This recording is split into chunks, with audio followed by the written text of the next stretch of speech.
12. Good morning all, it's 29 minutes past 9. We are ready to start the day's proceedings. Please make sure that your cell phones are on silent, that they are quiet. Thank you.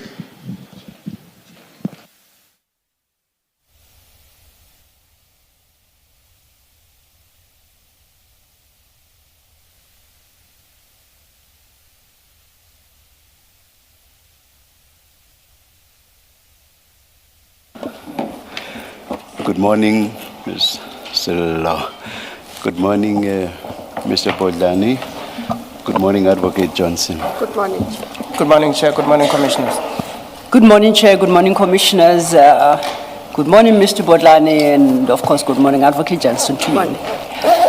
Chair, before we commence, just to update you, your File 9, there have been additions to your File 9, CJC 396. So we'll get to it in the fullness of time. That would, and by way of further housekeeping issues, Advocate Johnson, yesterday which file do we take? No, you don't have to touch it for now. No file.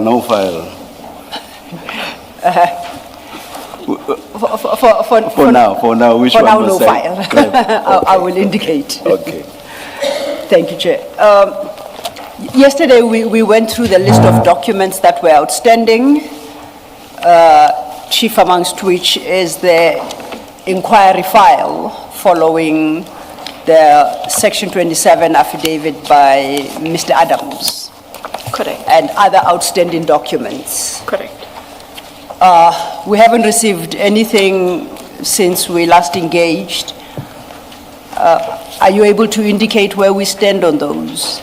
And those documents are not only relevant for engagement with you, but for all witnesses within what we term the IDAC stream. So they would still be required. Chair and Commissioners, Council, I understand. As of yesterday, I do not hold an official position. I am not the ID. Chair, out of respect for the Commission as well, I made sure that we shared the presidential minute with the evidence leader so that was very apparent and signed. So it had then become difficult to procure the documents in the manner I would have. What I did indicate, Council, is that when I am not there, the next person to be able to approach for documents would be Mr. Matthew Sissoko. He is the head of operations at IDAC, and in terms of the structure, falls immediately below the investigating director.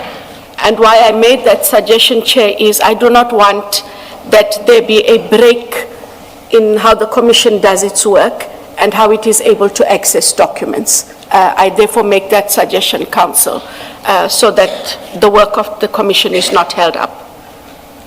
Just to confirm, before you vacated office, did you make a formal instruction to Mr. Sissoko or whoever would be next in command to act upon the Commission's request? Or is that something that we will have to do all over again?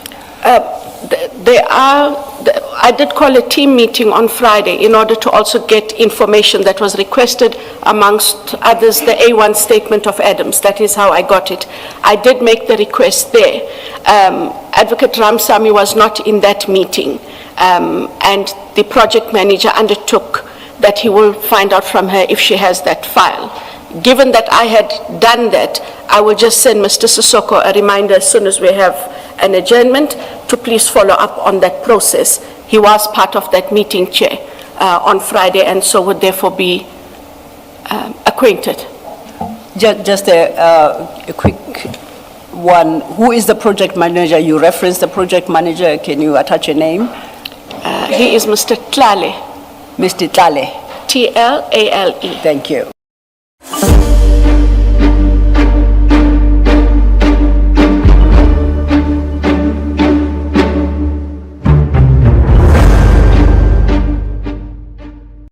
These documents. in keeping with the relevant protocols within IDAC and the NPA. We will report to the other side, perhaps after lunch, if we do not have anything immediately after tea. Thank you. Thank you, Mr. Podlani. Thank you, Chair. Thank you, Mr. Bodlani, and thank you, Advocate Johnson. Advocate Johnson, yesterday when we parted, we had dealt with the 4 supplementary statements that were commissioned by Investigator Rapesu. Correct. And from your previous testimony, I'd understood that there was a referral affidavit and then followed by the supplementaries. Correct. So there are 4.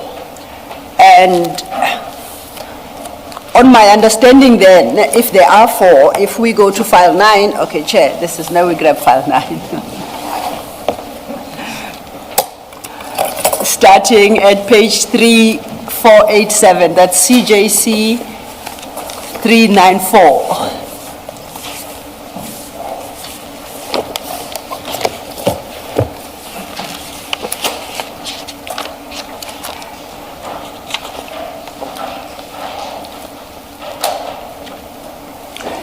So and this is my analysis, I would understand that based on the supplementary affidavits received, 4 quote-unquote independent investigations then were triggered. Yes. Would that be fair? And the first, starting with the supplementary at 3487, relates to the issue of the forklift. We discussed that yesterday. Correct. That's the one. The second would be at 3489, and this relates, as paragraph 3 indicates, to high-ranking officials, security clearances, and promotions. Correct. The third one is at 3491. This is concerning General Lushaba. And the last would be the use of secret service funds to purchase resources for the PKTT. So those are the 4 that I have managed to pick up. I think at the ad hoc, you indicated there were 6 independent investigations. Do you recall that? Yes. What are the other 2, and what are they based on? If not on the supplementaries that we have at CJC 394. So how I understand them, was the Lushaba matter, which is in court, falls under Valeria docket. Then we have the Mokwele matter under the Brooklyn 542. Then there's the General's Commando and General Madondo matter, Brooklyn 543. Okay.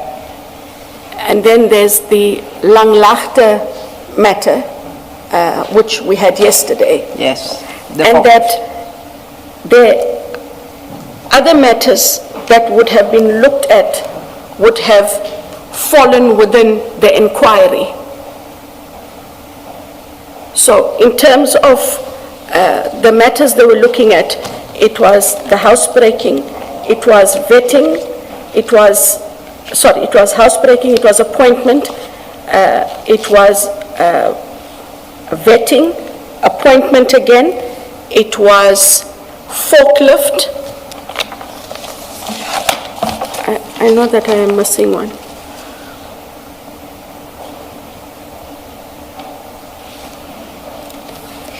So just give me a moment, I am missing one. Okay, take your time. I am missing one. And because I also asked for this breakdown, Chair and Commissioners, from the team on Friday, for me to have clarity, simply because I'm not, simply because I'm not involved directly in the investigations, how those investigations were. And sorry, the last one was the alleged manipulation of the procurement processes. Is the manipulation of procurement processes not, didn't we agree that the Langlaagte one? Yes, so what they've done in Langlaagte, from what I understood, they would perhaps be able to explain better, is Langlaagte looked at forklifts and procurement. That would be two. And then there's the other matters that I have given you.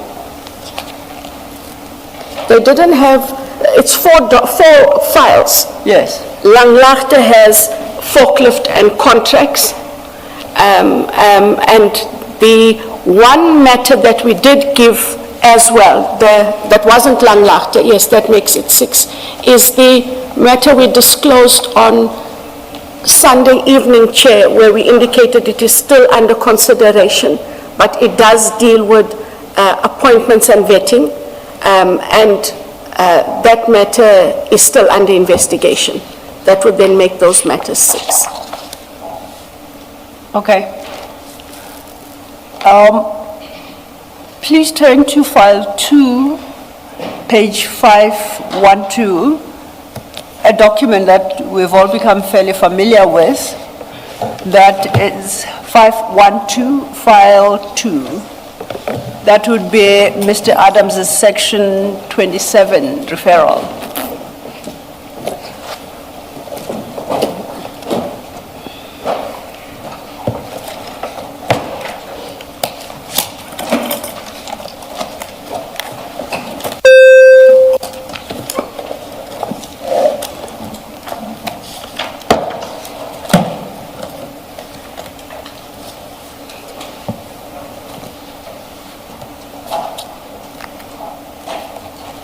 Now, at paragraph 5, page 514, Mr. Adams states that he suspects that some funds became taken unlawfully from the secret fund and given to Police Minister Becky Cele. Then the next allegation is the former police minister was also involved in appointing General Khumalo as the Divisional Commissioner of Crime Intelligence without an interview process and without Khumalo having worked as a senior manager in crime intelligence. So I read that to be two complaints. For my current purposes, I'm interested in the second, which really relates to how General Khumalo was appointed as the Divisional Commissioner of Crime Intelligence by the former police minister. And I'll stop there.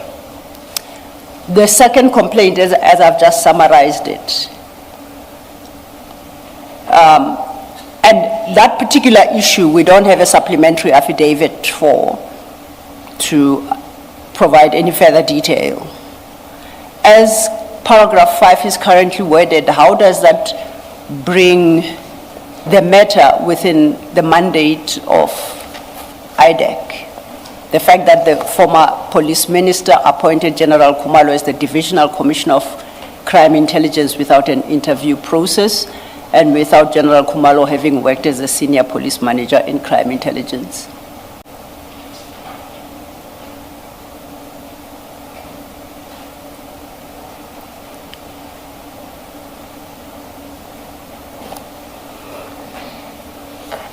I know the commissioners will correct me if yesterday I think I did recollect touching on it and indicating that this would become one of those matters where, with regards vetting and appointment,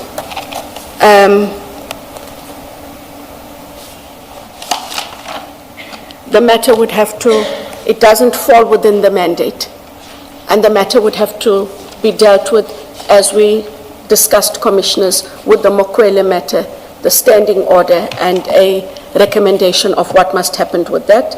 And I said in a similar vein that that must happen then with the Langlaagte matter with regards to the forklift. I just have to say here, I don't have an official position. Yeah. But what I must do responsibly in a handover is write these up before the end of this week. I'm not sure who would act in that position, but write these up, summarize my point of view as conveyed to the Commission with what I conveyed should happen, and have that matter then escalated to the acting and copied to the National Director, because that would be the only safeguard I have, Commissioners, for them to then deal with the matters as we have now resolved. Okay. But just for our purposes, what's set out in paragraph 5 does not relate to vetting. It's a slightly different issue. It's his appointment generally as the divisional head of crime intelligence. That is the Yes. complaint. And that is the one that you, as couched, you would say IDAC would not have mandate over. Correct. Staying with with file 9. Staying with paragraph 5, good morning. Good morning. The first part of that paragraph 5, the suspicion of funds being unlawfully taken from the secret fund to former Minister Begicele, it seems to me that out of this whole affidavit, this would be the one that obviously would fall within the mandate of IDAC to investigate. Correct. Do you accept that? I accept that. Okay. Was anything done about it? Was any further statements taken? Was any investigation initiated on this allegation? Commissioner Baloy, I am not sure how far the investigation team has gone or what they would have done in relation to this matter. But you would know if an investigation was conducted. I mean, you know about the others. Yes. Something was done and they've been classified into 6 legs that you can speak to. Correct. It's fair to say you would know if there was an investigation into this as part of the briefings that you're getting arising from this Section 27. Correct, and I didn't receive a briefing on this. And so until there is evidence that there was an investigation, it is fair to surmise that nothing came out of this. I have nothing to gainsay your proposition. Yes. Now, directing this to you, you've seen this affidavit, Correct. this Section 27. You've told us it came to you. When you realize, I mean, you familiarized yourself with this and you were satisfied, as you have told us, that there was a case to be investigated further. When you see this, do you not ask, don't you say to them, what is happening about that allegation about Minister Cele? How come I'm not hearing anything about it? Commissioner, I know that in the Section 2813, Yes. that would have been one of the matters as they were broken up and authorized. I didn't ask questions about how far they were with each investigation. They presented each leg of investigation as they got to their completion.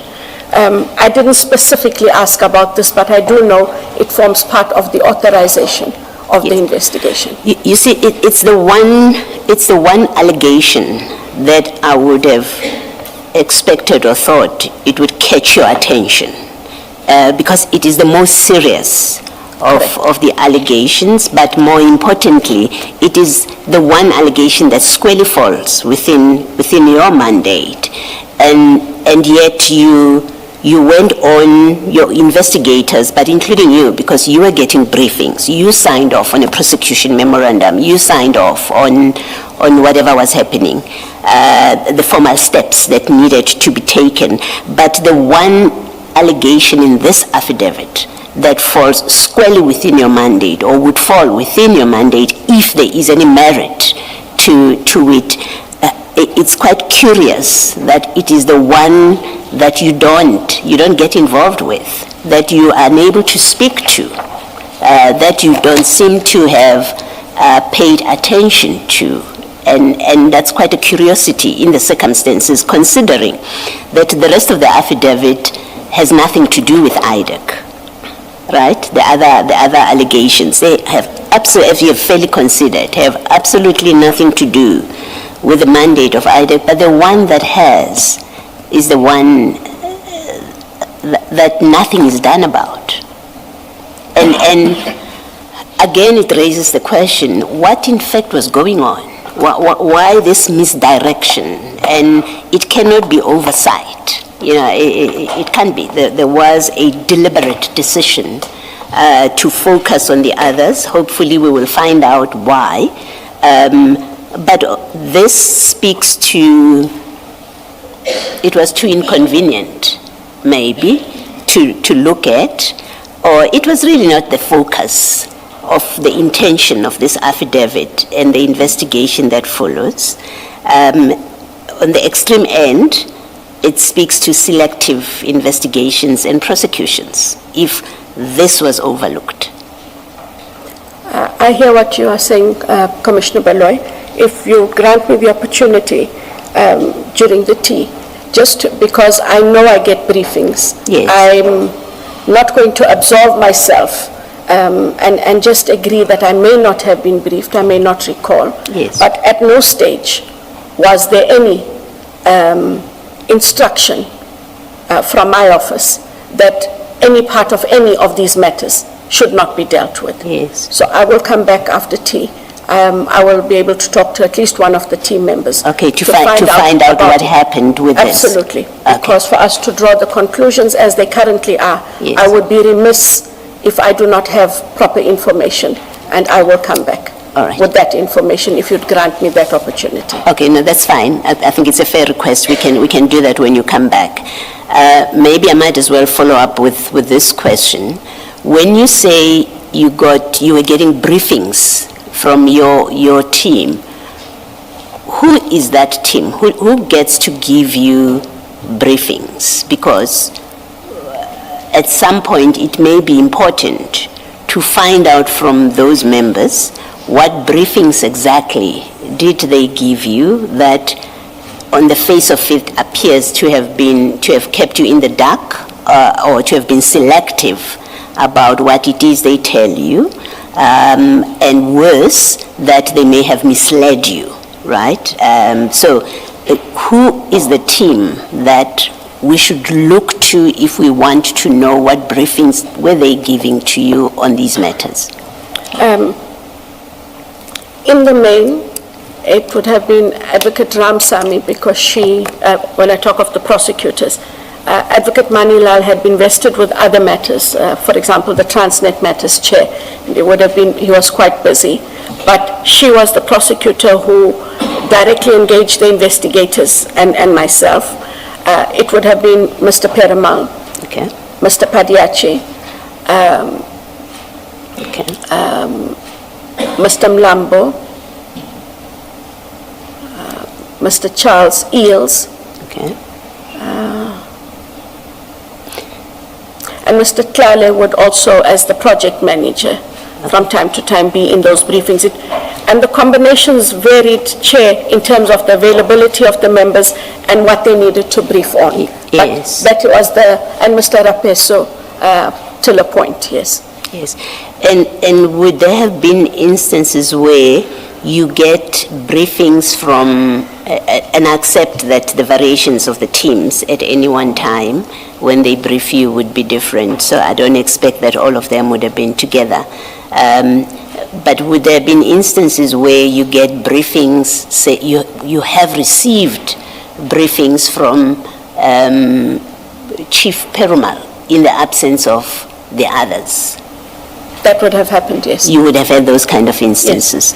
And in those briefings, did Chief Perumal inform you or brief you that he has taken statements from Mr. Adams and in the absence of the other members, the other two, Rapesu and Ramsame?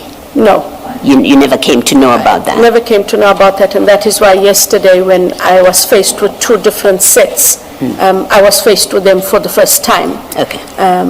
And I did indicate when the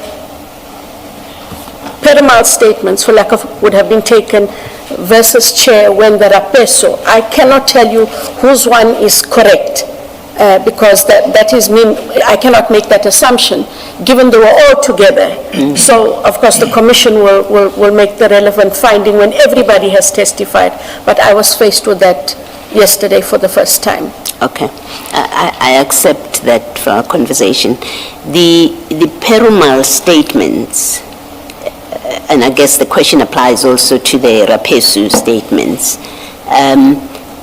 The Perumal statements, have you seen them before this commission, before you came to testify here? Did you see the statements that he took?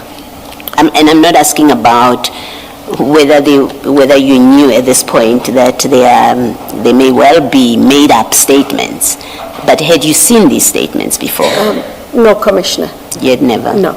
Okay. I was made aware that statements had been taken from Mr. Adams on the 6th of January in the presence of the three of them, Rapeso, Ramsamy, Perumal. Okay, thank you. Thanks, Ms. Johnson. Thanks, Mr. Thank you, Commissioner Baloyi. Perhaps to close out on the discussion you just had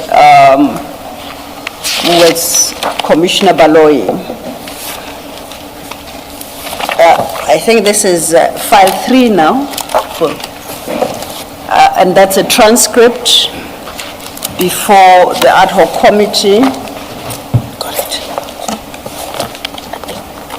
And in particular, I'm interested in page 589.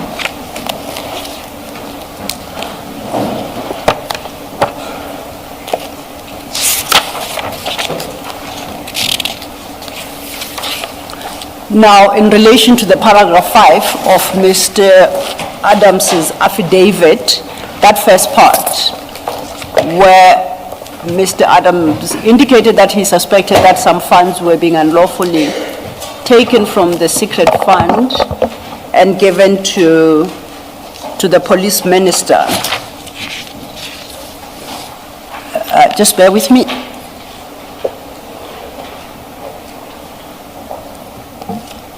Let's start at page 587. Perhaps for clarity, former minister. Former minister, indeed, Chair. Yes. Absolutely. Yes. Thank you so much, Chair. Former minister. Let's start at 587, at the top of 587. This is a question from Mr. Ngola, and he asks, I quote, "Is it part of Adams' complaint that there was apparently a motor vehicle that was procured unlawfully through the PKTT funds, which is privately used by alleged former minister Cele?" Your response is not about a vehicle for the previous minister, no. He asks, is it not a part of the complaint? You say not that aspect. Which aspect then is part of the complaint?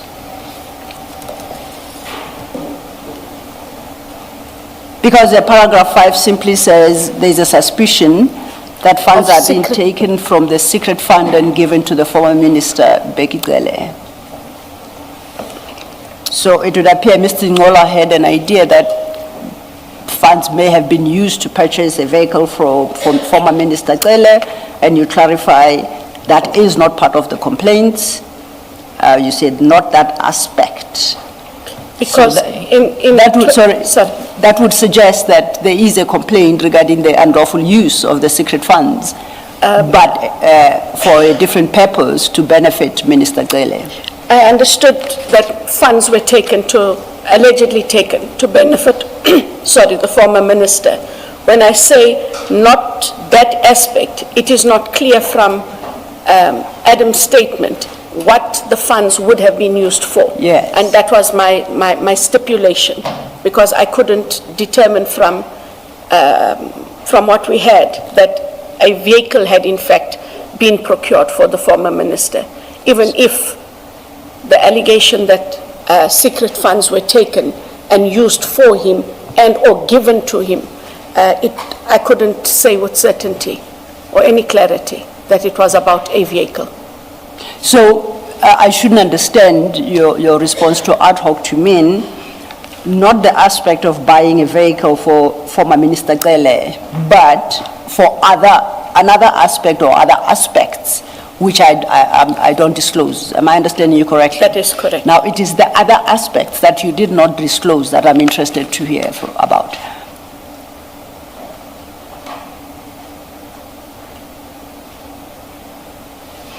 So, and that goes to the question that, or the request I made to Commissioner Baloy for me to be able to get clarity, because I go only on what he said about the secret funds, and I would just require that detail of what those aspects, if any, have been brought to date.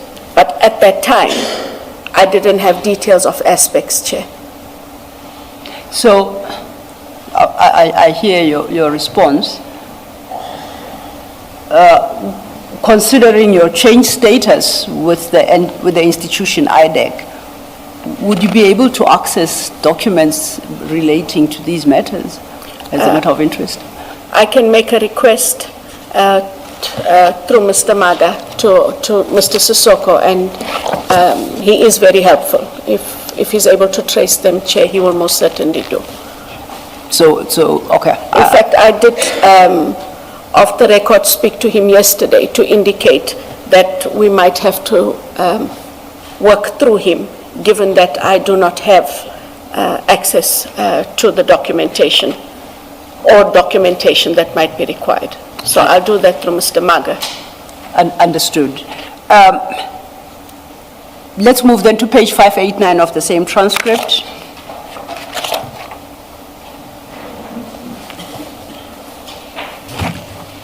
And it's on the same topic.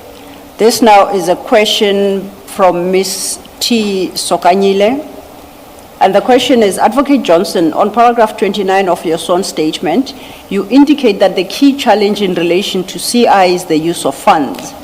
What and where are the gaps in relation to this accountability? Can you reflect on that? Your response states, and I quote, this would have arisen from previous investigations that were done and not in IDAC. Can you tell us? My understanding is the concerns around the abuse of secret funds doesn't arise from any investigations done by IDAC, but that there had been previous investigations. I don't know if those investigations established the abuse of the funds. So if you could just shed more light on that, because beyond that, you then talk about the checks and balances that are necessary in the Auditor General's office to properly regulate and audit the use of these funds and the like. Correct. Chair, there weren't such investigations at the time in IDAC, but there had been investigations previously in other law enforcement agencies, but where, amongst others, the Directorate Special Operations, DSO, or colloquially the Scorpions. These matters arose way back in 2006, 2007, when Advocate Harry Nell and I prosecuted the corruption matter of the late Police Commissioner Jackie Selebi. It was in that process that we first came to understand that there was use and abuse of the Secret Service funds. Fast forward a few years later, there were investigations then launched against the previous divisional commissioner, one Mr. Richard Mdluli. And these matters, the Mdluli matter is currently a part-heard matter in the Johannesburg High Court. It just took a long time. There were legal representation issues. And then one matter that had then since been finalized, also in the misappropriation and use of the slush funds, was charging the CFO of the of Crime Intelligence, Major General Solly Lazarus, who was found guilty, Chair, and sentenced to 10 years imprisonment. And Advocate Nell and I had also been vested with that matter, but close to its completion, I had stepped down as I had been reassigned to another office. The Mdluli matter is within the office of the Director of Public Prosecutions in Pretoria, but there were IDAC investigators, prosecutors that assisted in prosecuting that matter as it currently stands. So that is where my direct knowledge came from. It is from prosecutions that we conducted. Can I just clarify, even if it's just for information? It wasn't clear to me in your ad hoc committee transcript about your testimony about Lazarus, who is now serving prison term. At some point, I got the impression that he was CFO of the SAPS. Was he crime intelligence? He was the CFO of crime intelligence, Okay. Commissioner Balwe. Okay, and the conviction is about his use of crime intelligence, because there was somewhere you spoke about a vehicle, a tender There was of vehicles, and then him getting a vehicle for himself and for his daughter, and I got the impression that's as far as it went. It was it more than that? about the slush funds. It was fraud and corruption. And I didn't finish off with the matter, so I'm not sure what all he was finally convicted of, but he was convicted. But the charge was about use of the slush fund. Use of the slush funds. That's how it initially started. Okay. How the prosecution ended All right, thank you, might be different, yes. thank you. And these cases you reference, thank you, Commissioner Balwe, these cases you reference were all investigated, if I understand, in the first part of 2000s. From 2006 onwards, yes. Any of them, those investigations, fairly recent, let's say in the last 5-6 years, that you are aware? Not that, I wouldn't be aware, only because any of those matters then would have happened before the advent of the ID in 2019. And if there were such matters, Chair, they would have gone to the DPCI, the Directorate of Priority Crimes Investigations, to deal with those matters, as it would also fall within their serious economic offenses and their serious corruption mandate. So one would have to check there.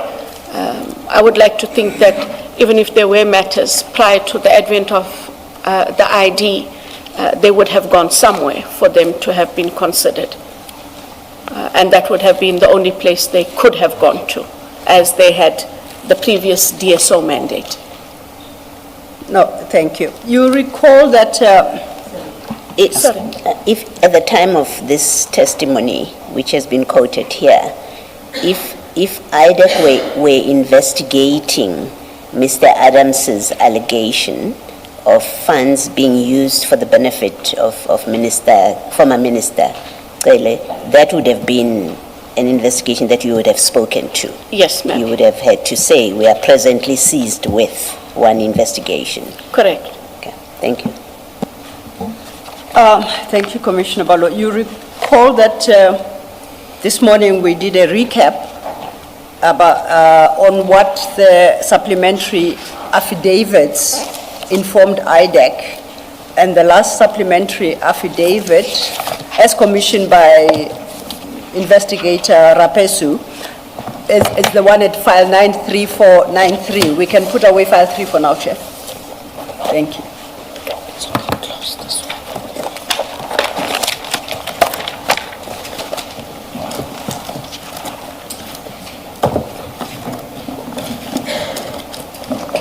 You said 3493. 3493, Chair. Thank you. Yes, sir.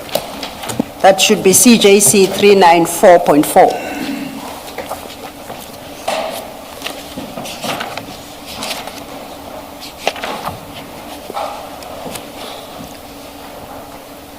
And you recall yesterday when we touched on paragraph 3, wherein Mr. Adams indicates that amongst the information he had received in October 24, it was alleged that Secret Service funds were used to purchase resources for PKTT. and that this team was previously led by Divisional Commissioner of Crime Intelligence, Lieutenant General Khumalo, who has close ties with the former minister, and that it is alleged that the resources procured under the ban of the task team were for the benefit of Mr. B.H. Cele and others. Now, when we dealt with this supplementary affidavit, and I pointed out that complaints concerning the PKTT don't form part of the Section 27 affidavit, and we discussed the possibility of there being perhaps another Section 27 that specifically references the PKTT. You, if I understood you correctly, you advised that you were not aware of any investigation into the PKTT. Correct. Did I understand you correctly? Correct. And you did not say, but the conclusion I drew is that for the first time yesterday at this commission, you found out that actually there had been an investigation of some kind into the affairs of the PKTT. That there is an allegation in a Yes. supplementary. There's that is more precise, you're quite correct. There's an allegation in the supplementary which supports a call for an investigation because That is- it's supplementing the very Section 27. That is correct. And you learned of that yesterday. Yesterday. I would like us to turn our attention to, still staying with file 9, CJC 392.2, that should be at page 3362. No, that's at 3361, Chair. Same file 9 where we see the supplementary. 3361. 3361, yes.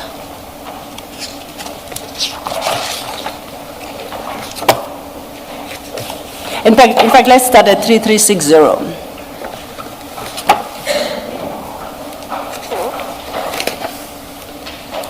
This is at 3360, it's a letter you wrote addressed to the National Commissioner. And it reads, this office refers to the information previously requested in terms of Section 28 of the NPA Act, to which your office complied. And then at paragraph 3, you indicate attached here to is a Section 28 subpoena requesting further information. And that subpoena starts at 3361. You see that? I see that. And that subpoena has got a date stamp of the 3rd of April 2025.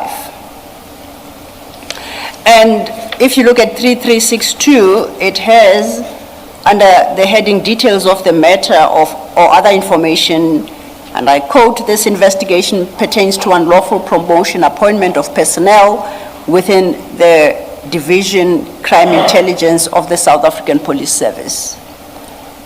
Where does that matter come from? Because paragraph 5 of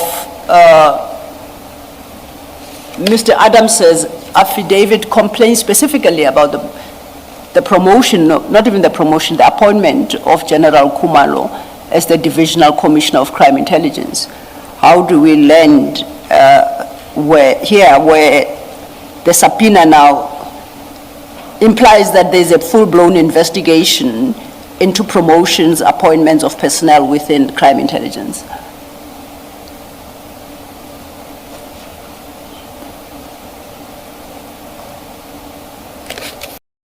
OnePlan. Health, pets, gap, car and household insurance. Visit oneplan.co.za to get your quotes today. April, it would still have been the preliminary investigation, and it would then invariably have related to the issues around the appointment of Brigadier Mokwele and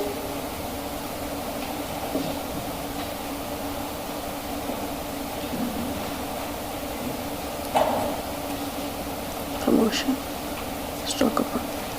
Yes, that would, this subpoena would have related to that matter, and you can see that from the. Okay. Yes. All right, then let's go to 3363 while we are on that. I'm interested in item 1 of Annexure B at 3363. Also deals with. And it's Khumalo. So promotion, appointment of personnel. So it would have been Mokwele. And then when you read on this one, as I see, that it would have dealt with Mr. There's no Mr. Lieutenant General Khumalo. Okay. And that is under item 1, specifically references the appointment by deviation of Lieutenant General Khumalo. Correct. Where do we know appointment was by deviation?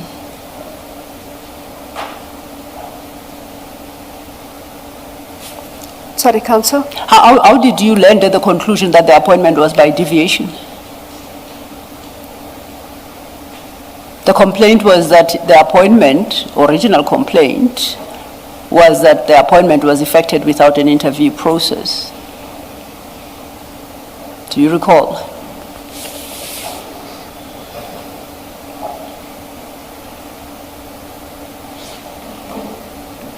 I cannot recall, but I would have been given this information by the investigators because they ordinarily brought these subpoenas. Okay. Just for information, is this Sorry, Chair.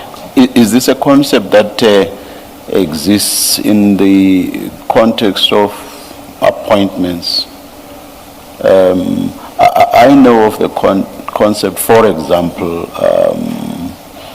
in the context of procurement, where instead of going through the usual routes, like inviting quotations and the final one being an open public tender system.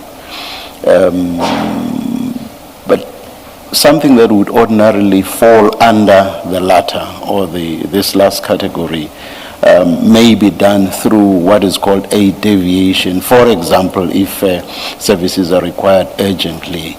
So you talk about deviation. Do you ever talk about deviation in the context of employment? I'm not saying you don't. No. I just need you to Yes. edify me, yeah. If I can explain it in the MPA context, as I understand it there, and it relates then to government as a whole. Ordinarily, posts must be advertised with all the bells and whistles that go with it in terms of format, forum, how long it lays, all of that. When you find that you may not, after the entire process of applicants and the sifting thereof, you find that there aren't sufficient suitable candidates. It's one of two things. You re-advertise, which in itself is again a costly exercise, or you ask for a deviation of the process. And you're allowed to ask for a deviation of the process through your department and through Treasury, which allows for, and you'll forgive me, but for the loosely worded headhunting exercise, where you would then be able to identify somebody that is suitable for that position. It is in that context, Chair, that the word deviation is used within the recruitment framework. So it is something, it's a concept that does exist. It does exist. Thank you. Because you need approval for it. It's Thank out you. of the ordinary. Thank you, thank you. Thank you, Chair. Thank you, Chair. And if I understand you correctly, then you equate the notion of deviation to headhunting. Correct. At least in our space, we Yes. tend to, it's easier to use that word. Now, is headhunting in specific circumstances, is it per se illegal, unlawful? Is it supported by law that the right authority may elect to headhunt? It is supported by law, provided that there's certain prescripts that must be adhered to.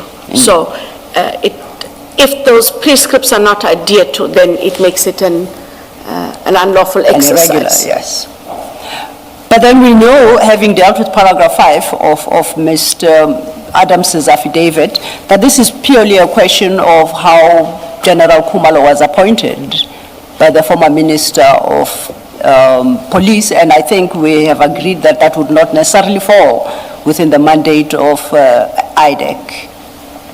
You recall when we were looking at the suspicion that Mr. Adams has expressed at paragraph 5. Yes. The fact that you ask for the detail here and the documentation to support that deviation, quote unquote, does not in and of itself bring it within the ambit of IDAC. So you were acting outside your mandate there? No, Chair. We needed to consider whether or not, in terms of the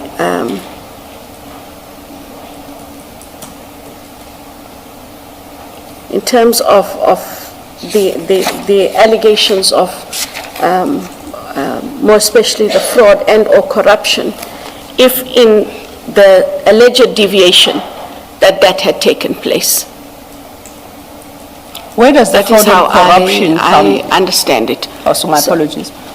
Now you are imputing corruption in the deviation and fraud. Where do those notions now come from? We start from paragraph 5 of the referral affidavit. We don't have a supplementary affidavit we have just established on the issue of the appointment of General Khumalo. How do we even land on fraud or corruption? We've just, I think, agreed that deviation, which is headhunting, properly executed and following applicable prescripts, is permissible. When did we get to fraud and corruption, and how? Can we just, I know you say that, Council, that we didn't, we only had the 27. If you look at the date of, the summons is 3 April. It's April. But by then we ought to have had the supplementary affidavits from Mr. Adams. Yeah, we have them. Remember, Yes. they are taken on the 6th of January. Yes, And we have clarified this morning what topics they specifically covered. yes, if I could just cast my mind there, that was the color. It's confusing about which one I must now cast my mind to, because you've given me 2 sets and one of which I only saw yesterday, but I cast my mind to the first set I've seen. Yes. Fadil, I received.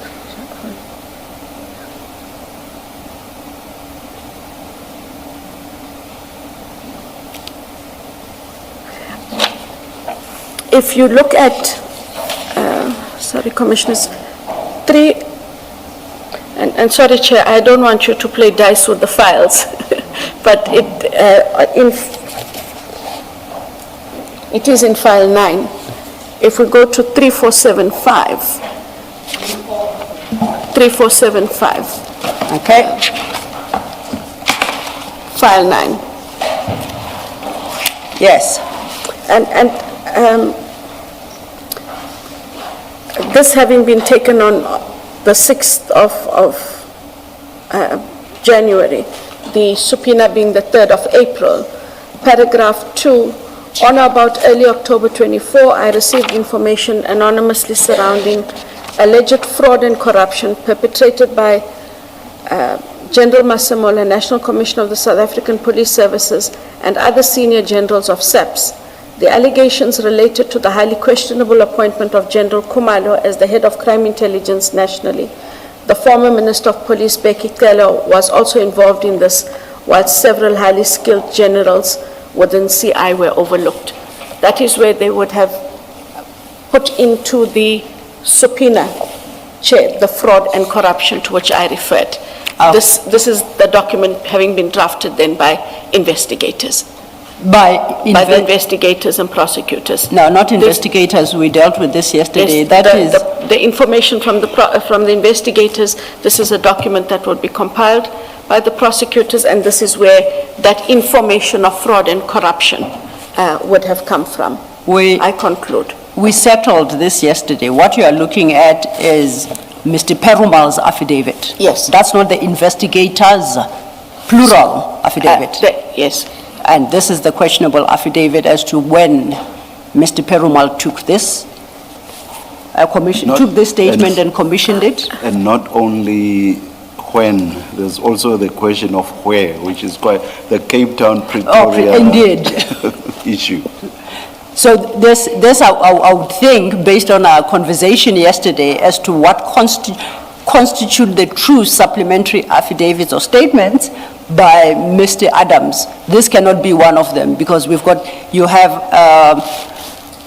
Advocate Ramsamy and Investigator Rapesu, who say they don't know where these documents come from. And there's a question, and a serious question, whether or not they were fabricated within IDAC. Because the two of a three-man team of investigators that engaged Mr. Adams completely disavow these documents, including the very one you've just relied upon.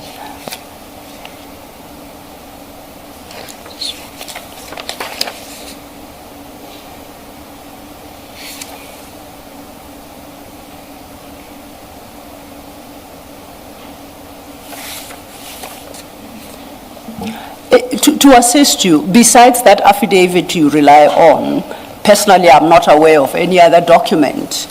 No. There might very well be, but I'm saying I'm not aware of it.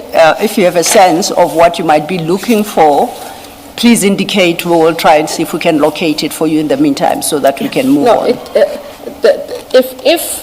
And I say if, because it's an exercise the Commission will still undertake about. Yes. Which is the true set. There is some alluding there too.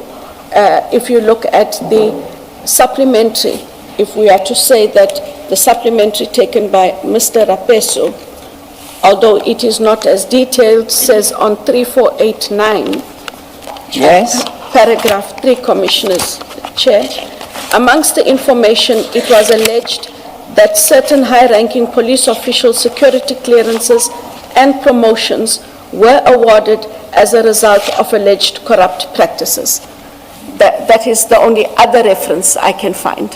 And in fact, that I think actually dovetails with what's in this, the original affidavit, which is about security clearances, but now it's got promotions being awarded as a result of alleged corrupt practices. That can be talking to the original paragraph 5. And even if we say they were, how that then lands you on Lieutenant General Khumalo is difficult for me to appreciate for the moment. But however you landed there this morning, you considered that would still not be a matter that falls within the mandate of IDAC. That is correct, It's an no matter which way employment we debate it. Yes. And then if we go back to our section 28, still staying with file 9, we're at page 3363. Yes, ma'am. Are you still coming back to this document, or are you done with it? 3363. I'm 3363. That's where I'm You're still going now. busy with it? Yes, ma'am. Okay. No.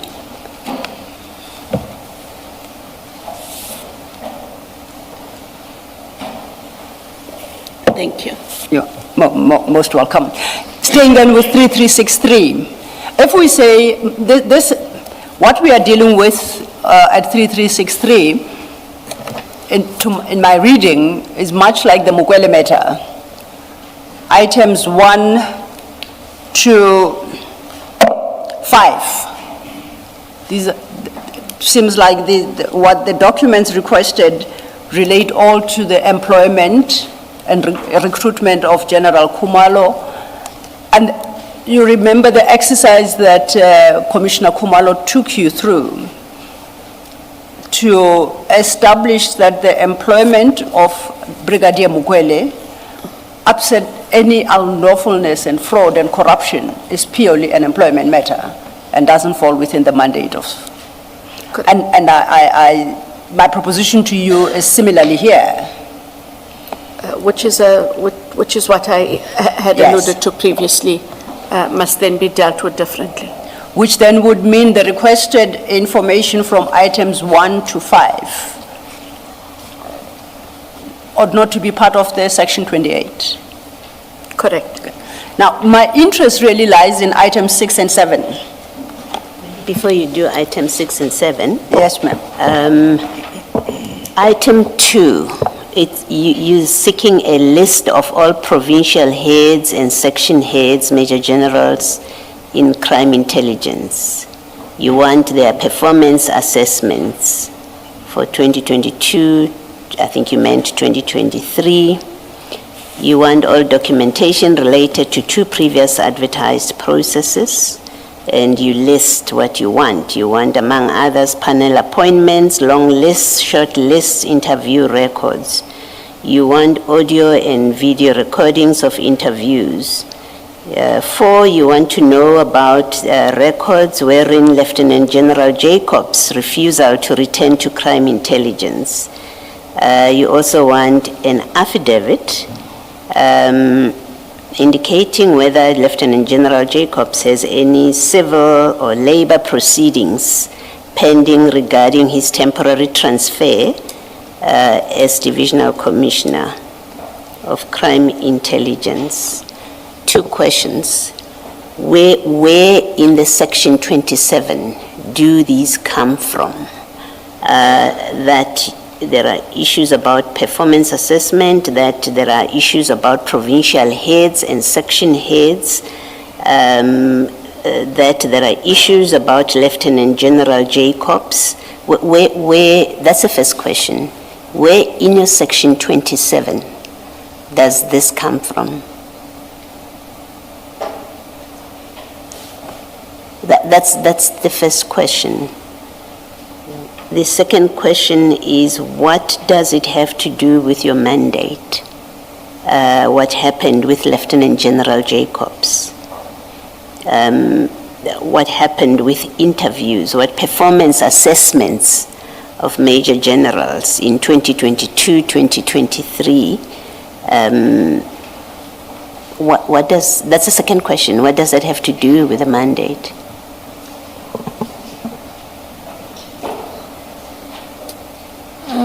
So you can answer the first question, which is where do this looking at the section 27 of Mr. Adams, the one that's before us, where does these questions come from? Or where do these questions, where do these questions come from? Yes.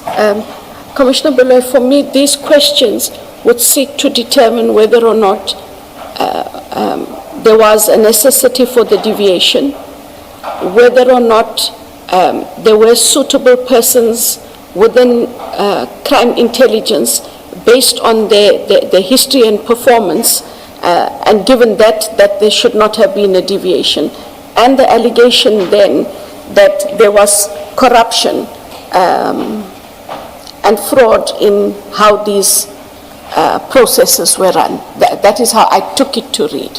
Well, Mr. Adams doesn't say anything about performance assessments. He says the appointment of General Khumalo, who did not qualify to be appointed, and other generals, and he doesn't say who. You sign off on a summons that requires information of provincial heads and section heads. You want the performance assessments. I don't see how that arises from Mr. Adams's affidavit. You can go and read paragraph 5 again. Even the supplementaries, I don't see where this comes from.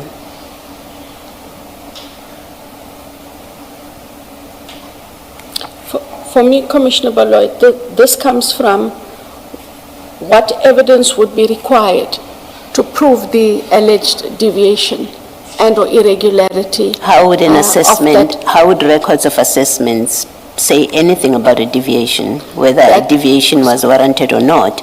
You look at the memorandum that justified the request for a deviation and the approval, and that's what you assess. Performance assessments have nothing to do with it, unless I don't know how things work in government. No, I don't dispute that you don't. Yes. What I'm saying is it would have given a better picture of whether or not there were other suitable candidates within the ambit of crime intelligence, and that you would therefore not have had to deviate, but could have gone on the normal process of advertising for those positions. Yeah, And that even- would make the, Sorry.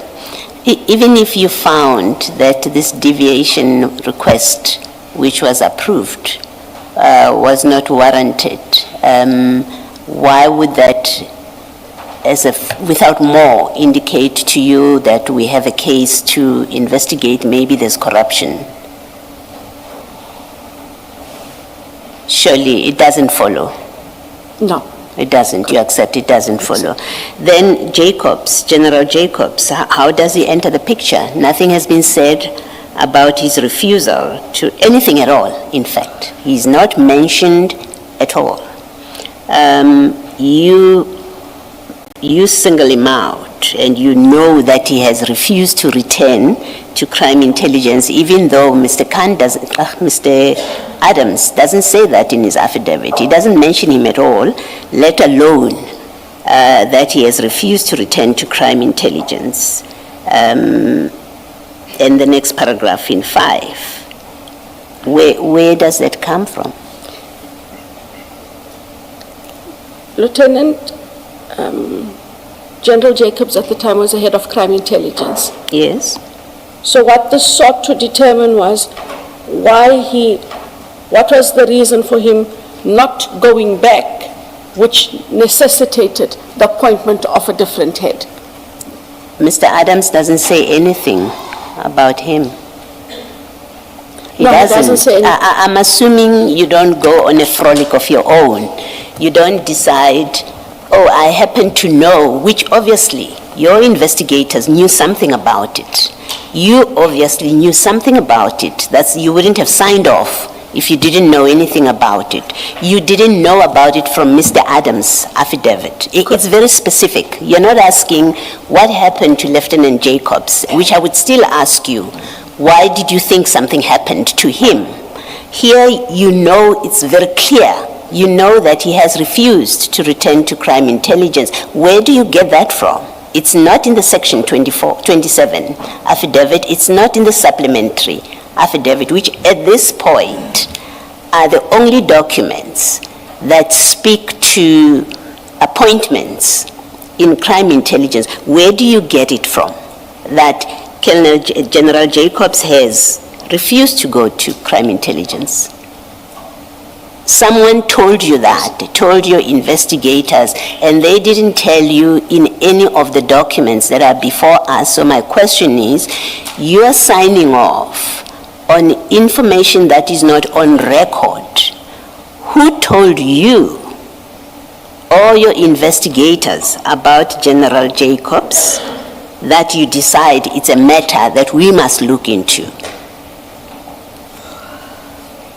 It is certainly not in the documents that have been presented to you. So it's fair for me to surmise that on the properly obtained information, which is the affidavit and the statements, nothing of sorts was said. It can only leave one explanation that this is information obtained in other ways, which are not properly explained on documents. You accept that? I accept that. You accept that? I accept that. Okay. Now, when you sign this summons that speaks to General Jacobs, when there is no basis whatsoever, that's one. 2, on a matter that on the face of it doesn't fall within your mandate, the issues about why he refused to return. I have to assume you have read these documents when you sign them. They are presented Correct. to you, you are briefed. I must assume you ask questions. Yes. Because you read them. Correct. Okay. What explanation? Because the Jacobs thing is very jarring. Yes. It doesn't arise from any of the documents in front of you. What questions did you ask about why he's there? If you didn't already know.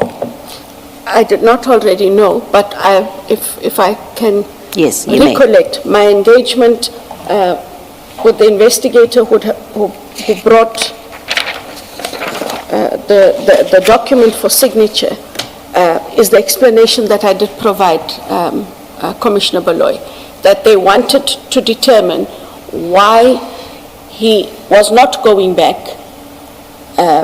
why he couldn't go back, and because that would then either legitimate the deviation, that you have someone in the post who has now been moved, refuses to come back, and then that deviation becomes legitimate. But if the person is not in the post, but is being precluded from coming to the post, it means that the deviation in itself is irregular. So That is the engagement I had and recollect. So you were for that told, purpose. we are looking into the Jacobs matter because we have been informed that he's precluded returning into his post. Is that what you were told? Yes, and that is why there have to be this deviation of an appointment of Lieutenant General Khumalo. And the investigator who presents this to you and tells you this is whom amongst your investigators? I'm sure they didn't come as a team. Someone presents this summons to you. Who does? And who tells you that?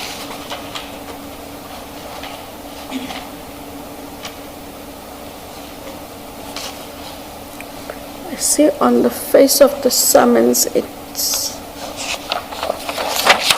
is Investigator Mlambo. Do you say But I that? can't- Do you say that because But it I says can't- no, inquiries? I'm saying on the face of it, it is Investigator Mlambo. Yeah, what I'm I asking. cannot say that he was the only person, he came with the summons, and that he was the one who briefed me on all the details by himself. So you But don't. chances are that Mr. Perumal would have briefed me with Mr. Mlambo because of the detail that I see in here. The reason you mention Mr. Mlambo is what I wanted to check. The reason you mention him specifically is because at the bottom at page 1, it has him as the person to whom inquiries must be directed. Correct. That's why you suspect him. Yeah, I said, but he would have brought the summons, but I do not say that he would of necessity have been the one that gave me this detailed briefing. There's a lot of detail in here. Yes. And I would expect that that detail I got either from Mr. Perumal or from Mr. Padiachi, who were the leading investigators. Okay, thank you. In fairness to Mr. Mlambo did carry out a bit more of the administrative functions. Yes. And we cannot impute Yes. this to him. So Chief Perumal and Colonel Padiachi, one of them or both of them would be Would the have- people that have compiled this list of what is required from the National Commissioner who's being summoned to an interview. That is correct, Chair. Thank you. Thanks, Mr. Sorry, please make me understand this. You say Mr. Mlambo was on the administrative side, which is why you say the likelihood is that you would have been briefed by Colonel Padiachi or Chief Perumal. Looking at the foot of this page 3361, against inquiries where Mr. Mlambo's name appears, it says senior investigator. Yes. Make me understand why you say Mr. Mlambo was on the administrative side and therefore would not have been the one briefing you, even though this says he is a senior investigator. On these documents, so what they would do is, when there were summonses, they gave it to a central point. That was his duty, but he had other investigative duties where he took statements, engaged with witnesses, and so on in the other legs of the investigation. On this Yes. summons exercise, I use the word administrative exercise, but he's a senior investigator with senior investigative duties that he does conduct, has conducted, and as part of the taskings of everything else in the team. All right, thank you. If I created the impression that he was an admin person with the rank of senior investigator, that is incorrect. All right, thank you. Thank you, Chair. Thank you, Commissioners. Just on the last issue about Lieutenant General Jacobs, you said he being precluded from returning to the position he was acting in. That's what you're investigating. Then I don't understand your point 4, because at point 4 you specifically reference his refusal to return. how does his refusal to return convert to him being precluded from returning? Item 4. Yes. So what I did indicate, Council, is we needed to determine whether he was precluded from returning. Did he refuse to return? Because if there is documentation where he refuses to return, then that deviation has to go on. If there's documentation where he has been precluded, which is paragraph 5, if you have the civil or labor proceedings pending, that precludes him from going back to that position. And they could then also make the decision on whether or not the deviation must proceed. So there must have been a theory that Lieutenant General Jacobs refused to return. There must have been You were aware of that theory. that is what I'm And now you are giving feedback testing on. the truthfulness of that theory. Correct. Okay. By using a section 28 of NPA as IDAC. Okay. I had invited us then to go to item 6. Item 6 on the same summons reads, original documentary files and applications for promotions of the commanders and members of political killing task team through deviation. You recall when we were considering the supplementary affidavit Of the PKTT. of the 6th of January, you indicated that you learned for the first time in this commission yesterday that there was a complaint regarding PKTT. Yes. And that there were investigations. Yes. But on the 3rd of April 2025, you signed off a summons inquiring into promotions of commanders and members of the PKTT through deviation. How does that come about? Firstly, it would suggest that you were aware that PKTT was under investigation or inquiry. You have to be aware for item 6 to make sense. I've been made aware. In the briefing for the summons, I would have been made aware. Yes, but so then when we deal with the supplementary affidavit of Mr. Adams of the 6th of January 2025, you said earlier that you learned for the first time in this commission that the PKTT was even under any investigation or inquiry. Correct. Please In reconcile terms the of two for me. Sorry. Now, so, please reconcile the two for me because I had understood that it was a discovery for you yesterday that PKTT was ever being looked into by IDAC in any form. In the affidavit, yes. I had not seen that in the No, no, affidavit. no. I had not seen Let that me in clarify. the... Let me clarify my question. We looked at the section 27 as has been provided to us. You and I agreed that it doesn't reference PKTT. Correct. We looked at the supplementary statement by Mr. Adams dated the 6th of January 2025 as commissioned by investigator Rapesu, the one specifically dealing with PKTT. And you informed the commissioners that you learned for the first time in this commission, and to be precise yesterday, that the PKTT in any form was even a subject of inquiry by IDAC. That's what you said this morning, just barely an hour ago, that you learned for the first time yesterday. And I'm saying then please explain your insertion of item 6 in a section 28 summons dated April 2025, which summons wants all documents relating to promotions of commanders and members of the political killings task team. One of two things. You were fully aware that IDAC was looking into PKTT, and I say looking into because I don't know if inquiring or investigating, but that PKTT was the subject of investigation/inquiry by IDAC. You authorized a summons requesting records of promotions within PKTT. On what basis and why?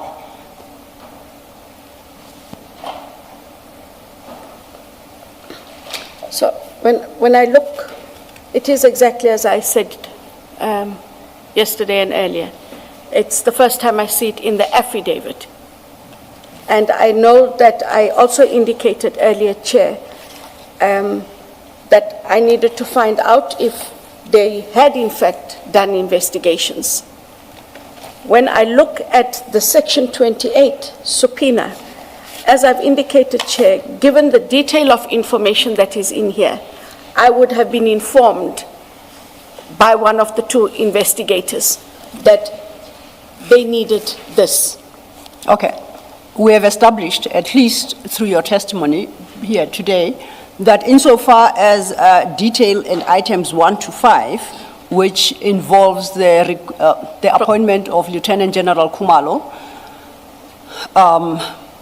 and all the other details regarding other major generals and their assessments and the position of Lieutenant General Jacobs, based on the engagement you had with Commissioner Baloyi, you said that information you obtained from maybe Mr.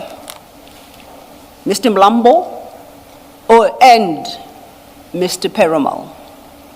Where did you obtain the issue? The PKTT issue is so divorced completely from what is required in terms of 1 to 5. It just slips in there. What does PKTT have to do with anything, and who informed you that it is necessary to obtain those records because PKTT is a subject of investigation?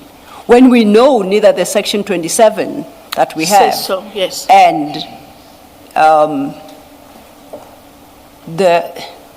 you had not seen the supplementary affidavit up until yesterday, July of 2026. Correct. This again.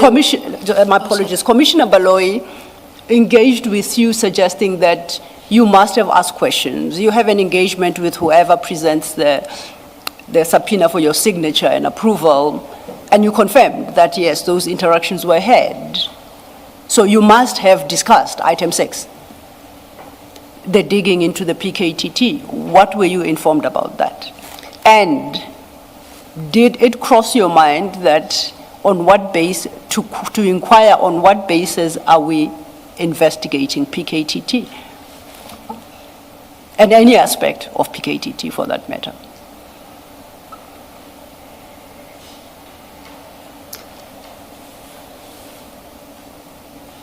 The questions from what I can recall, Chair and Commissioners, is it related again to the promotions, and that was all it related to. This is PKTT. You specifically mention it there. To promotions. Why are you investigating promotions within PKTT?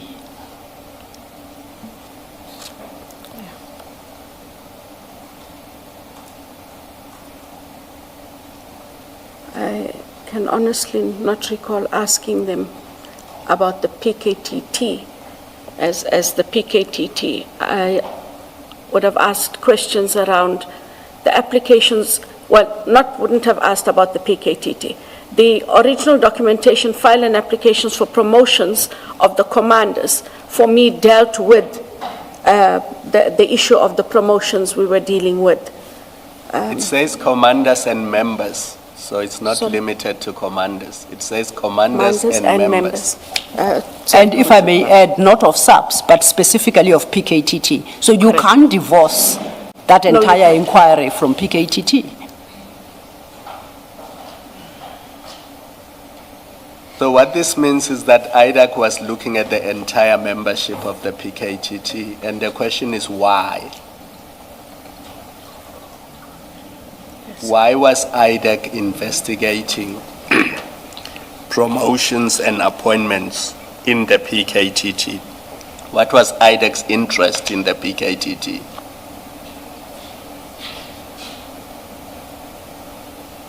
And maybe while you consider your answer, let me read for you what you said in the ad hoc committee.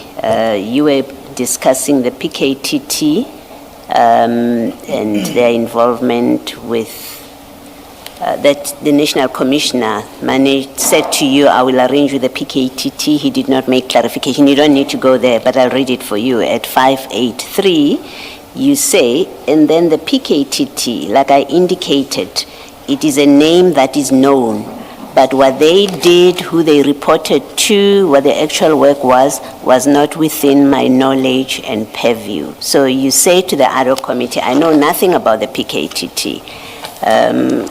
Keep that in mind when you explain, when you give your answer to Ms. Sillo's question and Commissioner Khumalo.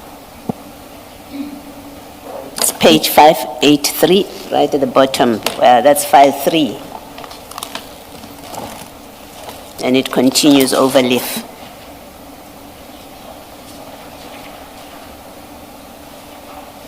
And if I may perhaps broaden precisely that point at 583, please read your entire response. Consider that, where you say you were in, Advocate Arendse asked you, when did it first come to your knowledge of the existing of this task team, I guess the existence of this task team? That was the question. And you say, I indicated that when Lieutenant General Mkwanazi on the 6th of July indicated that IDAC had arrested a member of PKTT, we did not know what he was talking about because we had arrested Lieutenant General Khumalo. And then, what Commissioner Baloyi read out for you, which is the remainder of your own response.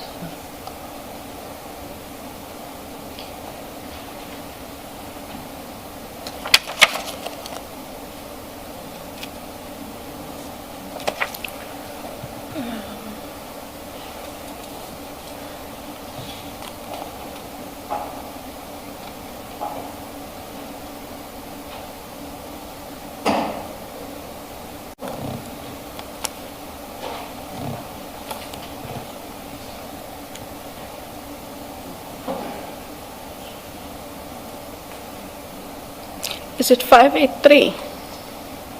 Yes, what I think both Commissioner Baloyi and I read from. 583, I just started with Advocate Arendse's question. Oh, at the bottom. Yeah, the bottom Sorry. 1/3 of 583.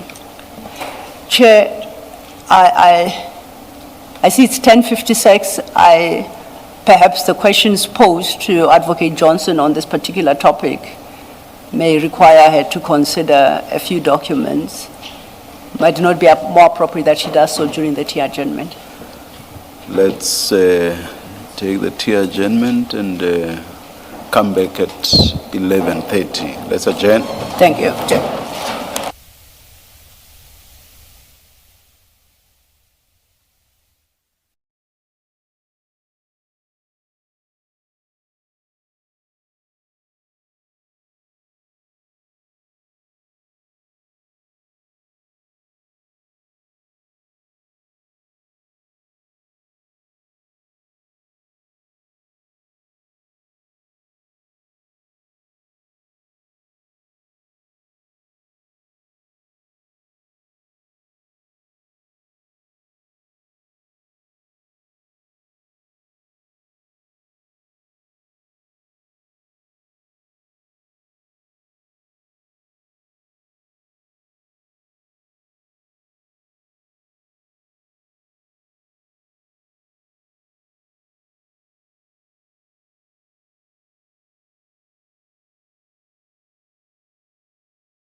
Good morning again. It's 29 minutes past 11. We are ready to resume. Please make sure that your devices are quiet. Thank you.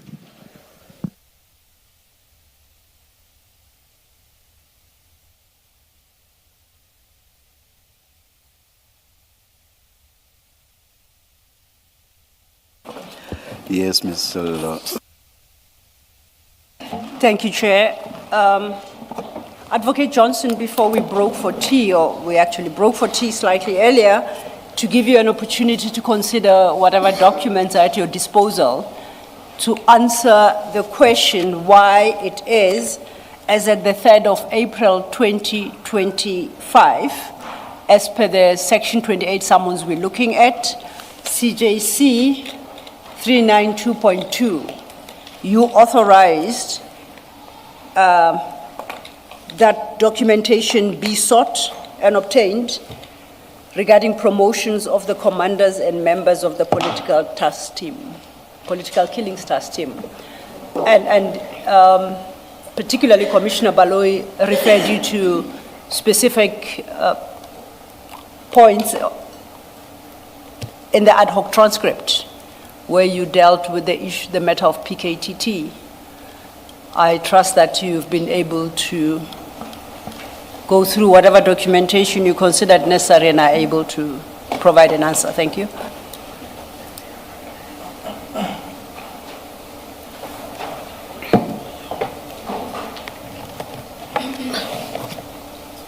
Thank you, Commissioner Baloyi. I didn't have any other documents, but I sought to refresh my memory by engaging with the people who would have provided this document to me, and for what conversations we would have had around this. And just to clarify that when I spoke to the project manager and to Mr. Padiachi, they both have confirmed that we are not investigating a matter against the PKTT, exactly as I recalled it, having seen the statement yesterday. I wanted clarification as well so that it doesn't look like I'm running away from something. In terms of the Annexure B, Commissioners, I indicated that the information that I would have got from there, I would either have obtained from Mr. Padiachi, Mr. Perumal, or both. I called Mr. Padiachi, and Mr. Padiachi indicated that I didn't get that information from him, and I also read more particularly paragraph 6, and he indicated that this subpoena was prepared by Mr. Perumal. I did try to call Mr. Perumal, it is on my call log, but he's not answering his phone, simply because I'm unable to give the Commission a proper and meaningful answer without engaging him on why this was there. What feedback did he give me in order for me to have approved or to have signed it? Commissioner Can I Khumalo. ask a more direct question? Yes, sir. Looking at these documents, speaking for myself, it looks like there was a hidden hand driving IDAC's investigations into crime intelligence and PKTT. And the question is who and what is that hidden hand? Because this is not Mr. Adams's complaint. We've established that. Correct. So where do all these things come from? I mean, if you just look at that entire Annexure B, this is not Mr. Adams's complaint, not just item 6, but going into why Jacobs doesn't want to come back, going into performance assessments of all major generals from 2022-2023, not just Jacobs or Khumalo, if that was the issue, why Jacobs doesn't want to come back, of all generals, of all provincial heads, of all section heads. This is a much broader investigation into crime intelligence and quite clearly all members of PKTT. Who was driving this? Because it's clearly not Mr. Adams. This is not Mr. Adams's complaint.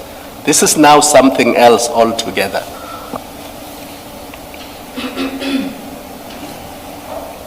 I hear you, Commissioner. And Does it look that way to you too? Because I could be completely wrong. Let's be fair. could be way off the mark. It's my observation, and it could be 100% wrong. You sitting there now looking at this, what does it look like to you?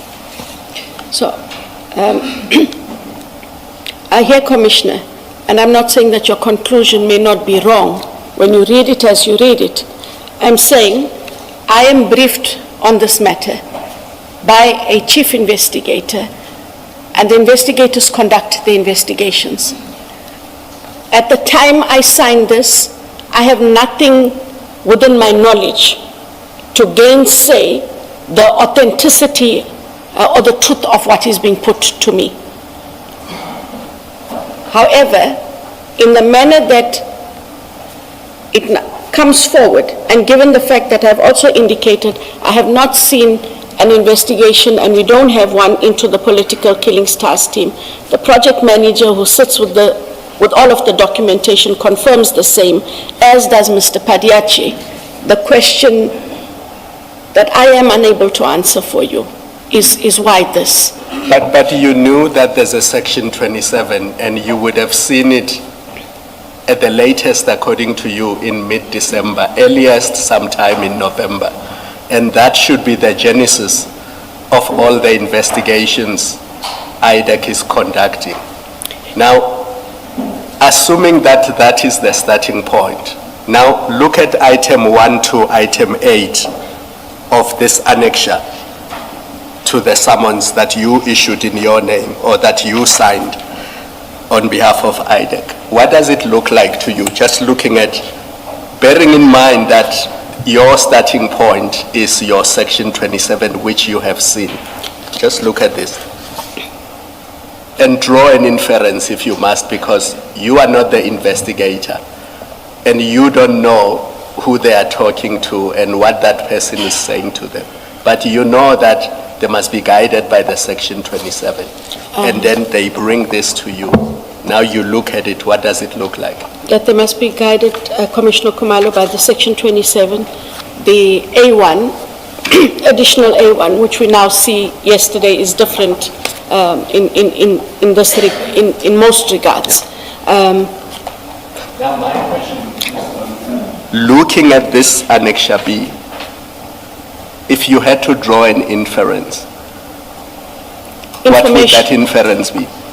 That the investigator had other information.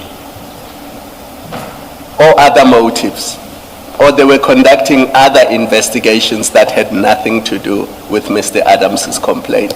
Or the A1 or the supplementary, yes. And it begs the question, who was driving this? And what was the motive? Commissioner Baloy's question on Thursday, what was IDAC's motive? Was there political interference? Was there infiltration? Because those are the answers this commission must ask. It's great that we are looking at facts, but facts point to individual cases where things went wrong. What is the big picture? Is it political interference? Is it infiltration of IDAC by unknown people? Is it a hidden hand that we don't see in any of these documents? Those are the questions we must ask ourselves. And the best person to answer would be the person who drew up this document and indicate the basis on which he lay for these documents. No, I don't think that's right. No, that's not right. The best person to answer is the person that authorizes the summons. I think your investigators may well be entitled to put to you whatever they have gathered. You are the final decision maker. You are the one that asks the questions. You are the one that approves. And so you would have satisfied yourself that there is a valid basis for that inquiry into PKTT promotions of commanders and members. You would have satisfied yourself. Otherwise, if you were not satisfied with his explanations, you would have said, as a responsible leader who's exercising their power within the law and for the purpose for which it is given, you would have said, no, I'm not approving that. We are not doing 6. Take it out and bring me back as someone that speaks to why we are doing this investigation. You would have done that. So, no, it's not available to you to say the person who prepared answers. You are the one that must answer. Why did you approve? Maybe he was taking a chance with you. You know, maybe he was, Perumal, maybe he was acting on the instruction of a hidden hand, as Commissioner Khumalo suggests. There are many maybes why he would have done that, but you are the last person to speak on this. You are the last person, you are the one that approves. And you must have satisfied yourself that this is a legitimate line of inquiry.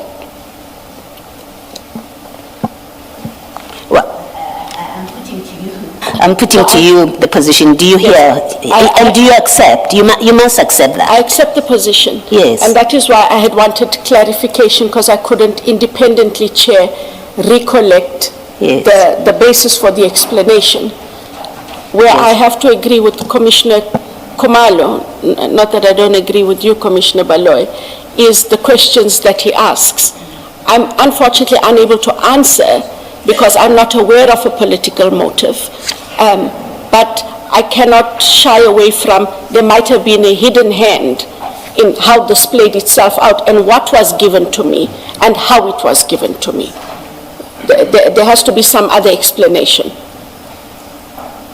for why this takes place. Can we agree, and I know you hadn't seen these supplementary affidavits, so that I'm not displacing that. But the one supplementary affidavit that you hadn't seen until yesterday, that speaks to the PKTT, you find it at 3493, you've gone through that at paragraph 3. Can we agree that even that paragraph 3 could not be a basis for the request at paragraph 7 of your summons, because it says nothing about commanders and members of PKTT. It in fact says funds were used from the Secret Service Fund to purchase resources for the PKTT. That's an accusation or allegation that is not and can never be the basis for the inquiry at page 7, or the documents that you're asking for rather at paragraph 7 of your summons. Can we agree that? We agree. You agree that? Okay. Advocate, at the time you signed this document, which was in April last year, surely you already knew that the Minister Mchunu, had written a letter in terms of which he purported to disband the PKTT. Or maybe let me say he purported to disband or disbanded the PKTT. I'm using both because at this stage we as commissioners have not decided whether the power to disband vests in him or in the National Commissioner. We are yet to decide that.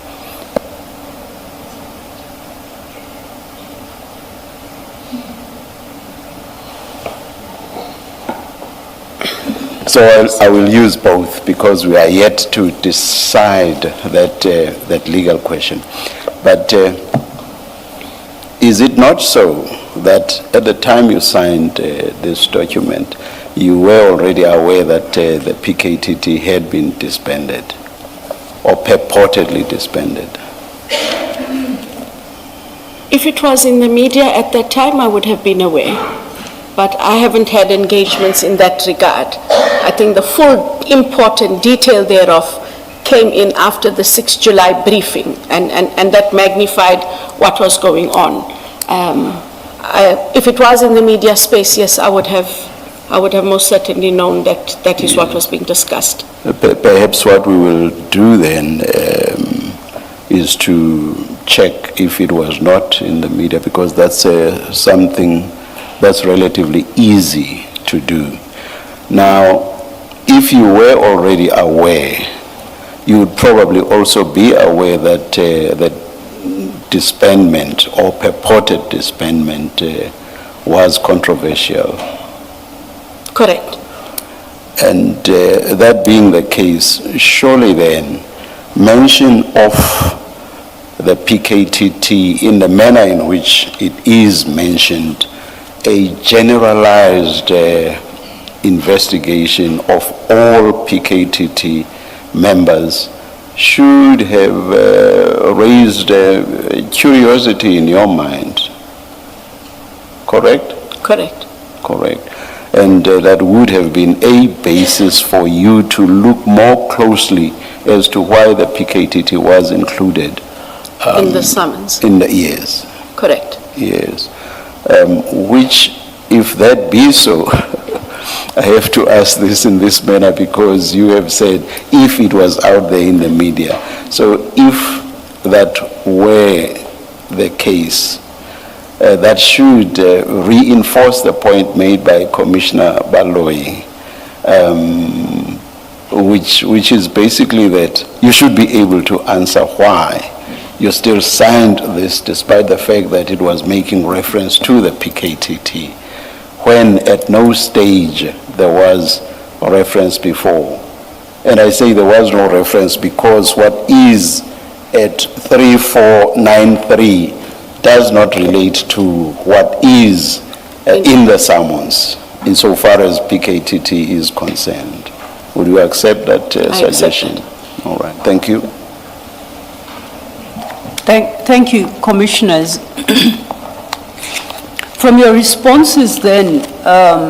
Sorry, Mr. Yes. May we request you and Mr. Bodlani, together with those assisting you, to please engage in the exercise of finding out whether the issue of the disbandment of the PKTT was not out there before Lieutenant General Mkwanazi's public statement on the 6th of July last year. I think from my recollection, it was out there by beginning of the year, Should have after been. the 2nd of January Should have been. 2025, the letter disbanding. Yes. Can I assist the two of you? Even if it was not in January, remember in March there was a parliamentary engagement where General Mkwanazi, among others, addressed the ad hoc, I think it's the police committee, not the full parliament.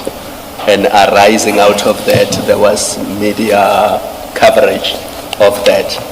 So at least in March, it was a topical issue. I fully agree with Commissioner Kumalo.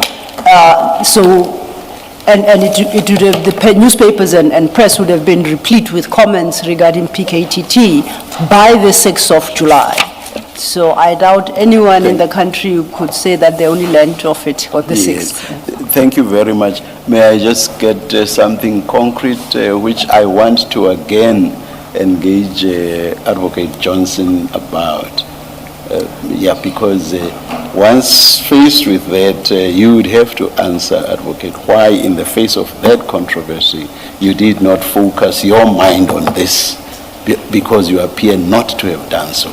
So with concrete information in my hand, I want to revisit this question with Advocate Johnson. We shall do so, Chair. If I understand, then the instruction is that we do sort of a press scan and to see what was publicly available and out there. Please. On the matter. We shall do so. Thank you very much. Chair. We shall oblige, Chair. Thank you. Advocate Johnson, based on the responses you have provided, in particular... Just a minute, and I hope and pray Advocate Johnson will not say, that appears in this, in items from this media house. No, I don't read that. No, I don't watch those TV channels, and so I just hope and pray that won't be your escape route. No, and please don't put me at war with any of the media houses. I read media. Thank you, Thank you, Chair. Thank you. Thank you, Chair. I go back to the response I think you gave to Commissioner Baloyi,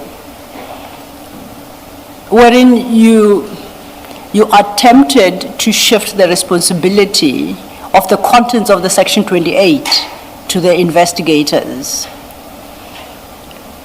And my challenge is, can Colonel Padiache indicated that he conducted a full-blown investigation into the Mukwele appointment in circumstances where he had not even seen the Section 27 referral. You, on the other hand, had seen this Section 27 referral. You made a decision on it, and you determined that a Section 2813 preparatory investigation be initiated. So between the two of you, you being the ID and the investigator, clearly you have more knowledge as to what the original referral was about. And it's your responsibility, I dare say, to ensure that should either malice, improper conduct, or simple human error find reflection in the Section 28 summons, that the institution has to depend on you to determine that those errors and issues of malice are dealt with and taken out of the summons. For the simple reason that if not for your signature, certain things won't be done. If not for your signature, there will not be a basis to demand from the National Commissioner, as the summons do, that all appointments of PKTT members be conducted. So I have a difficulty in your answer, the effect of which would suggest you are the least powerful person in the institution when in the converse you are the most powerful person. Alternatively, it suggests that you don't bother to read what your investigators tell you and ask of you. Having put forward the very two propositions, I personally reject them. And my proposition is you knew exactly what was happening when that item 6 was included and for what purpose. You were not blindsided by that, you knew. And I support Commissioner Baloi's question. What were you trying to achieve by the inclusion of item 6, investigating the PKTT?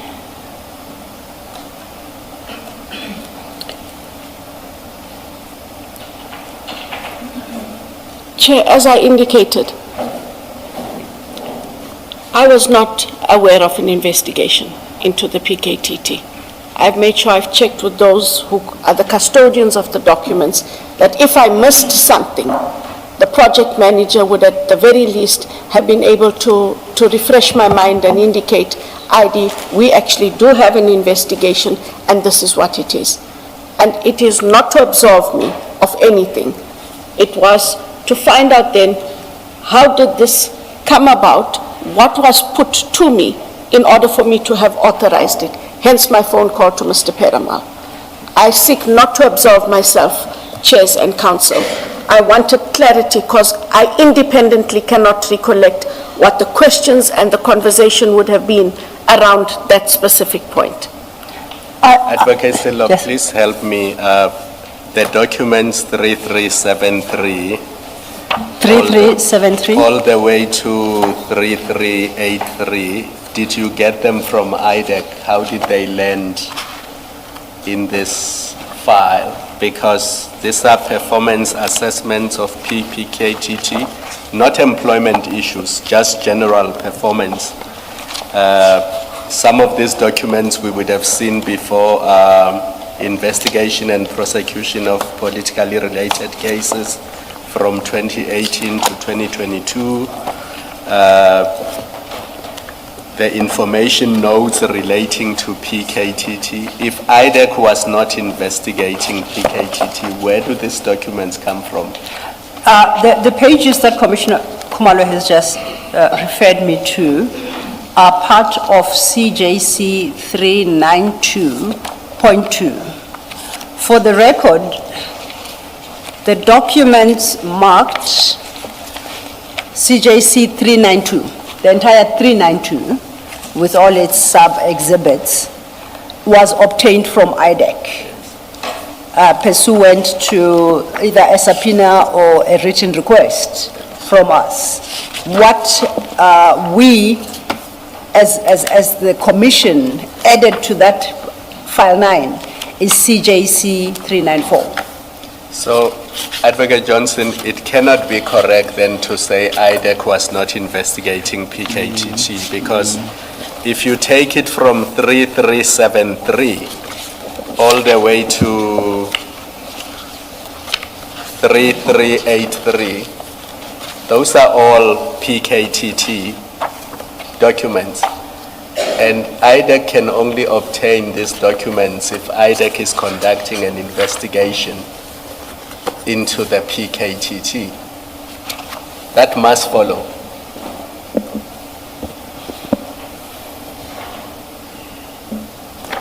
Yes, and that must follow then from that item 6, I would assume, that was on the subpoena. So whoever told you that IDAC was not investigating the PKTT cannot be correct, because the performance report, this is not even employment-related issues.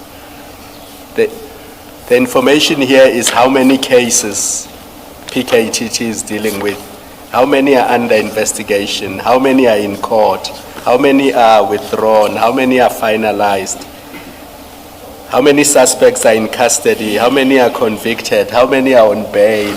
I'm on 3377. So all that information relates to the activities of the PKTT as a unit.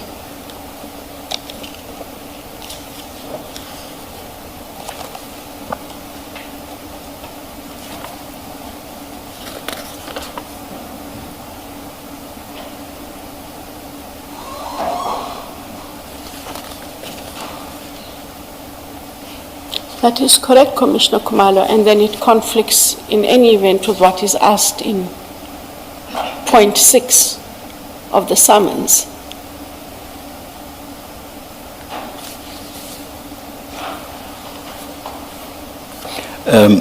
Advocate Johnson, you could not possibly have signed the summons that we are discussing without having gone through it line by line, sentence by sentence. Am I correct? Correct, Chair. Now, if that be the case, especially regard being head to the fact that you say IDAC was not investigating the PKTT, on what basis, having read paragraph 6 of this, of Annexure B, on what basis would we have authorized paragraph 6 of this document? And the answer, let me upfront say, cannot lie in whatever briefing you may have been given. It cannot lie there. So on what basis would we have authorized paragraph 6 of the summons?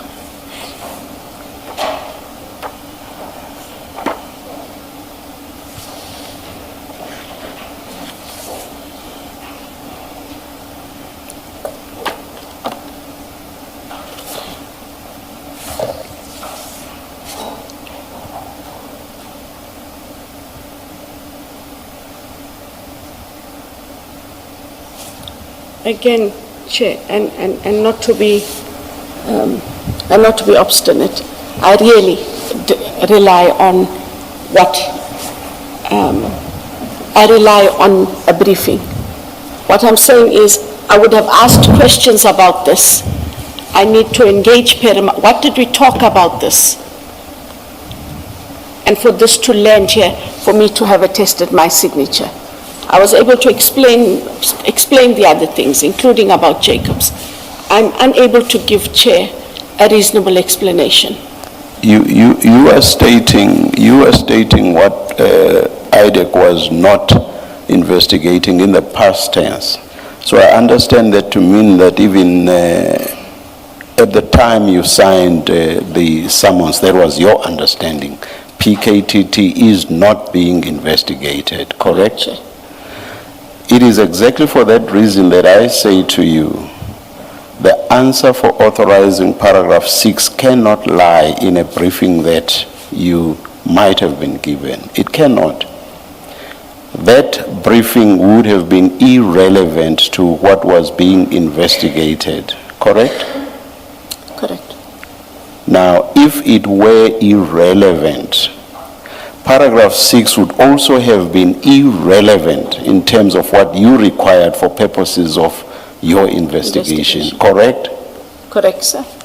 Now it must follow automatically then that you ought not to have authorized paragraph 6 of the summons, correct? I agree with the chair. Yeah.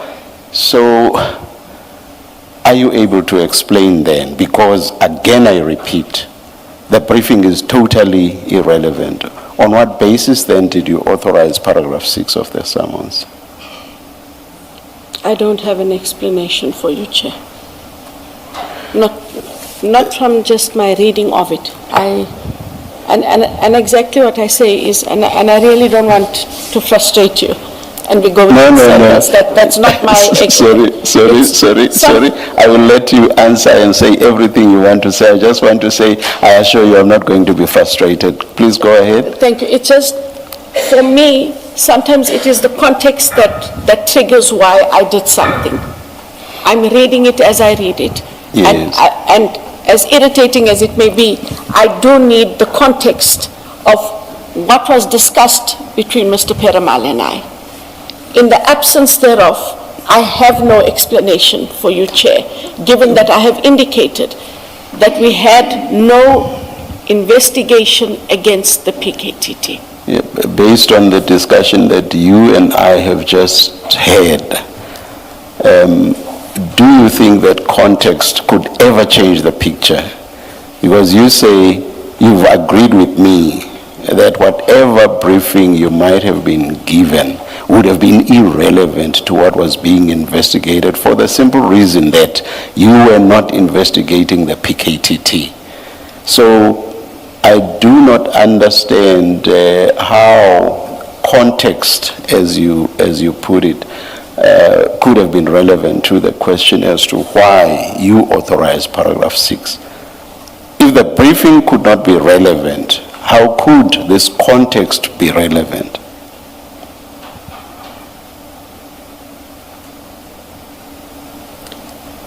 Or let me ask it this way, maybe we will go quicker that way. Sorry.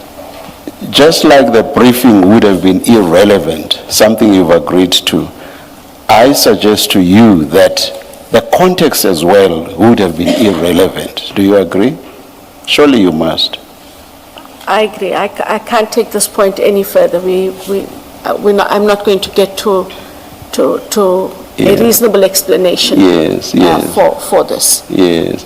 So that, in a sense, ties in with Kumalo's, I'm very sorry, with Commissioner Kumalo's point that isn't what is behind all of this some inarticulate premise that we have not been told about? Isn't that the real explanation? Send it. Do you want to please respond? I didn't even see him accept your apology, Chair.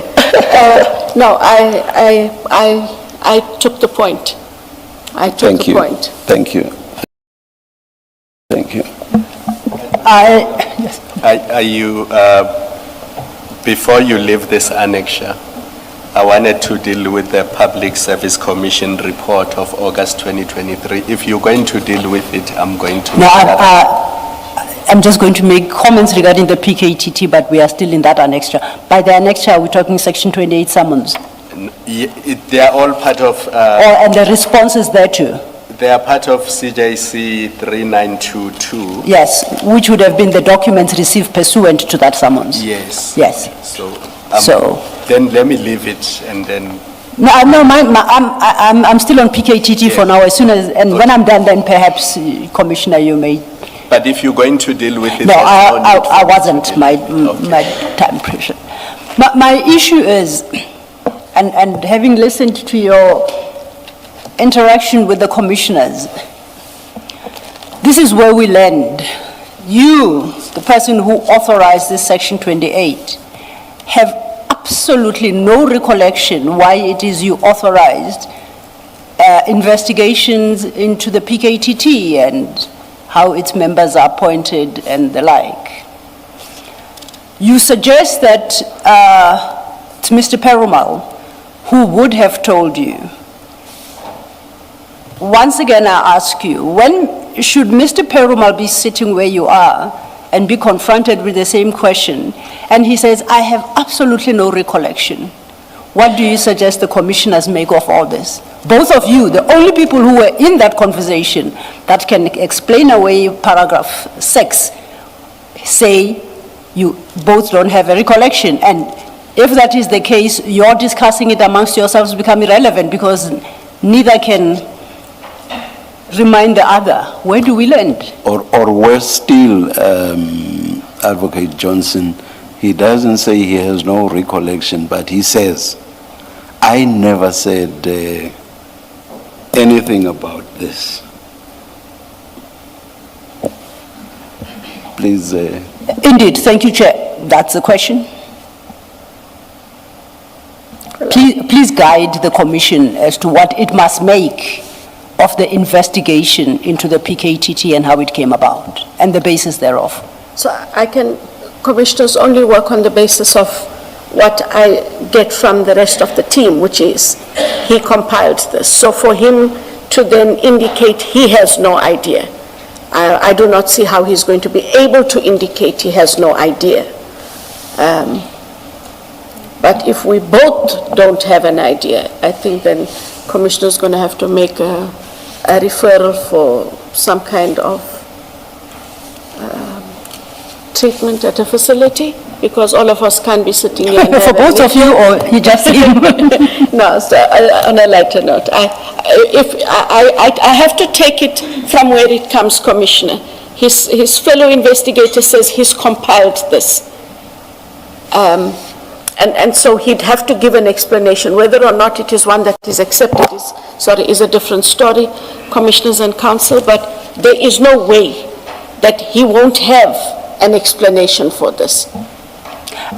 Please make me understand, why does he bear the full responsibility to remember what your conversation was about? The conversation was between the two of you, but you don't bear that responsibility. It is enough for you to say, I don't remember. Why does he assume the full responsibility for that conversation? Not because I don't bear the responsibility, it's because I have many conversations on many matters. And so the investigators invariably would engage. Either they would have kept notes, and or because it is their matter, it is easier for them to engage me. We engage as we do, and then I'm able to, in their presence, having had that engagement, sign the Section 28. So I'm not running away from having a responsibility. It's the number of things they present versus what I have to deal with. Let me take it a step forward. And if he were to come here, we are now in the arena of conjecture, accept. If he were to come here and say, now I do recall that someone's, the ID and I had a full engagement on it, and I explained why it is necessary to obtain those documents from PKTT. If that were to be the answer, what do you want the commissioners to make of that? Do you suggest that the commissioners should reject it? And I suggest that, in turn, that you cannot, because you don't remember what the conversation was about. Or, so what do you...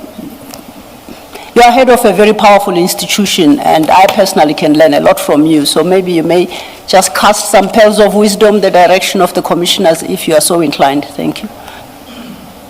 It would become important why this was put in, and where did he get this information from? Because I also don't run away from the point that the chair made. Were they having engagements with other people? How did it come about that this became a pertinent thing? And then talks to the question or the summation by Commissioner Kumalo, is there, so did you say, Commissioner Kumalo, underhand or third hand? I don't know. A hidden hand. Sorry, I got both hands wrong.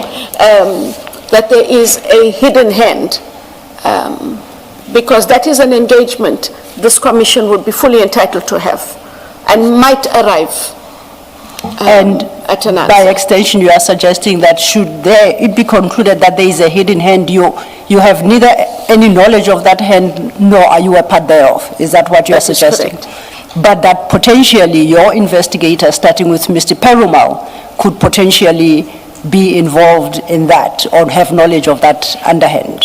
And have knowledge of things that we didn't have Okay. knowledge of. It sounds like are you throwing your investigators under the bus, or am I misreading you? You're absolutely misreading. Please help me. Because we have to work on who was responsible. I've asked a whole lot of them. If the last person there is Perumal, it means Perumal must account. If the issue was, it was Mr. Padiachi, I would have indicated Mr. Padiachi has to account, together with myself. And so it's about, Council, we've agreed that if there's items on which I myself do not have direct knowledge, we should make sure that those who have the direct knowledge are at least mentioned to the Commission. I'm saying it is in that light that we'd have to ask Mr. Perumal. Can I just follow up on that answer? But in fact, it was going to be a follow-up on your answer to the chairperson earlier. But now that you've said it, you must have direct knowledge because you were briefed before you approved this summons. So you're the right person to look to give an explanation on your summons. We're not at the point where we are asking Mr. Perumal what informed him including it in the summons. That's not the discussion we are having. The discussion we are having is why did you approve it in the summons? So you must have had knowledge of what this is about. You said to the chair at the end of your discussion, you said, yeah, Chair, I don't have a reasonable explanation for this as matters stand. I think, speaking for myself, I'm interested in the explanation, reasonable or unreasonable. There is an explanation for this. You must have an explanation for this. So the topic doesn't end at, well, I don't have a reasonable explanation, I see I messed up. You must have an explanation what was going on when you approved this. And it is that explanation that you are not giving us, and it's, in my view, it's not satisfactory an answer. It's not a satisfactory answer for you to say that I must still speak to Perumal, and because he could cook up anything. At this point, I'm not interested in what Mr. Perumal tells you because of what you signed off. I'm interested in why did you sign it off. So that's the first point. And so you haven't yet given us an answer, but I think you do have an explanation, you just have not given it to us. A second point, and I say this, if you want to comment you can, but I just want to list my concerns. A second point is, having signed off on the summons, which has paragraph 6 in it, your answer, whether to the other committee or to us, that you were not aware of an investigation into the PKTT in the face of this summons is not correct. It could not have been correct unless you said to us, I signed without reading the summons. And that's not what you have said, right? You have told us, I read it and I got a briefing on it. So just from reading, even without a briefing, from reading this which is put before you, you would have known that there is an investigation of the PKTT, even if it is limited to promotions.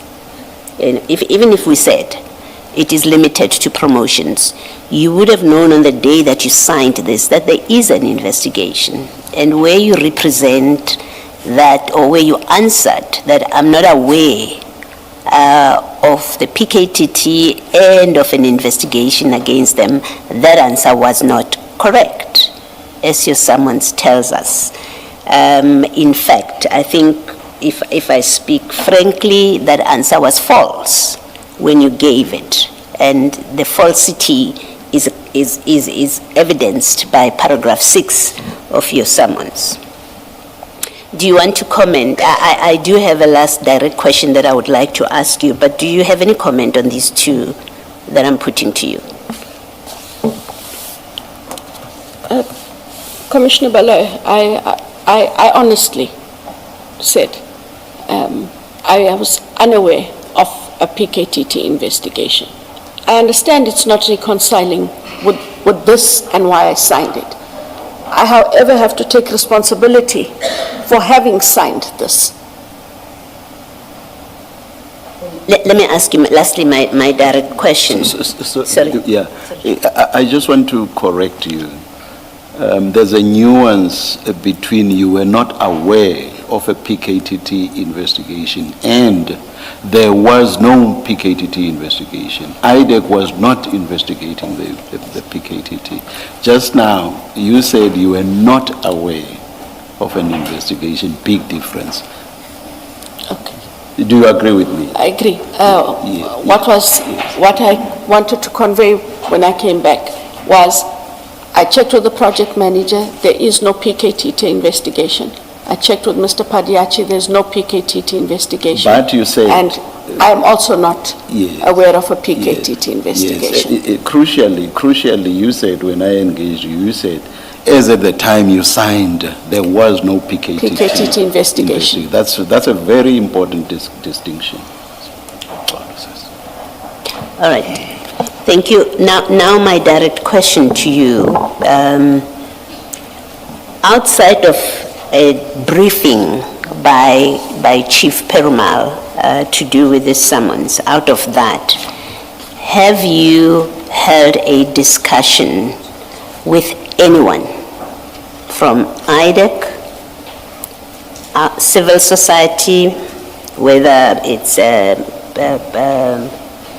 Mr. O'Sullivan, I'm giving you examples, Mr. O'Sullivan, Ms. Dihas, anyone in civil society, anyone in crime intelligence, anyone in your IDAC unit, have you had any discussion at all about the PKTT and allegations against the PKTT that may have or not to be investigated?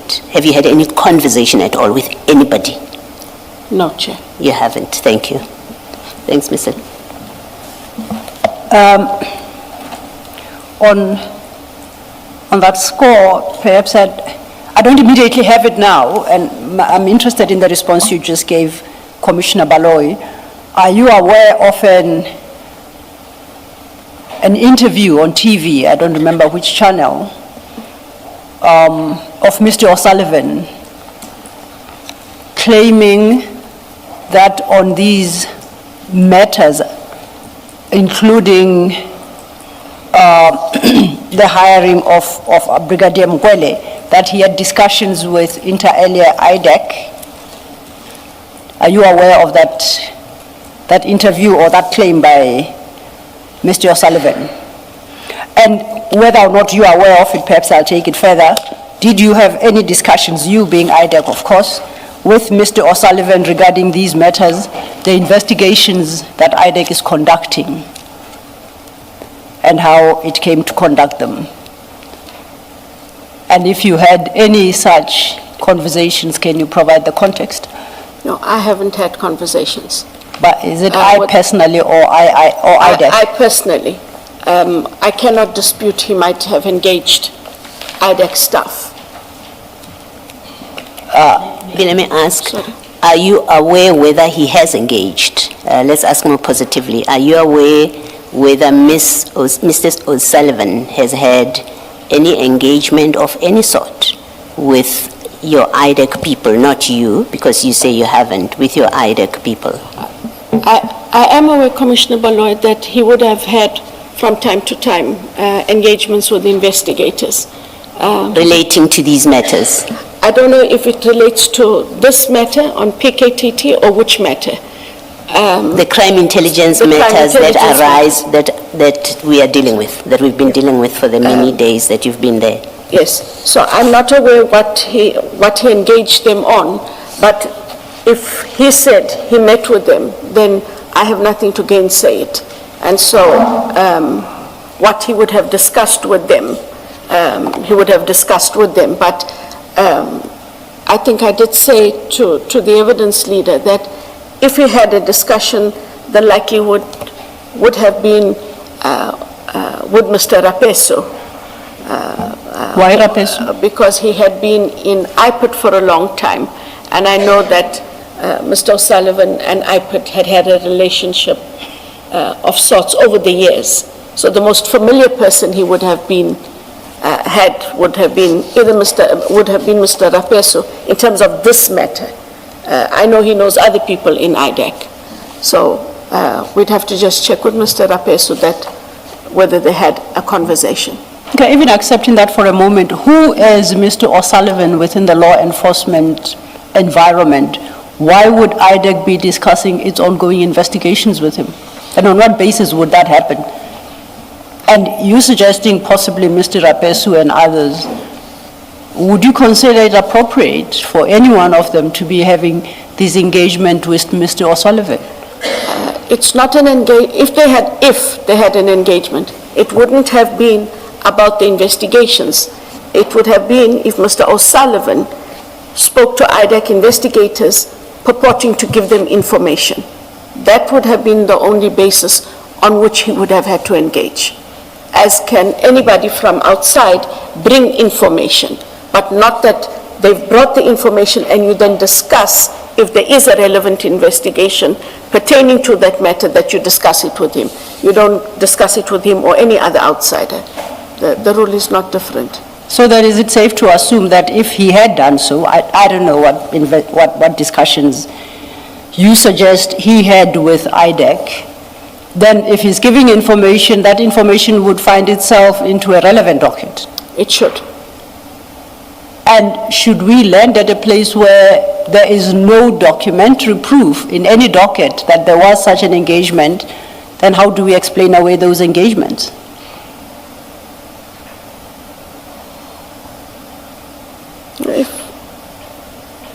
If he's had engagements, they would have, if they had engagements with him, it would depend on the value of what came out of them.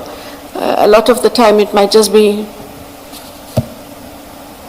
mind over matter and not substance that then didn't have to be dealt with. But if there was substance to it, and if it was in any way able to amplify or corroborate something in the investigation, it would move into the investigation. The investigators would make that assessment, Chair. So where he claims, if he were to claim that there were meetings with IDAC, that wouldn't be entirely correct. Because once you call it a meeting, you're sort of formalizing the engagement. Would you still accept the possibility of him having meetings, whether at his offices with IDAC or at IDAC's offices? What would your comment to that be? I'm just interested to trying to establish the relationship IDAC has with Mr. O'Sullivan based on an interview he once had and engagements I take it the institution he represents, or is a part of, with IDAC. So I thought you might shed some light on that relationship, however formal or informal. If he met with the investigators, it would have had to have been for information sharing. I can't see what else. Not being part of them, I'm thumb-sucking, which is wrong. But you haven't had such engagements with him on behalf of IDAC? As the head of IDAC, no. You say as a head of IDAC, in what capacity have you as a matter of interest? We've had engagements with him in the past on other matters when we were in the DSO. The Celebi matter comes to mind, and there were other matters that would have been referred.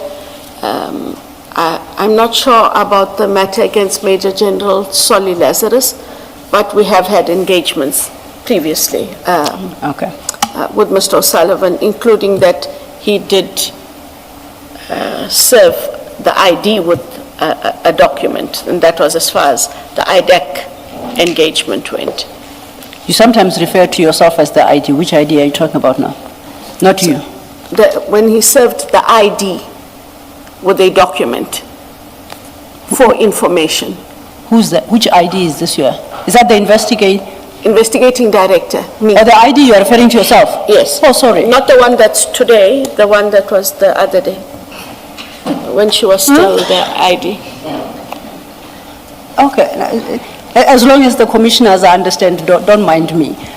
Commissioner Kumalo, you wanted to deal with the annexure still. Advocate Johnson, on the issue of Mr. O'Sullivan, it was on the 27th of June 2025. He was on Newsroom Africa, one of those late evening programs, and he said there, I've met with IDAC several times and I've given them documents. So I'm assuming that when you saw that on TV or when somebody told you about it, you would have been interested to know who at IDAC is meeting with Mr. O'Sullivan. Were you not interested at all?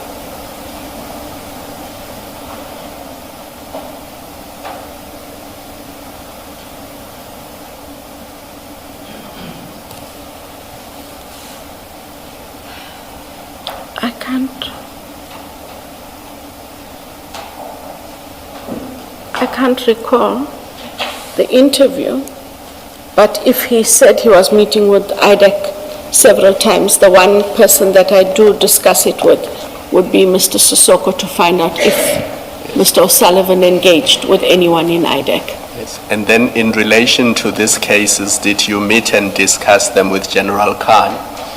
No. Do you know that members of IDAC met and discussed these cases with General Khan? What I am aware of, Chair, which is what I had to do to prepare for the commission, because I don't read the dockets, and I wanted to know if they had an engagement with General Khan on any of the CI matters. And I give you the feedback as I was given the feedback. They had conducted most of the investigations, I think in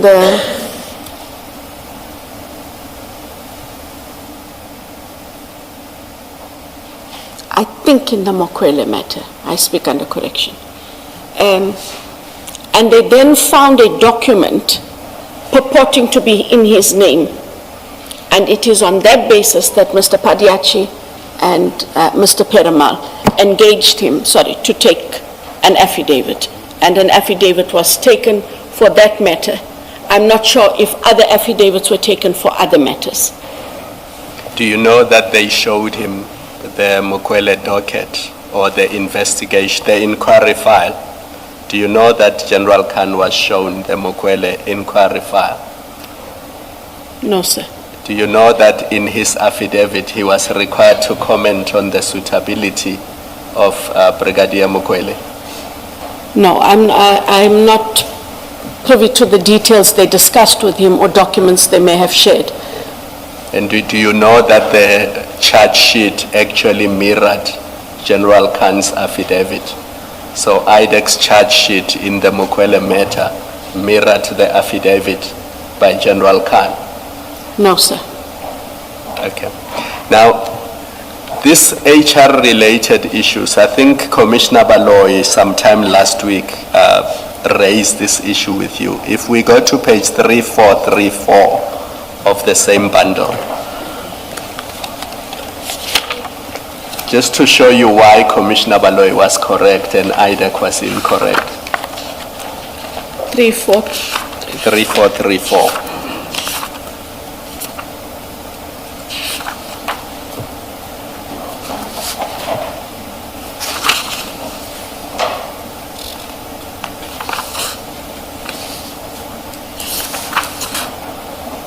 Are you there? Yes, I'm here. Sorry, my 3434 is very small. No, that's fine. Do you see that it's a provisional report by the Public Service Commission? I see that, Chair. And it was investigating alleged irregular appointments within crime intelligence.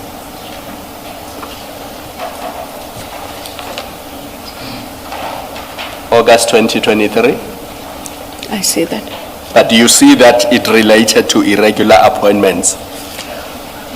in Correct. crime intelligence. Correct. The very issue which is the subject of Mr. Adams's complaint.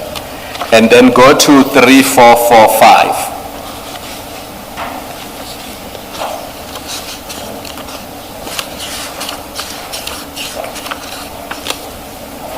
Are you there? I'm there. So Commissioner. just cast your eyes on the finding in 7.1.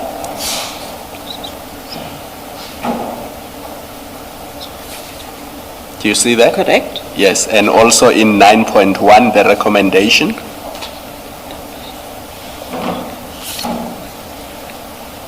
Do you see that?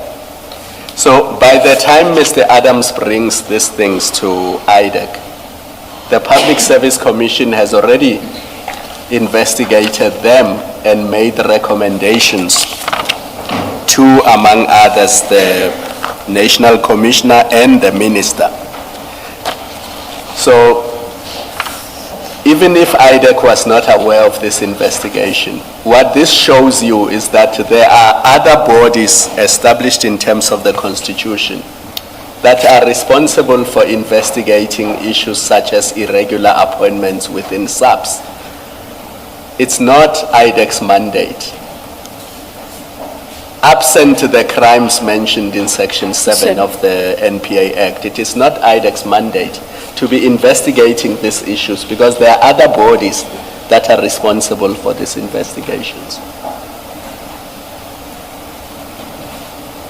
So what this report, all of it shows you is that exactly what Commissioner Baloyi said last week, that the moment this came to IDAC's desk, IDAC should have said, but these are not our issues, let's refer them to bodies that are responsible for investigating these issues. And there would have been no need for that summons that we see on 3360 and the annexures that follow all the way up to 3363. Because all those issues about performance assessments, about deviation, appointment deviations, all of those issues, those are matters for the Public Service Commission, not for IDAC. And with your leave, Commissioner Khumalo, if I may point out, at item 11 of the same report, this is a report of August 2023. So the employment of Khumalo in that position was resolved by the PSC already in August 2023. And almost 2 years later, IDAC wants to revive this issue, revives the issue, culminating eventually in his arrest in June 2025. Do you see the problem of crossing lines and not performing strictly in terms of your statutory mandate? Yes, correct. Maybe also for completeness, and it has a bearing on my earlier question about whether you met and discussed with a number of people, and I mentioned names, to mention for completeness that at paragraph 2.1, the PSC records that the complaint was lodged by Miss Mary DeHaas. You see that at page 3437. Just, I'm mentioning it for completeness.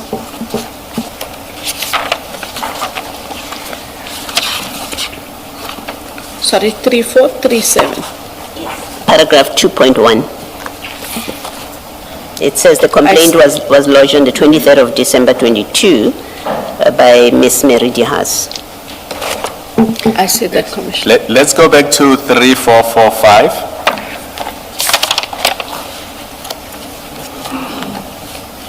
Are you there? I am there. I'm going to ask you to do three things very quickly.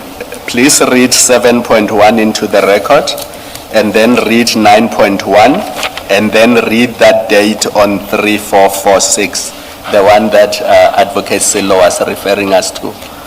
So please read 7.1 into the record, 9.1, and then the date in paragraph 11 into the record.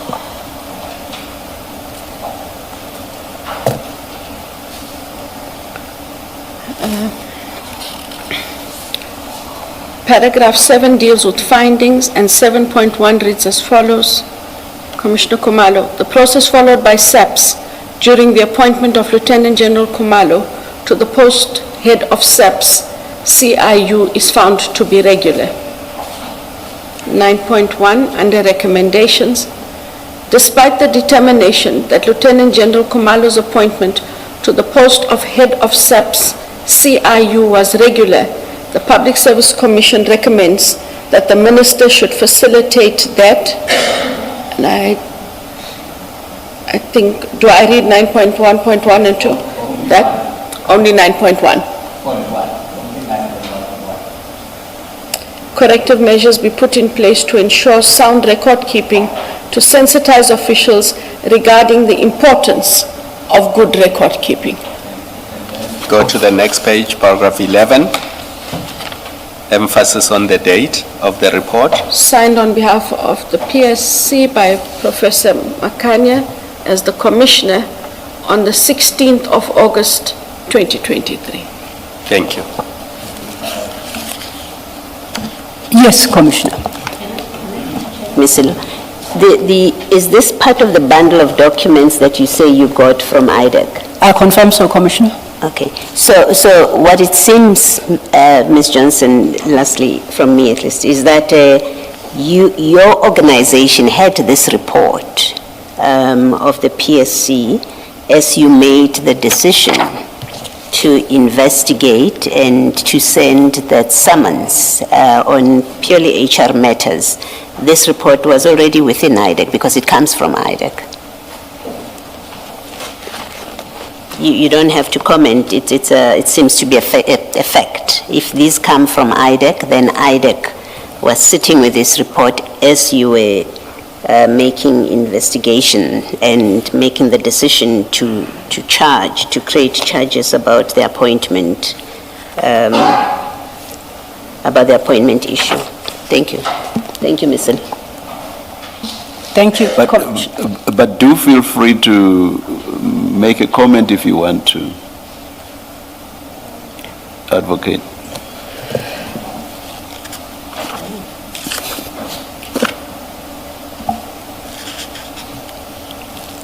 Advocate Johnson? It is irresponsible for us as IDAC, if the investigators had this, not to have brought it to my attention, and for us to have had then a proper adjudication of what did we get in, what has happened in the interim, and does this still find place? Because just this report, don't even worry about the mandate of IDAC, just such a conclusive report removes it from the realm of any kind of investigation. Thank you. If I may follow up on that, again, we go to our base document, our famous Section 27 affidavit. We don't have to go to it, I'll read into it. It's our paragraph 5. Okay. That one that suggested that the very appointment of General Khumalo to this position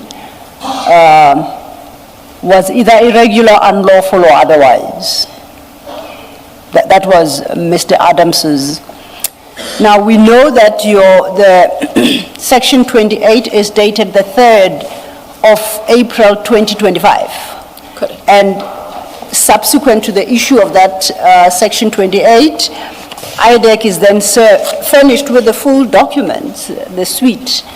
And as Commissioner Khumalo points your attention to the PSC finding, is it safe to conclude that somewhere within IDAC lies a formal report under your signature indicating that any complaint or concerns raised by this Section 27 referral, particularly in paragraph 5 of the referral, or relating to the appointment or the regularity of the appointment of General Khumalo, has been put to bed?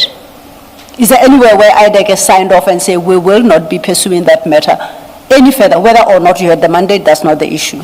But that it has been definitively responded to, and that subject is closed. Is there a document like that that lies within IDAC? Or is the investigation perhaps somehow continuing under some or other guise? As I said earlier, Commissioners, where there are issues that have come to the fore as they have over the days. And when you look at this report as well, then the recommendation to the head of IDAC would be that all these matters, where they are still under investigation, would have to be set aside, because this is what it is. Just remind us, the J50, the recent one that was suspended or put on hold, did it relate to the same issues?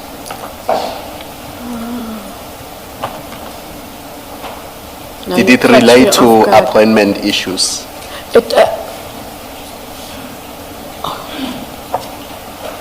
Because I haven't engaged them in a while, but I No, do this recall is- that this is Sorry, one of my daughter- sorry, I'll allow you to respond fully. I want to say, you say you've not engaged with this in a while. This is quite recent, it was in the media, now. Yes. The arrest of, the intended arrest of Yes. General Kumalo, that's quite recent. Yes. So I don't quite understand you when you say you've not engaged with this in quite a while. Anyway, please respond to the question by Commissioner Yeah. Kumalo. The quite a while for me is relative. I haven't done it as of recent. But I do recall that that matter would have been about the vetting and appointment of General Madondo. So it's about appointment issues, irregularity or otherwise of appointments of generals? No, it's more the vetting and her moving to positions because of the vetting. But and It was a those, vetting issue. and those issues for the Public Service Commission to deal with? And that matter is under review by a special panel. I said the ones that are not there, commissioners, that remain under investigation, those are the ones on which I will make those recommendations as I undertook. So it's those ones, unfortunately, once a court process starts and they've now been taken on review by the Office of the National Director with a special panel, I'm not in those ones, but Commissioner Baloy said to me, those are court matters. You got investigations, so go look at your investigations. She didn't say it in that harsh I way. know I said it better than that. Yes. But that was the gist, and I did undertake to do that, as I've undertaken to do with now quite a few of the other matters. That must happen. I must say, Advocate Johnson, that I find it quite strange that you are as hesitant as you are with regard to the basis for the intended arrest. In your response to Commissioner Kumalo, you were quite hesitant. I would have thought, I mean, this was out there for all to see in the public domain, and there was a lot of noise around it. For you not to be sure and to say that you have not engaged with it in a while, and eventually when you do respond, you are as hesitant as you were, I find that very strange. Why is that so? I'm not hesitant, but I'm trying not to. You were hesitant. Okay, I take You did not just rattle the response off, which is what I would have expected. Okay. It's because I'm not vested with those matters, I become overly cautious about what I'm saying and don't want any negative implications. So my recollection has to be correct.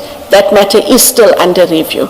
And I did say that as well yesterday, lest I say something that may negatively influence the matter, not just for the state. There are people whose lives are involved, and those are, they're not yet accused, those are suspects. And so I am cautious. And I'm sure you'll understand why I'm saying what I'm saying, because you are a very articulate person and you speak far quicker than I can ever hope to. So that's why I noticed the hesitancy. Thank you, Chair. I must say, Advocate Johnson, I'm surprised that you are not aware of these things. My expectation would have been certainly after 6 July last year and allegations made against IDAC, that as head of IDAC, you would be more hands-on because the J50 we're talking about goes to the heart of the allegation made against IDAC a year ago. So I would have expected that the head of IDAC would say to her team, brief me on this matter so that I'm up to speed, so that if I need to account either to the ad hoc or to this commission, I'm fully appraised of what the situation is.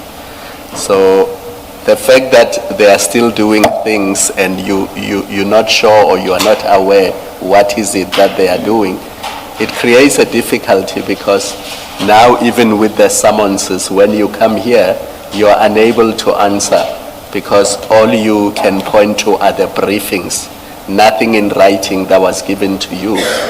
And it makes it difficult for us to then assess who is accountable for these decisions, who's accountable for this conduct, and if there are rogue elements within IDAC, who holds those rogue elements accountable if it's not the head of IDAC?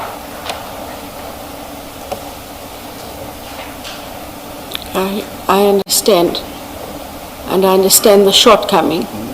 I mean, before July 6, nobody expected that there will be a commission, Yes. that there will be the ad hoc, and you would have to go there and answer and be referred to thousands of documents. But after July 6, it should have been obvious that on all these matters, I will be asked to go and explain and answer, and I need to be aware of what's going on so that I'm able to answer the questions that are posed.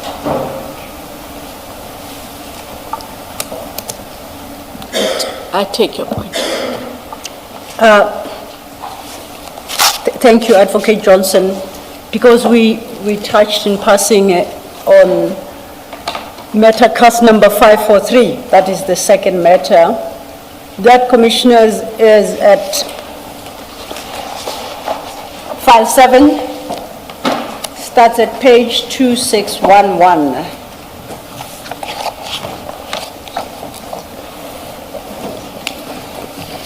Just an observation to make. Can And- we put and- away file 9? File 9. No, I'm not making any promises, but It must be a closer. it must be close by. And just for the record, that this is the file, the docket. We said it's still under investigation, it's fairly sensitive, and it concerns I'll call them the aborted J50 warrants of arrest of Generals Kumalo and Madondo.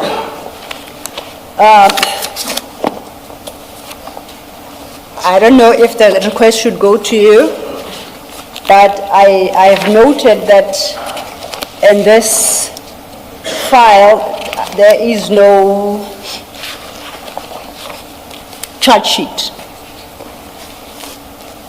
That's what I note, just for the record. But what I'm more particularly interested in right now is page 2613. And this is an IDAC document. And that will be the affidavit that initiates the investigation and culminates in the prosecution, correct? That would be correct.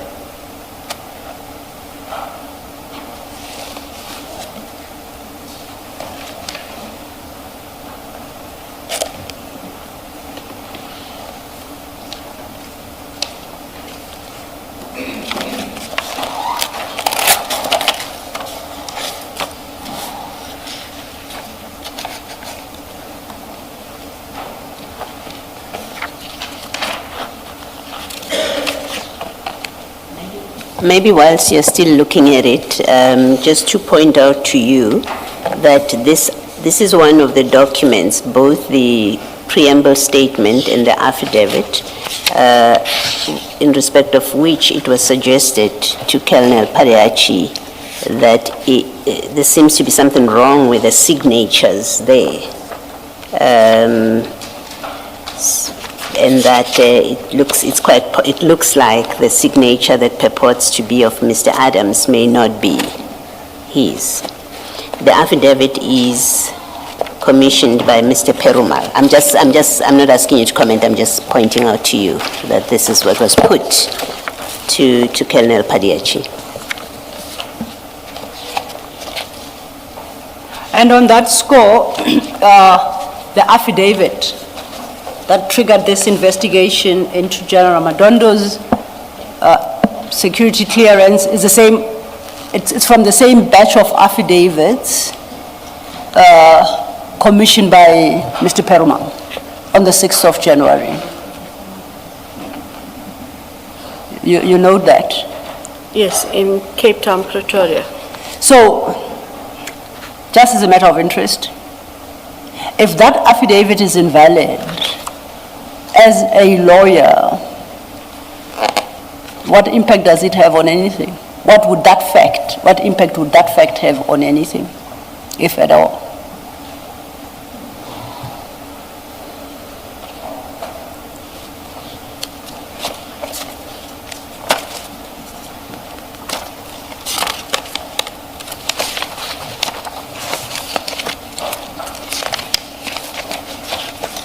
And I ask that because my reading of the original Section 27 does not single out General Madondo in the manner that this supplementary affidavit does. So, according to the Section 27, Mr. Adams did not suggest that General Madondo did not have a security clearance, unless I have overread this, and I may very well have skipped it. But I don't see it in the Section 27. I don't see it in the set of 4 supplementary statements commissioned by Investigator Rapesu in the presence of Mr. Perumal and Advocate Ramsamy. I find it instead in the affidavit commissioned by Mr. Perumal in Cape Town and Pretoria simultaneously, that the other 2, the validity of which the other 2 deny. And my interest is where that information comes from, that you should be investigating specifically General Madondo's security clearance. Because that was never part of the complaint.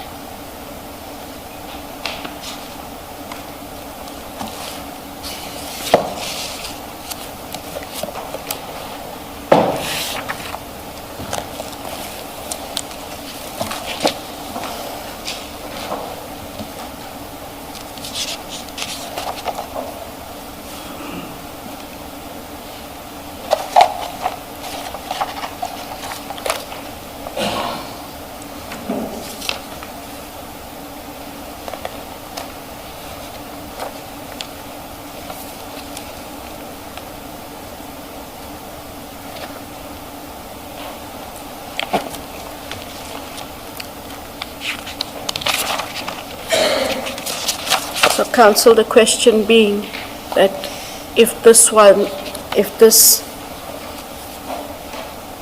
A1 of Adams is false, what do we make of the rest of the investigation?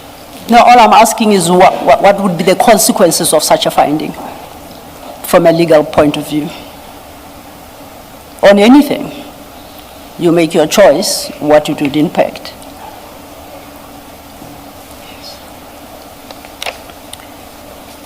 If the statement is false,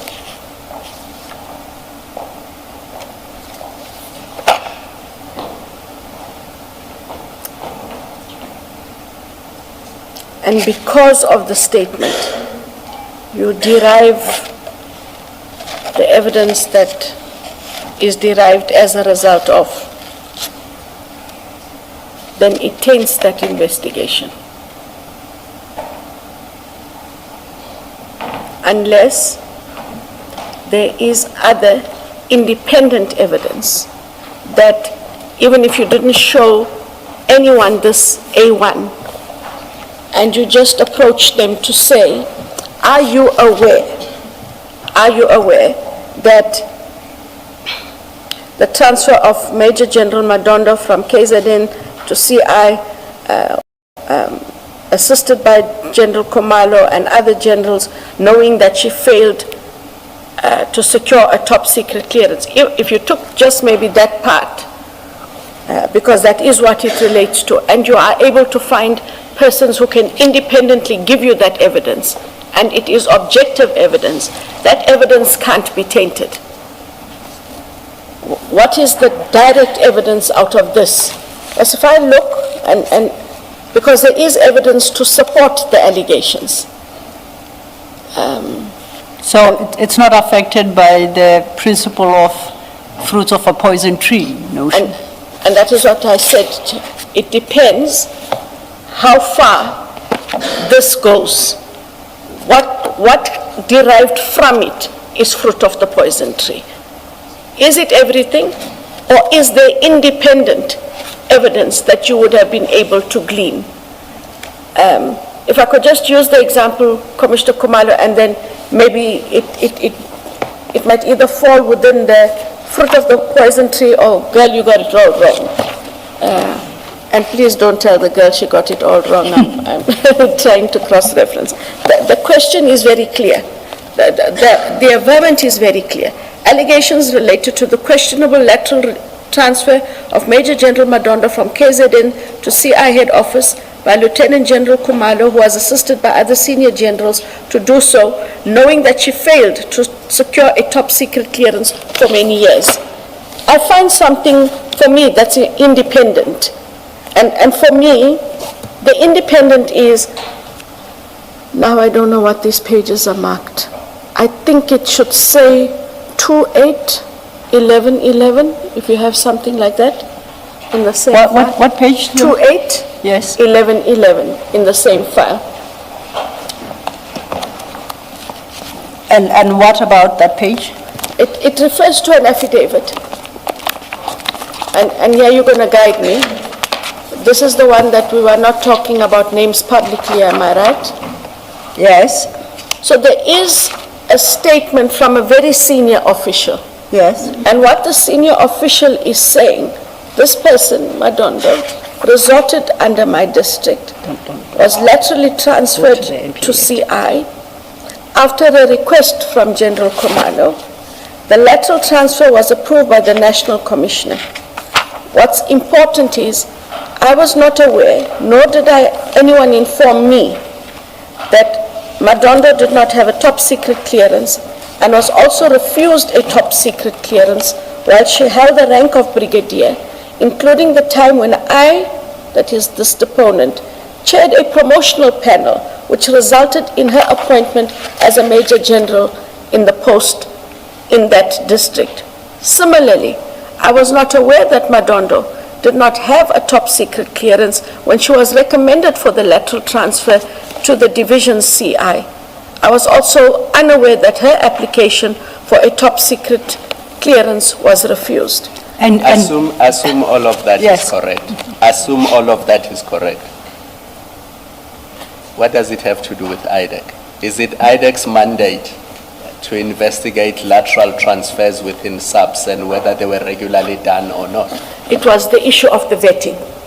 But does IDAC investigate whether somebody's vetting is correct or not? Is that IDAC's mandate? No, and this may is one of- I piggyback on that? We've taken the liberty of projecting Section 7.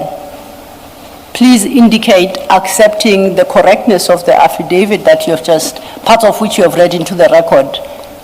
Where do we fit in that Section 7, 1 capital A?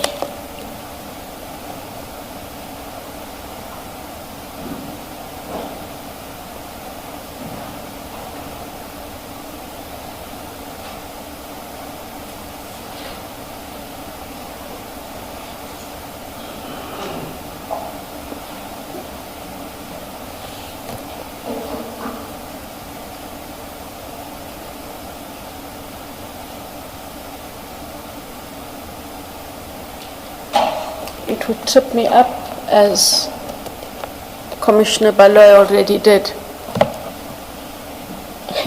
in relating, you have the top and relating to, not and.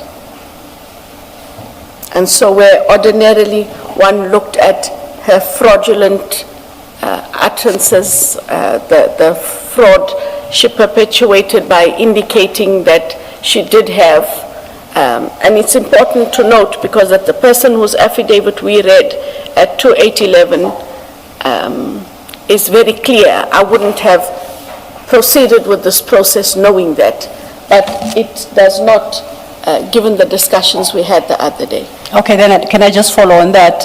You're saying the fraud she perpetuated, that then speaks to General Madondo. What does General Kumalo have to do with that? Does the docket suggest he's part of that fraud as well? The suggestion is he knew she had no clearance and that she had pending matters, which was the basis on which she could not be properly vetted and or transferred, which is supported by But then to bring it into 7, he must have known of the fraud. He must have known. Because it's a fraud. So are you saying the docket suggests that General Kumalo knew of the fraud, was complicit in the fraud? Is that where the docket will land us? That is what the allegation was, yes. And there is a basis for that, I take it, in the docket? That is correct. Okay. Should be there. Chair, I see it's 1 o'clock. Might this be an appropriate time? Yes, it is. Oh, sorry, May sorry. I ask a question? Yes. I hope we finish today. I would really like us to finish today. You know, I'm not being disrespectful. I've been, my employment is terminated. I haven't been to the office yesterday or today to ensure that, you know, this is government. You know, the moment they tell you, they say, can you please just hand us your stuff and get out the door? And I haven't been able to get out the door. And so I'm hoping that even if we have to take a little longer, if we could be of a mind to finish today.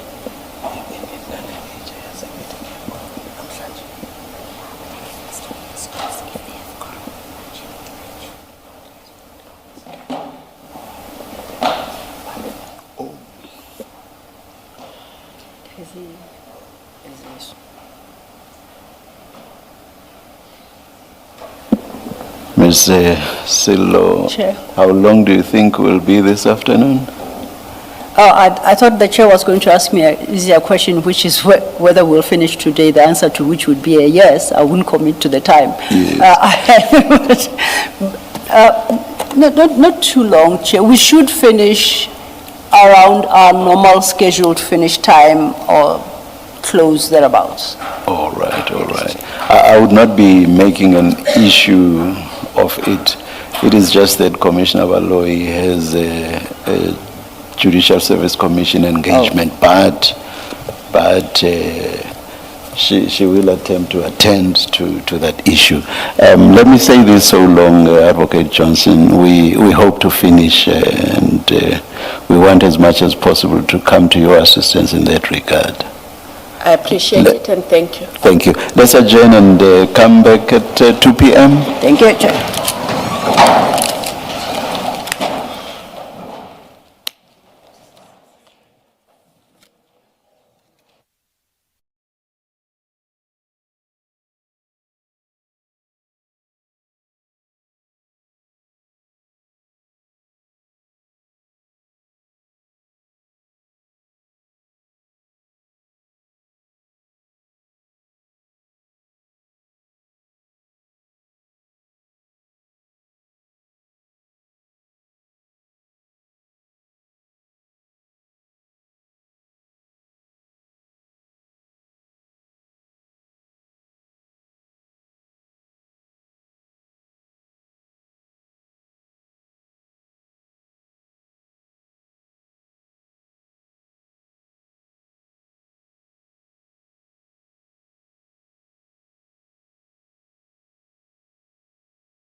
your cell phones are off. We don't want cell phones ringing again.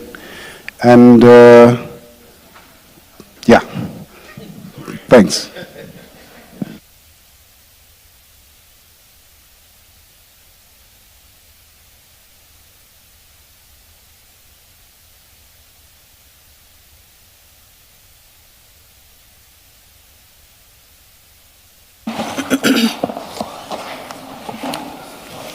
Yes, just before that, Advocate Johnson, we are able to sit late, so we should be able to finish today, I hope.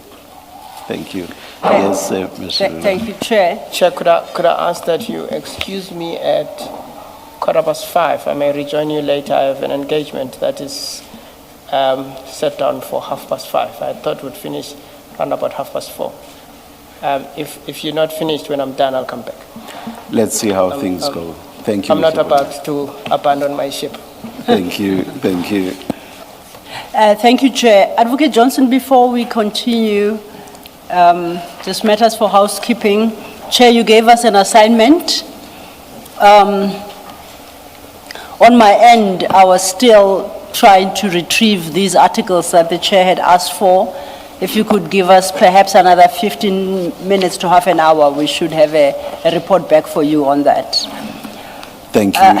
Thank you, Chair. Thank you. But otherwise, Advocate Johnson, you recall when we broke for tea, Commissioner Baloyi had specifically requested documents or information pertaining to the former Minister Beki Cele's siphoning, I think, of the secret fund. And you were going to make a call, if I recall, to somebody in the office. Perhaps Commissioner Baloyi can restate the request, and then you can tell us where you landed with that. That was before tea. When we came back, I clean forgot to inquire how far your efforts have gone. You do remember what it was? I do remember. Yes. And what I did together with Advocate Maga from the NPA, we did call Mr. Sissoko, and because it's not within his direct purview, we gave him the question, told him what it is the commission is looking for, and I told him who in the team might have it, and he undertook to engage them, find it if he can, and he will then liaise directly with Mr. Maga. But we had that conversation at lunch. All right, so it's still outstanding? It's still outstanding. All right, thank you. Thank you, Advocate. And I think before we part company today, we would appreciate a clear indication, perhaps through your legal representatives, on how best to deal with outstanding documents that are within IDAC in light of the fact that you are now retired. You'll be able to guide us in that regard? Yes, Okay. and I will also be available when council wants to message me just to hear, I'm looking for this, direct me wherever. I'll be happy to do that. Thank you. Commissioners, I'm ready to move off that section 28 summons. As I understand section 28, all summonses are assigned by yourself. And I think that has been at least my experience insofar as the dockets are concerned. The dockets before us. Yes, in most matters, but in other matters, and it all depends on availability, deputy directors of public prosecutions can also sign the summons. So is that delegated authority or is that an original authority they have? They have a delegated authority because it is incidental to prosecutions and investigations. So would there be a written delegation of authority from you? They all have a delegated authority, yes. I'm interested in Yes. whether it's a written delegation of authority Yes. that we can ask for. Correct. So is it a general authority that you issued to all or specific persons? And if so, when is it renewable on a periodic basis? How does it work? It's, in terms of section, it is 20 of the NPA Act, we delegate authority, and it's a once-off delegation, unless the rank changes and you have to upgrade that authority, and of course when new persons come into the fold. And the authority for different functions delegated to the different functionaries. But the main gist of all those authorities is the ability to institute prosecutions for and on behalf of the state, and to conduct investigations incidental to those prosecutions. I ask because I'm looking at section 28(6), which I understood that most of these summonses that we've considered are issued in terms of. There are section 28 summonses. Correct.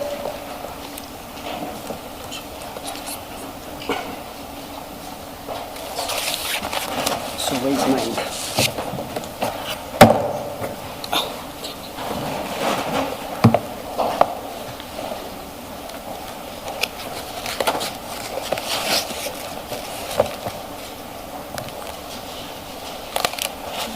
Have you located your copy? I have a copy. I read section 28 sub 6, and it states that for the purposes of an investigation, remember we are in section 28. Yes. Sub A, the investigating director may summon any person or ask for any document or book in their possession or under their control. And at B, the investigating director or person designated by him or her may question any person. Do you see that? Yes. So most of the section 28 summonses I've seen, at least in the dockets, are signed by you, just like the one we were considering just before lunch. Now, section 28 sub 7 provides that a summons referred to in subsection 6, which is the one we've just looked at, shall be, and it states AB, and I'm interested in C, be signed by the ID or a person authorized by him or her. So there seems to be a requirement, if it's not signed by you, for specific authorization by you, which of course implicit in that is that you delegated the power. And as we know, with the rules of delegation, it must be in writing. Correct. So, it would be fair to expect that if we come across a summons that is signed by anyone but the ID, there would be within IDAC's records that delegation to be compliant with sub 7. That is correct. There would be a written delegation. Yes, and that delegation, if I may, Council, is in terms of section 20 of the NPA Act, power to institute and conduct criminal proceedings. The power is contemplated in section 1792 and all other relevant sections of the Constitution to A, institute and conduct criminal proceedings on behalf of the state. B, carry out any necessary functions incidental to instituting and conducting such criminal proceedings. And C, discontinue criminal proceedings. So they have a section 20 authority, and that allows them then to deal with functions incidental to investigations and prosecutions. I read 20 to speak to the institution and conduct of criminal proceedings. On behalf of the state? Yes. Yes. And not investigations. You recall, as I understand, IDAC has got both powers. Yes. Power of investigation and power of prosecution. Yes. And section 20, on my reading, relates to criminal proceedings, which is the prosecutorial part of the NPA. Section 28 that we have dealt with, you remember we dealt with section 28.1 and 28.13, which speak to investigations. And that particular section, insofar as investigations are concerned, and the issuing of summonses prescribes that a summons must be signed in 7 sub C must be signed by the ID or a person authorized by him or her. Correct. My interpretation is that that's a separate now Yeah. authorization. Yes. So my question was, is it fair to assume where there is a summons signed by anyone but yourselves, that there would be a record of the delegation of that power to that specific person within IDAC? That should be, That's yes. a fair assumption. Please turn to, we're still with file 9. I'm at 3527. This is CJC 397.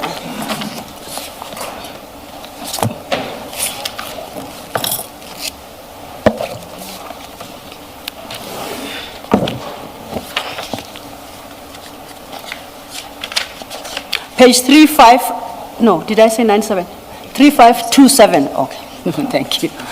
I thought I'd mentioned the wrong page. 3527, that's CJC 397. And you see at the top of that document, it says it's a summons in terms of section 28.6, read with 28.7 of the NPA Act, which are the subsections we just had regard to now. You confirm that? I confirm. I see this is a summons issued on the 11th of May 2026. It's signed by Advocate S. Manilal. And if we go to page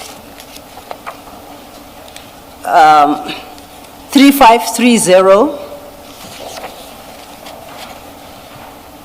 you have a main heading, introduction, under A, B, background. And it's at 5, it says, the information required from you relates to the conducting of an investigation into serious fraud and corruption committed within the South African Police Service. This investigation was authorized by the investigating director in terms of section 28 sub 1 sub A of the NPA Act into allegations of the commission of the following offenses. A, fraud, B, corruption. Which investigation is this?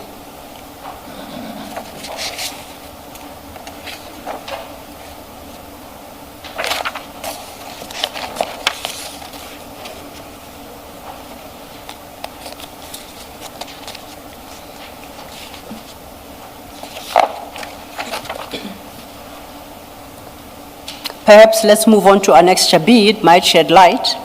Annexure B provides the particulars pertaining to this investigation and states that the PKTT team that traveled to the Western Cape for the arrest of Mr. Fadiel Adams. And in that regard, IDAC requires certified copies of all travel documents for the PKTT members who traveled to the Western Cape and were involved in the arrest of Mr. Fadiel Adams for the period 30th April to the 8th of May 2026. Travel documents must include all applications, itineraries, SAP 501s, approvals. The members would have departed on 30th April 2026 and returned on the 8th of May 2026. And it's signed by Advocate Manilal. Which investigation is this? Where IDAC issues a section 28 to demanding details and documents pertaining to the PKTT's team's travel to the Western Cape to arrest Mr. Fadiel Adams.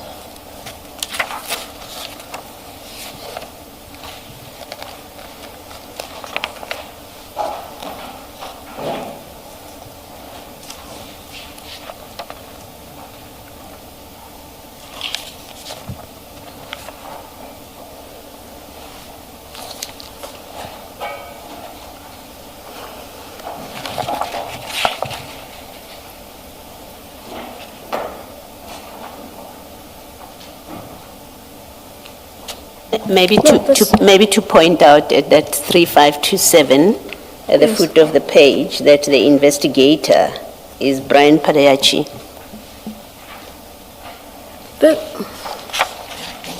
This is somewhat confusing because it looks like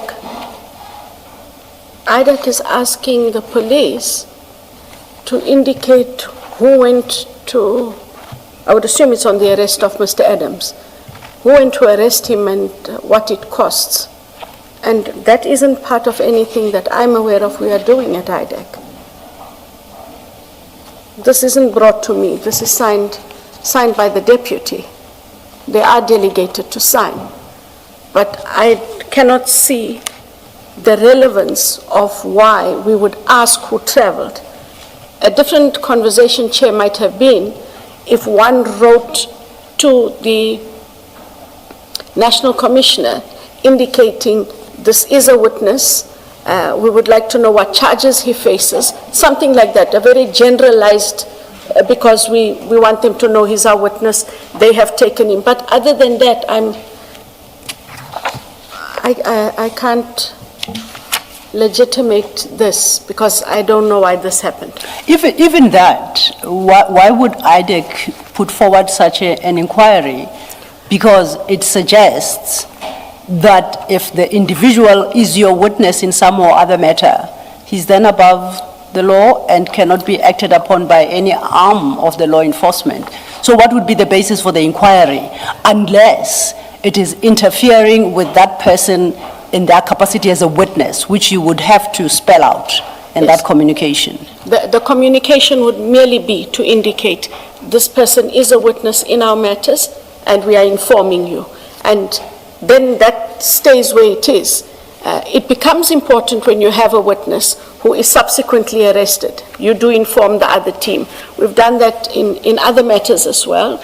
If you take, and not to go into his details because he has yet to come to the commission, when Mr. Madlanga was arrested in Joburg on other matters, we were already busy with a corruption matter. We informed that prosecution team, colleague to colleague. I just would like you to know, IDAC is only vested with this matter into Mr. Madlanga, and we're not aware of what you are doing, but if you need anything, ours is purely a corruption matter, and vice versa. That way, either teams get to collaborate, we don't trample on one another's toes, but it's a collegiality we've always afforded one another. If you don't know anything about this, it then suggests that there are investigations that are being conducted by an organization that you don't know about. Is that how it operates? Is that how IDAC operates? That the head may not know that there are investigations against certain people and in certain matters that are happening? Not in that sense, but if they are already busy with an investigation, and within that investigation team, they see fit to seek information that they think may help their matter, they are allowed to go ahead as investigators and prosecutors. And so I don't know why it happened and in this instance. that would be part of an investigation. It flows from an investigation, right? Correct. But you are not aware that there is an investigation into the arrest of Mr. Adams. No, You're not because- aware that there's such an investigation? No. I did see on television that Mr. Adams was being arrested. That is a matter that must get dealt with wherever it gets dealt with. So for us to want to know anything, I think it's not just about the anything. It was the detail of what was being sought. Yes. And what would you do with this detail if Why they do you gave want the detail? names of people, indeed, who arrested him? Correct. And you say you were never made aware that there is such an inquiry or there is such an investigation that IDAC is looking into. Correct. Thank you. So, and no idea why a team would have then deliberated on something like this. Yes. And not brought it to the attention of the head. If it was going to make a difference to cases we had where he is a witness, Yes. that's different. But even when you look at the level of the detail that is asked, it can in no way further the investigation that we have. Thank you. Thank you, Mr. Thank you, Commissioner Baloy. Based on your response,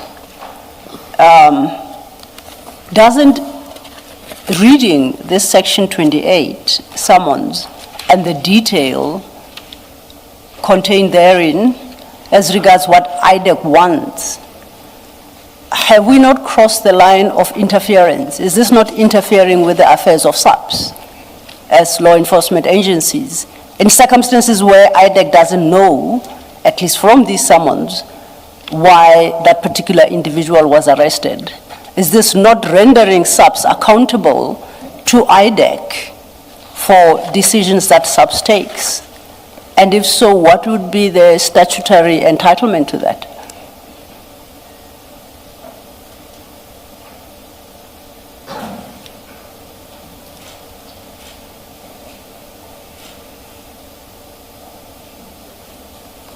It does not make sense at all. And that's why I said that there's no requirement, there's no legal requirement. They may have used a legal document to procure this or attempt to procure this, but there's no legal basis for the existing investigations in IDAC where Mr. Adams made a 27 referral and however many supplementary A1s. It cannot take the matter further knowing who arrested him, why they arrested him, and so on. So would it be fair then, based on the face of this document and your responses, I take it you have no knowledge of the summons, you never authorized the issue of such a summons? Correct. So the commission must turn to the person who signed it, which is Advocate Manilal, together with his investigator as reflected at page 3527, Mr. Brian Padiachi, who's the senior investigating officer. The answer must lie between the two of them. Correct. We shall do so. Thank you.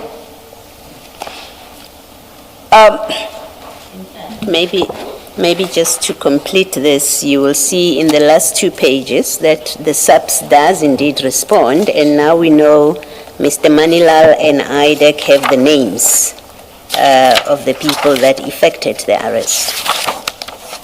You see that at page 3532 and 3533. So whatever purpose he sought these names for, he has now been given the names, and maybe he'll come and tell us what he did with the names. Okay, thank you. And having worked through these documents, did it happen often when you were the ID that investigations are initiated without your knowledge? You will recall that, I think when we started our engagement last week, I had expressed a concern that it sounds like everyone within IDAC was on a frolic of his own and running their own show. And this is one such case that brings that to the fore. I want to know, are there many of such, to your knowledge, that are perhaps lying about in IDAC?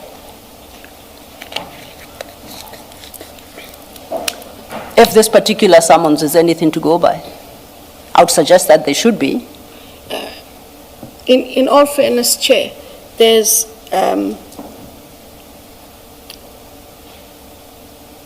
the teams work within a very structured approach with their matters. They won't come to me with every Section 28, but the 28 has to have purpose, and I haven't stumbled across one where even when we have a discussion, then it's out of sync. Sometimes they may have asked for something extra or something less, but it is within the framework of what they were allowed to ask in order to further that investigation. And where I have to make a slight qualification is, I'm not sure what drove this, and so they would have to answer, why would we need that information? Where does it take the Adams complaints, regardless of whether we've put them now to the side and whether the Section 27 is substantial, insubstantial. What will we do with this? What do we do with this? Where could it possibly take the Adams complaint? Nowhere. As we have it, yes. Nowhere. And that's why I'm saying, they've now, Commissioner Beloy has shown at the last 2 pages, having all these names and knowing whether approval was granted or not, knowing whether it cost 5 cents or 5,000 rands does not take the Adams matter or matters any further than before he got arrested. And knowing who from PKTT effected the arrest as well? Yes. Doesn't take The matter any investigation. further. No, so is it your testimony to this commission that this actually was the first time such occurred? Can you confidently say so? And if the answer is potentially yes, what would give them, should I say, the strength or the bravery to do just what they did in May 2026? How do you learn there as the ID?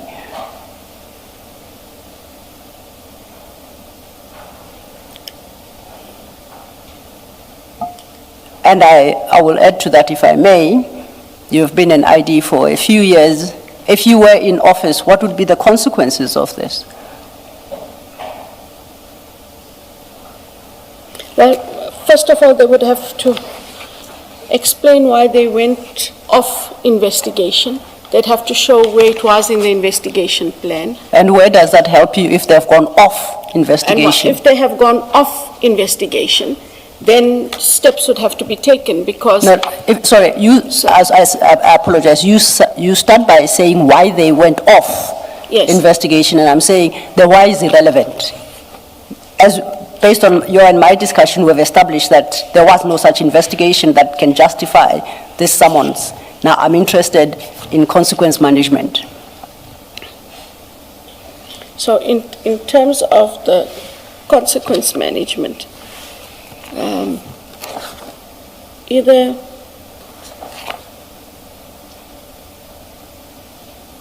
I'd have to first determine if this was the first time, and hope to God that it is. But if it is, then it is a matter of him being given a written warning, or this actually, in this way, and now that we do have the IDAC judge, is to perhaps refer it there because this is irregular and unprocedural in the manner in which it was done. It didn't have we kept talking about the Section 27 as a basis for things. Where's the basis for this? So what is the process you follow when you don't have a basis? And why did you embark then on a process that isn't allowed when you do not have a registered, whether it is an inquiry or an investigation or an authorized matter? And that would be something that would have to be escalated for an investigation outside of the framework of IDAC, which is the IDAC judge. Is the truth Sorry. Without taking issue with Ms. Silo's focus, I want to suggest to you that the why is actually relevant because these many, and underline many, departures from the norm may actually be symptomatic of improper motives on the part of IDAC. Do you accept that suggestion? I accept the suggestion. Thank you. Thank you, Chair. And if I may just go back on what you said, is this a question of improper investigation or outright unlawful? It's an unlawful investigation, if not in terms of Section 27 and Section 28(1). We settled that on the first day. So how do you even suggest giving a written warning for unlawful conduct? IDAC is a super powerful institution. It's the only institution in the country which has got the power to both investigate and prosecute. That is why I corrected myself and said, actually, this matter must go to the IDAC judge because you must first look at the basis, and there is no legitimate basis. Therefore, process of IDAC has been deviated, and for the judge to then consider that. Where is the ID in this? At which point the ID institutes at least disciplinary proceedings with a view to terminate the employment of these people who abuse the immense powers held by IDAC to do what they did here in Section 28. Why must the judge deal with those issues? So in terms of the disciplinary processes for IDAC, they now resort under the judge. Judge will look at it. judge can then recommend to the labor ordinarily, Chair and Commissioners, we would send it to two places, Office of Ethics and Accountability and to the Labor, and they would run the parallel matter. With IDAC, the IDAC judge oversees the IDAC staff. He is the first port of call. You refer matters to him. He can then decide, look, we're going to proceed on this part, look at criminality. In the meantime, Labor, you can institute action because this is clearly a labor issue. But it is looked at holistically, and the judge engages both the Office of Ethics and Accountability as well as Labor. But he is the final arbiter and the conduit through which these matters go. Can I just add that, it's not just irregular, and I think you will agree with me, it's not just irregular, it is in fact an abuse of the Section 28, 6 and 7 power and process. So it's much more serious than an irregularity. An irregularity can be, some irregularities can be condoned, can be excused with an I'm sorry, I misunderstood. But this is an outright abuse of a process that is prescribed by law for ulterior purposes. You accept that? I accept that, Yeah. Commissioner. Thank you. Thank you, Commissioner Baloy. And you, on your first day of testimony, you touched on this section, Section 29, capital A, which reads, an investigator may, subject to the control and direction of a head of an investigating directorate. In this instance, where is the ID's control and direction? When you have a patently unlawful Section 28, presumably informed by an unlawful investigation, and your solution is to direct it to the judge, where do you exercise that control and direction? Unless it has to then be accepted that that investigation was done, that unlawful investigation was initiated and implemented with the concurrence of the ID, because the solution that you offer somehow takes the head of the investigating directorate out of the picture and absolves them of responsibility. Yet the very section you relied upon, I think on your first day, Section 29, capital A, sub 1, says every investigator may, subject to the control and direction of the head. Where do we find that control? In this instance, we cannot look for the control of the investigating director because it is done without the knowledge of the investigating director. So I had no control over this situation. So the ID failed to exercise control over the institution? The ID cannot fail to exercise control over that which she did not know. It has now come to my attention, and then we exercise control in the manner in which I suggested, Commissioners, that it then be escalated to the IDAC judge. Okay, I would like to move off this topic to a slightly different one, and for that purpose, I would invite us to go to file 3, where we are in the ad hoc transcript.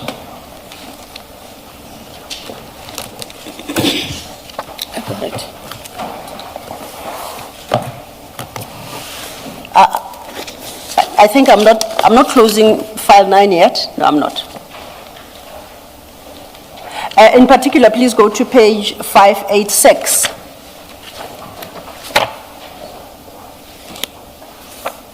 And midway the page there, this is an engagement you had before the ad hoc with Mr. Ngola.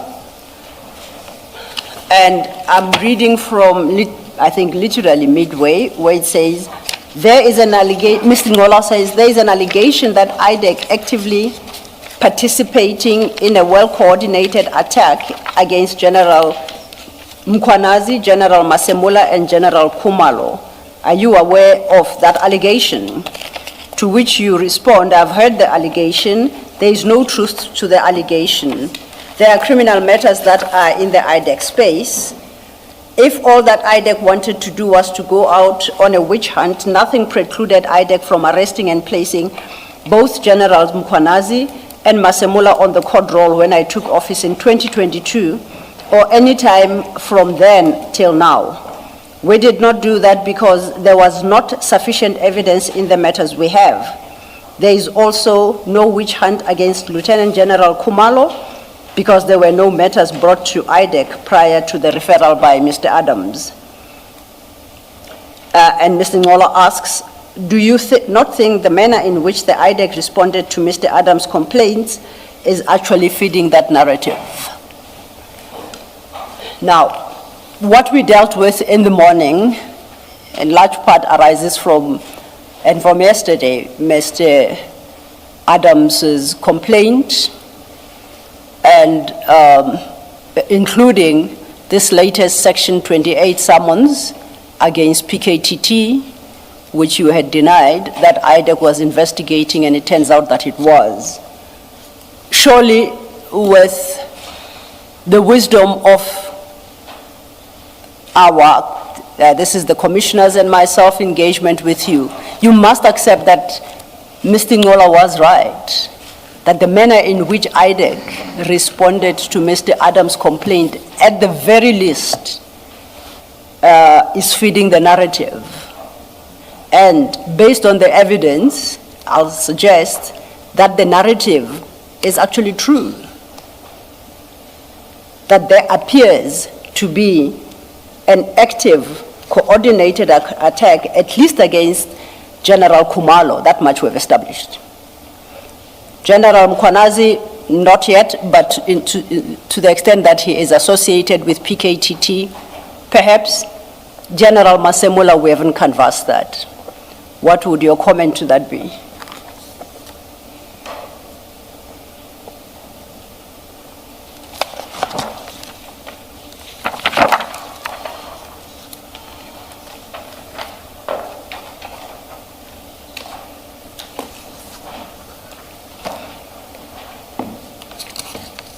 Yes, I think that if we look at the matters in their totality, and we also look now that this one, Commissioners 3527, really bothers me. Then the assertion that, or the conclusion you draw, makes reasonable sense.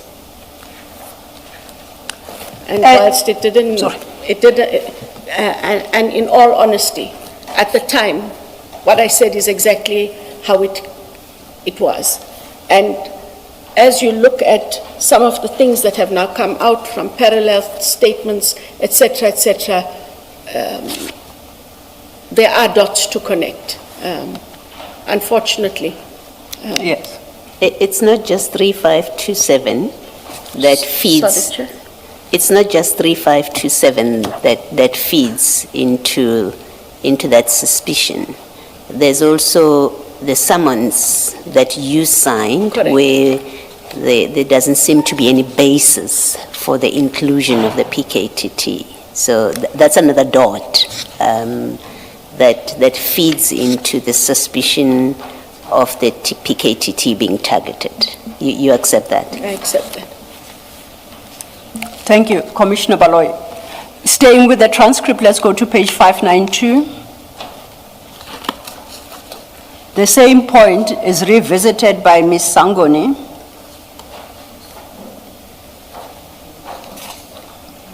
And Ms. Sangoni inquires from you, Advocate Johnson, were you saying that you are investigating General Masemula and General Mkhwanazi, or you investigated them and found no evidence? Your response: to be clear, there was an investigation in which both are implicated, a matter arising out of IPID. There is insufficient evidence for me to move against the both of them. I'll pause there. My first question, what are these matters arising out of IPID, and what do you mean they arise out of IPID?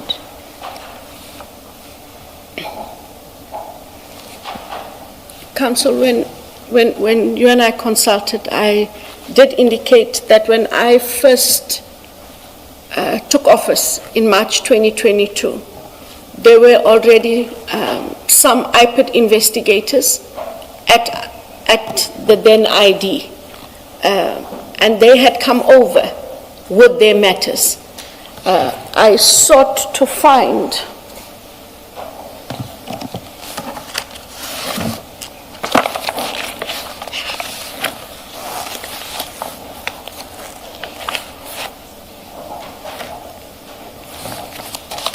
I just want to find a letter that I can ask that it be shared. If I could just first indicate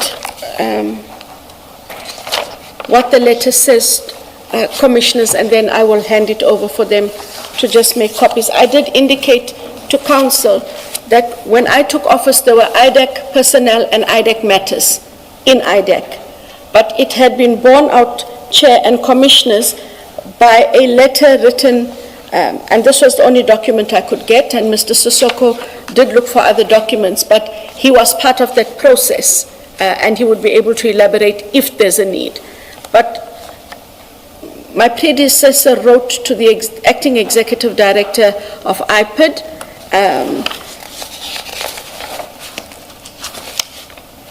on the 31st of October 2019, wherein the gist of the letter is that there are matters currently in IPID that fall within the mandate of IDAC.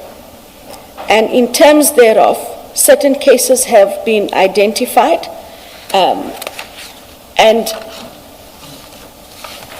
the request is for those matters to come over to IDAC together with the investigators who had those matters. At the time, in 2019, we must bear in mind that the ID was created by proclamation. It is not permanent. It is unable to recruit investigators permanently. And so any investigators the ID would have required would have been what they call secondments or duty reassignments. So she asked for these matters to come over and for those investigators to be brought with those matters. And in fact, investigators did come over with the matters that they came over with. And this is the one letter that I could find where the request was made and to whom the request had been made. Just for the record, who's the author of the letter and who is it addressed to? It is addressed to the acting executive head of IPID at the time, and it was addressed by Advocate Hermione Cronier, who was the investigating director, commissioners at the time. Do you know who was the acting executive head of IPID at the time? Does the letter say? Make copies. Sorry. Apologies. We can pause. We'll pause that one, yes. But it would say, from what I then found out, that exercise did in fact take place. And so when IPID came over, they came over, council, with matters that would have dealt with corruption. And in the main, because they are IPID, it was corruption matters in the South African police services. And much of these were, Commissioner Baloy, supply chain management issues, corruption, PFMA, and all of those things. Okay. It brings me to a question about which could have been asked much earlier.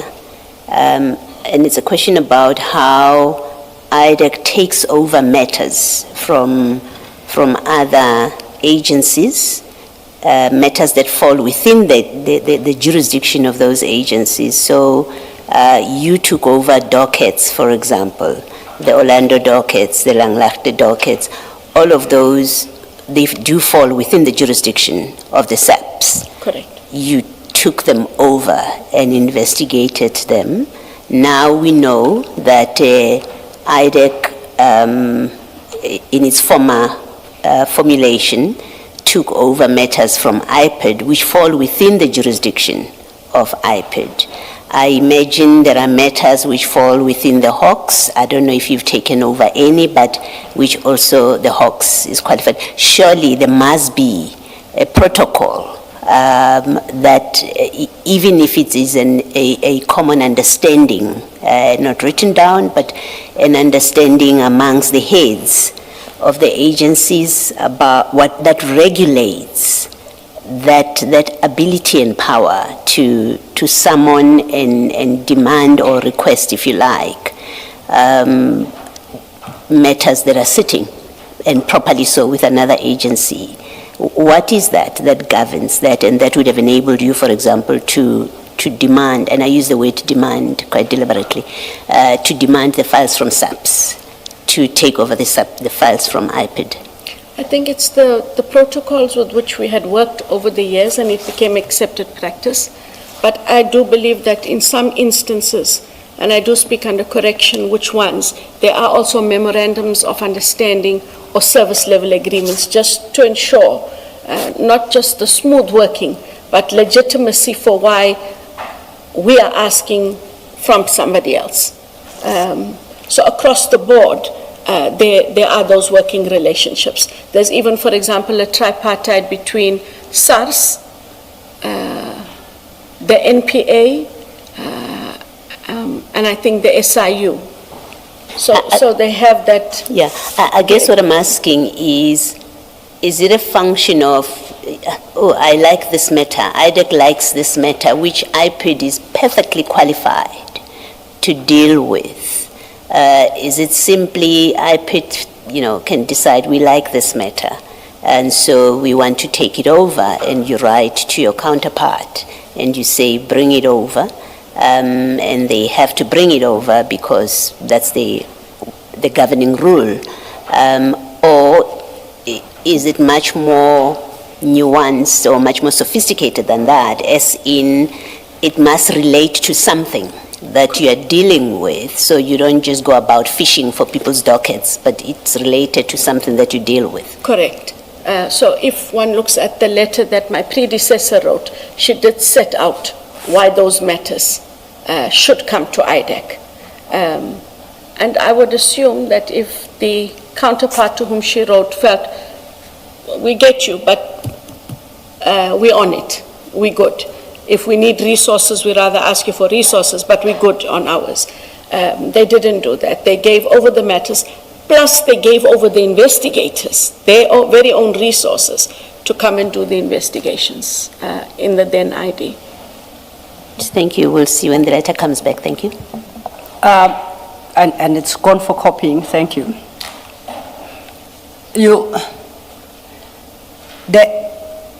Let's agree on one thing: the files and the investigations are owned by the institution, which has the mandate to investigate.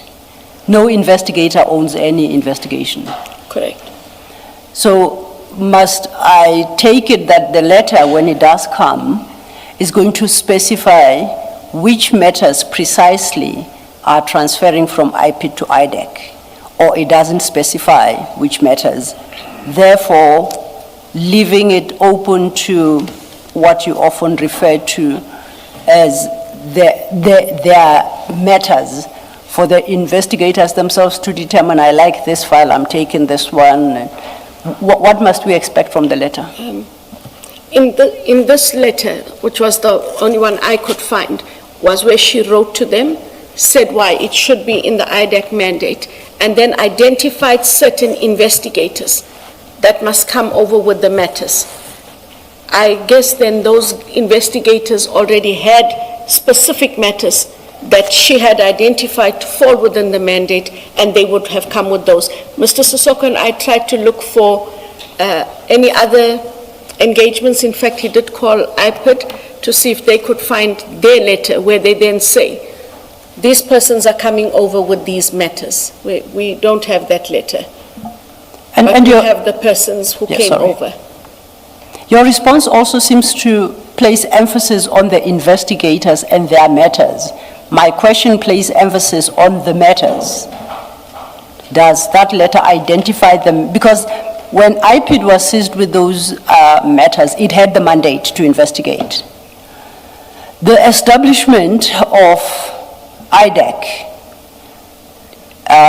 an acquisition of certain power by IDAC did not strip IPID of its original mandate, as I understand the law, unless you can show me a provision in the Act, in any Act, that stipulates that henceforth the nature of these matters will fall strictly within the purview of IDAC only. I'm not aware of such. So, if it had the authority, even after IDAC was established, it retained the authority. So I'm trying to understand how the investigation then transfers to IDAC. That's why I say the emphasis cannot be on the investigators, it can only be on the investigations themselves.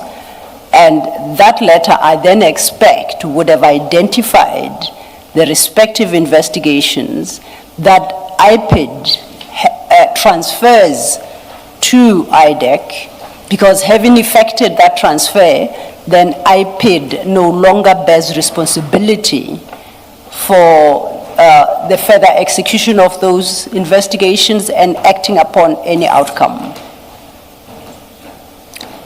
If I could just look at the... Is this?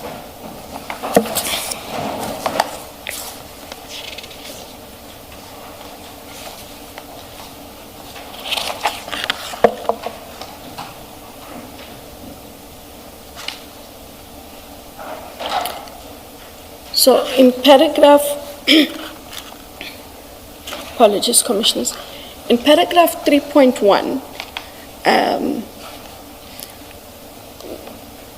my predecessor writes, with reference to my letter with subject request for a meeting to discuss the operational cooperation between the Independent Police Investigative Directorate and the Investigating Directorate corruption, and there's a reference number and date 16 June 2019. I have identified a number of cases that I understand are already being investigated by IPID.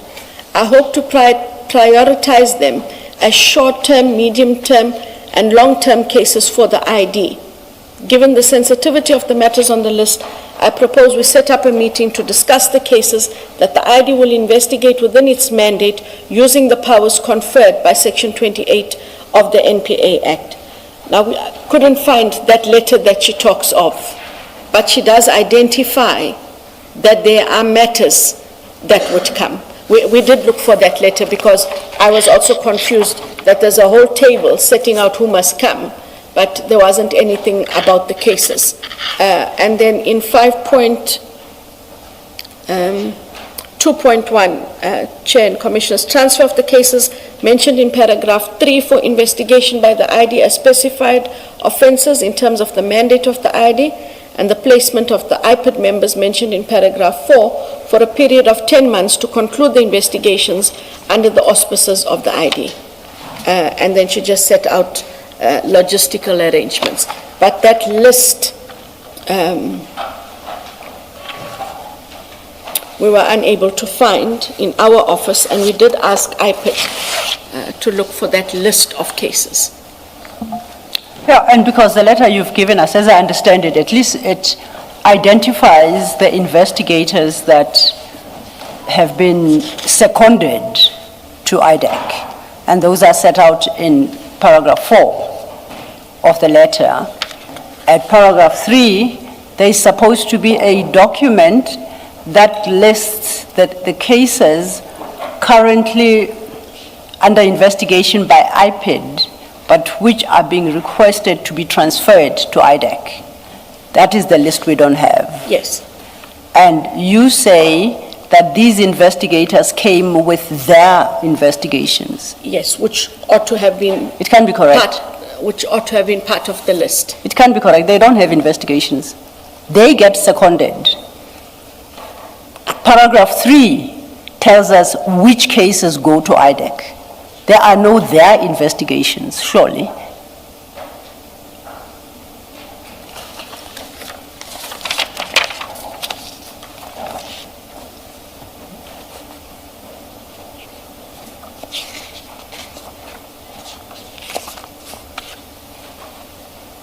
Because when we express ourselves in those terms, It suggests that these investigators own the investigations, and that is wholly wrong. It's the institution that owns the investigations. Correct. So it doesn't mean wherever the investigator goes, that investigation follows them around. So it's just in the way that it's couched in 5.2.1 and 5.2.2 is that the transfer of those cases will come to the ID for investigation as per the mandate that she alluded to, and the placement of the IPID members as per paragraph 4. now let's read 5.2.1 correctly. Transfer of the cases mentioned in para 3. Yes, So it confirms what's in paragraph 3. They have to be specifically identified. correct. Yes. And then those persons will be placed in IDAC for a period of 10 months to conclude the investigations under the auspices of the ID. And so I take that to mean that there's a list of cases, and then there are people who will come from IPID to IDAC with their cases, or with their cases. Yeah. Yes, No. Paragraph 4 tells us who is being seconded. yes, Paragraph 3 tells us which cases are being transferred. Yeah. What we have is the list of secondees. What we don't have is the list of cases. yes. But you want to tie the two together and say those investigators brought their investigation, and I say there is no such a concept. It's specified cases. A list of which we don't have, which you say you could not locate. Which then raises the question, the current cases that are being investigated by IPID, that were originally being investigated by IDAC, thank you, Commissioner. The current cases being investigated by IDAC, which were previously investigated by IPID, those investigations could potentially be unlawful, because they may very well not be part of the list contemplated in 3. And you don't know that, from what I understand. As long as the investigators say, it's my file, it's my investigation, I came with it from IPID, you've accepted that as a correct legal position. Yes, but from what I also understand is that when these matters came into when the matters came from IPID into IDAC, the matters had to be assessed in terms of whether or not they fell within the IDAC mandate, as she said in paragraph 1.2 and in 2.1. That exercise would have had to have been done. These matters are now here. Do they fall within the mandate? And if they fall within the mandate of the ID, those matters would then have had to be declared in IDAC in order for them to continue in IDAC. And I'm given to understand that in Yes. many of those matters, there were Section 28 authorizations for those matters to continue. Now, I don't understand that. IDAC doesn't operate in terms of Section 28. That's an IDAC authorization mechanism. Yes, So we need the first leg for them to leave IPID and legitimately come into IDAC, which they did. which they did. And I would have said, on the basis of that transfer, the investigation continues. It doesn't need a 28-1 to trigger an investigation. The investigation is ongoing, except now it's under a different umbrella. But what I understand from what you are saying, there is absolutely no record of any investigation within IDAC, following your extensive search with Mr. Sissoko, of matters that were lawfully transferred from IPID to IDAC. We don't have that record. That's what you struggle to find. The list of the cases. Yes. Yes. Okay. We touched on that in passing because we were looking at page 592 of the transcript, your file 3. Ms. Silla, maybe just for Yes, the ma'am. record, to mention that the letter doesn't say who the acting executive head of IPID was at the time. Just to complete that question. Yes, Mr. Thank you, Commissioner. I note, would you by any chance remember who it was?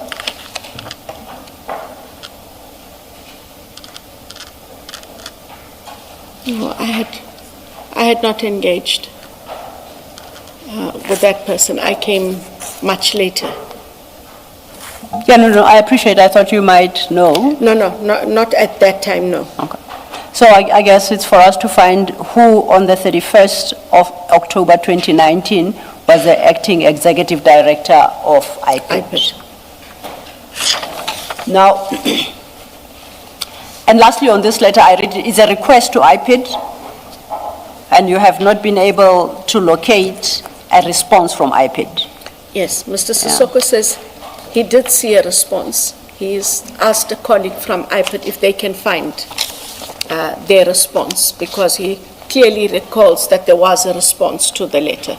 Where could he potentially be searching? You and I had this conversation over 2 weeks ago.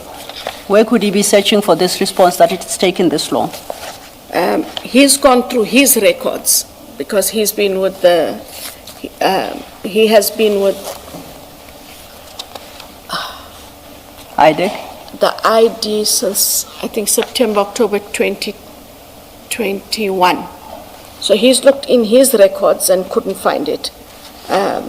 And so he's asked the colleagues from IPID. And I understand why he may not have been able to find it. It could just as well have been a document that was composed in the office of the investigating director and sent directly through to the acting executive head IPID. Now, I see this letter is from H.T. Cronje as the ID of the NPA. Would it not be amongst their records? These ought to be independent IDAC records. They don't rely on anyone within IDAC to have copies. So when you take over from Advocate Cronje, these would be the documents and the records you inherit. And that's where I would have expected the search to happen. From amongst the documents you inherited from Advocate Cronje when you took office. They are not there. I did not inherit many documents from Advocate Cronje. I don't know. But I'm saying you inherited documents I inherited from that, Yes. that resided and belonged to the office, unless you walked into an empty office. Actually, I did. Oh. Yes. Sorry. So you're suggesting... That's a fair answer. She asked for it. Yes. So then we're suggesting that... How long was Advocate Cronje in office?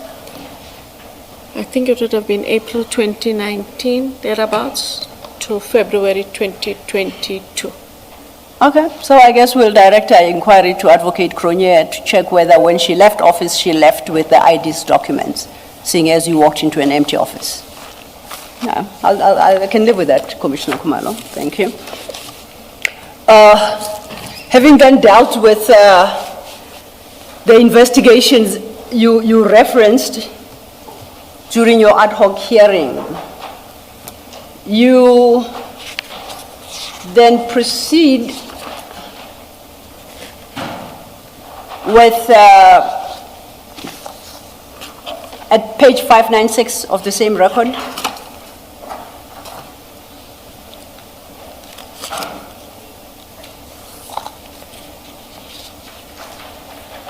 and at the top of 596, the conversation is about Mr. Brian Padiache. That's not where my interest lies. My interest is more, let's look at the question by Mr. Skosana, the third question, fourth on that list, midway the page. Mr. Skosana says, were you only aware of the Medicare contract in February? You say yes, when it was referred to IDAC. This is February of which year? Do you see where I'm reading? Yes, I see where you're reading.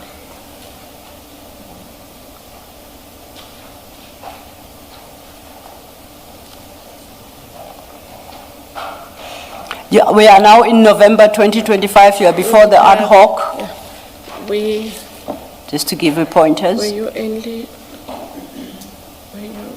aware of the Medicare contract in February? Yes, when it was referred. Well, it can be 2024, I'll offer you that. It's 2020.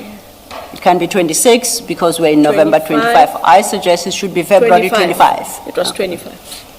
Now you say when it was referred to. Sorry, I get a bit slow by the afternoon. I know. Like yesterday, I'm sorry. You and I both, don't worry. So we are now in February 2025, you say that's when it was referred to IDAC. Correct. I have a challenge with your timeline. Okay. When it was referred, I take it is a Section 27 referral? That's what we mean when you said it was referred to IDAC. Yes, that is correct. This, just for the record, the advertisement for that contract was in January 2024. The award or the contract was the 14th of June 2024, and it was signed on the 18th of June 2024. Now, what I have on record is file 9, page 3519. And my reading of that document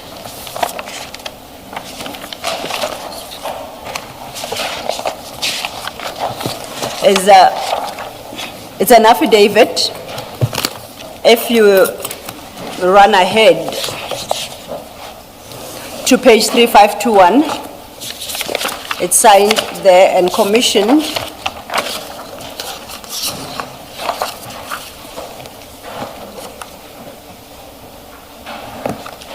And I see the date attached there is the 6th of June 2025.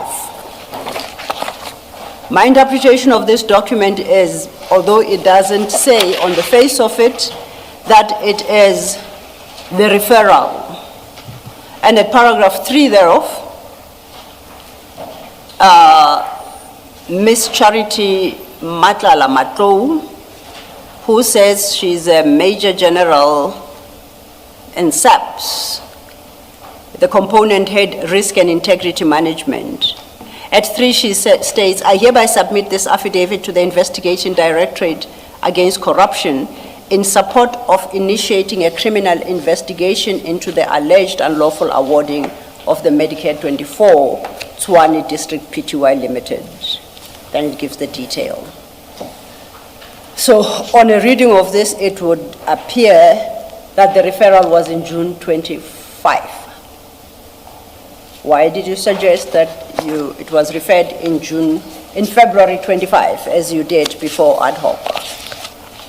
What were you basing yourself on then?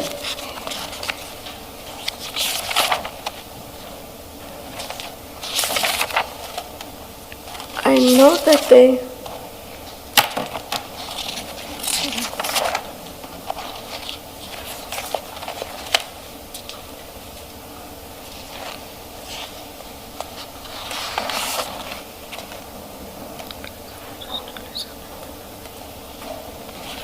I know that they referred the matter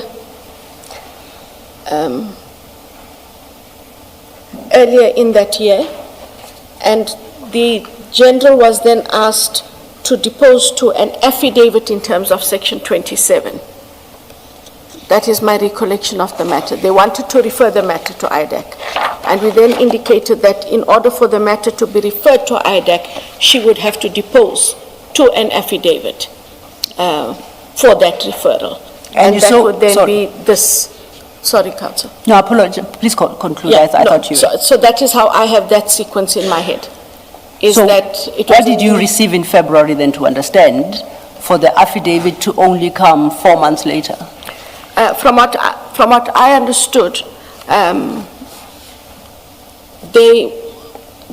she's at risk and integrity management at the police. They wanted to refer the Medicare matter to us, and we indicated that they would have to put a Section 27 affidavit together to refer the matter to us. I cannot tell you why she took so long to do that, but there were discussions initially about there is this matter and we want to refer it to IDAC.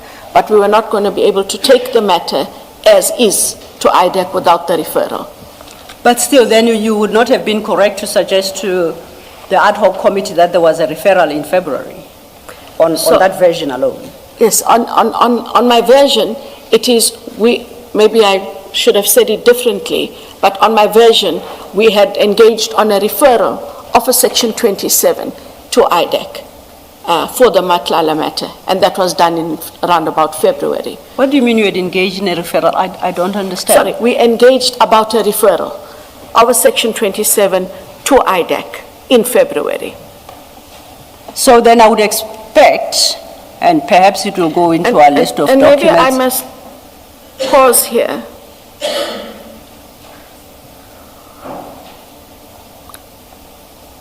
I speak under correction, but I think that what might have preceded this was a letter. For some other reason, as I look at this now, there was a letter indicating that there's going to be a Section 27 referral to IDAC. We indicated that that is insufficient, and if I'm not mistaken, that would have come from General Dimpane, I think was the CFO at the time, and we then had to indicate that it would have to be an affidavit. I will look for that letter and ask the prosecution team this afternoon, because for some other reason that is a bit more familiar, that we had a document that said we are referring this matter to IDAC in terms of Section 27. And I take it now that letter, in order to get to a point where an affidavit is submitted, that letter would have been responded to in writing. Yes. So should I expect a response that says, please have regard to the provisions of Section 27, these are the requirements, something along those lines? And if there isn't? And if there isn't, you won't be around for me to ask you. So. No. So I can give you a possible scenario if there isn't. If there isn't, what it would have been is I would have asked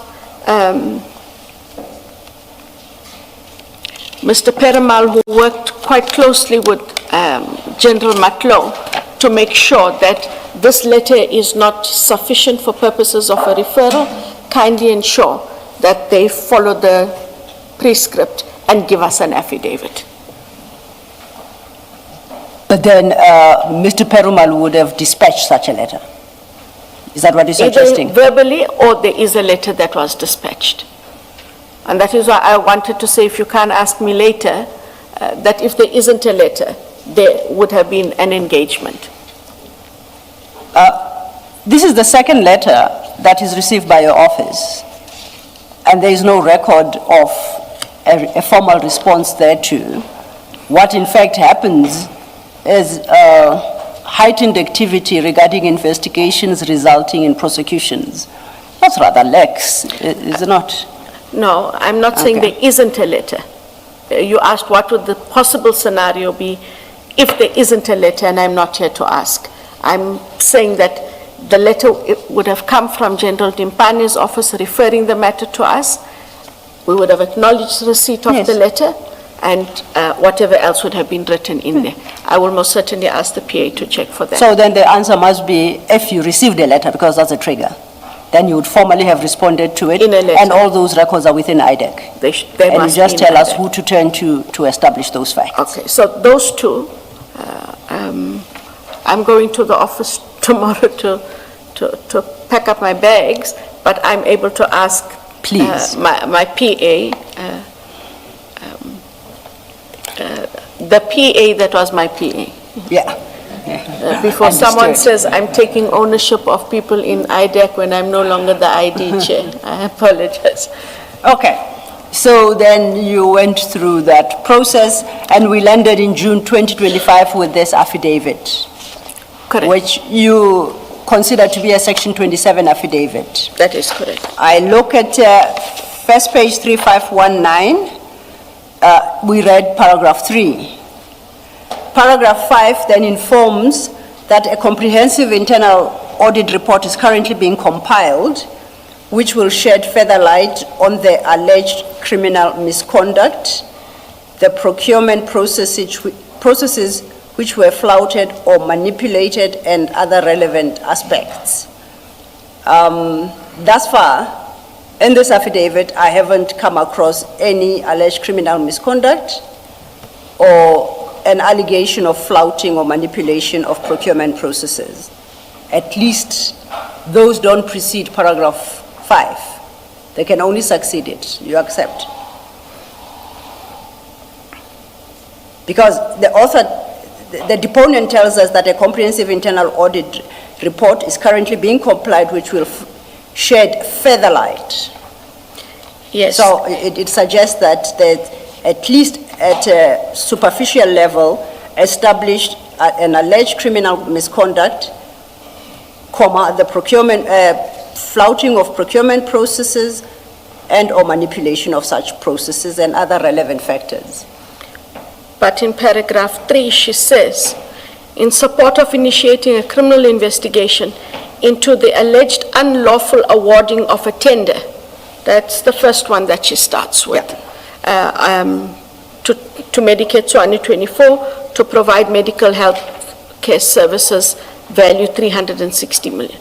Yes. 2, I reasonably suspect that procurement processes may have been flouted or manipulated to the undue advantage of Medicare.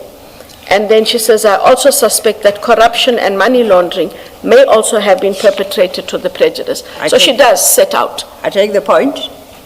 Then let's go over leaf. It sounds much like Mr. Adams's affidavit. At 6, she states on the 14th of February 2020, and at the end of that paragraph, she also has 2020, but I think that's an error, because I think that contract was advertised in 24? 23-24. Yeah, I take it just a typographical error, and until told otherwise, we will perhaps make a provisional amendment. 7 then touches on her suspicion that Mr. Matala has questionable ties to members of SAPS who unlawfully assisted and favored him during the procurement process. Mr. Matala misrepresented in the bid documents that he did not know any officials.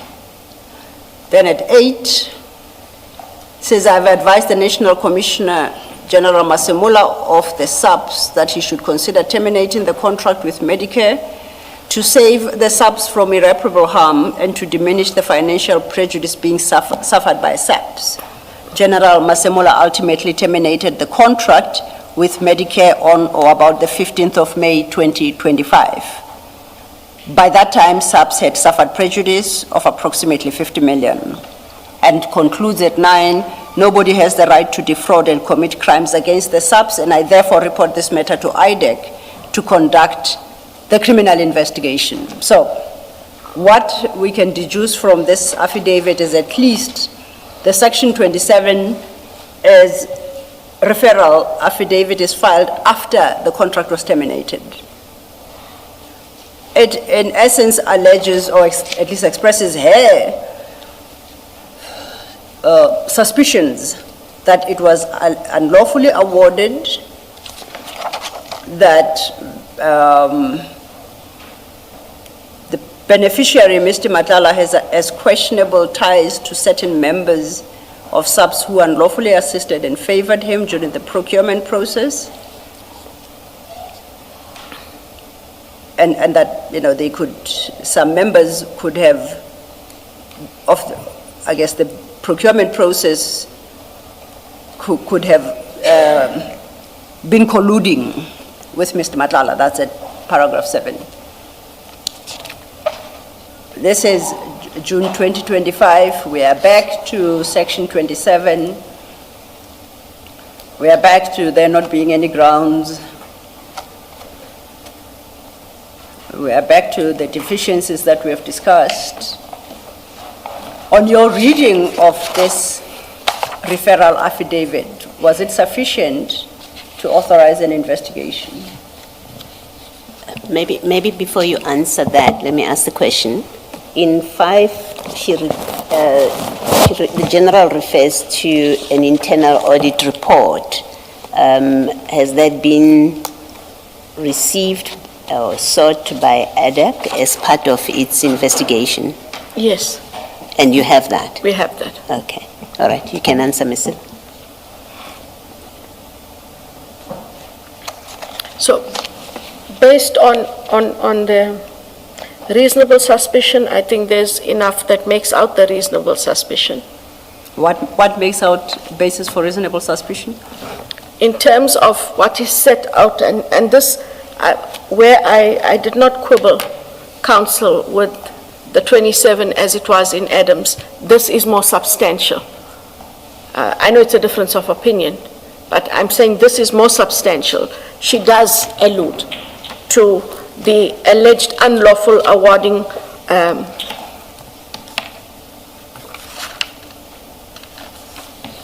As you said, you remember that the unlawful awarding, that's a conclusion of fact. And that fact must be premised on a certain grounds. yes, which is now not going to add in the 27, the unlawful awarding of a tender to Medicare to provide medical health care services for a period of 3 years. So she says the tender one is unlawful. I would expect you during the course of that exercise to at least tell me where in this affidavit she states the basis for that conclusion. I reasonably suspect at 4 that procurement processes may have been flouted.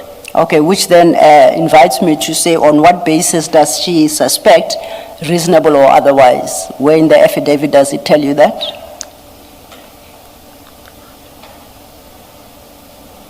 I reasonably suspect that the procurement processes may have been flouted or manipulated to the undue advantage of Tswane Medicare 24 and its sole director, Vusimuzi Matlala. I also suspect that corruption and money laundering may have been perpetrated to the prejudice. Again, we are in the realm of suspicions. Yes. On She's what still in the basis realm. is the suspicion based?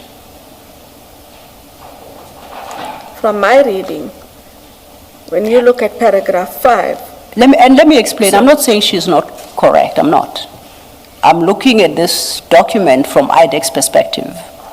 When somebody tells you of all the suspicions they have in the world, to entitle IDAC to do something about it, to act, when an affidavit purports to be a Section 27.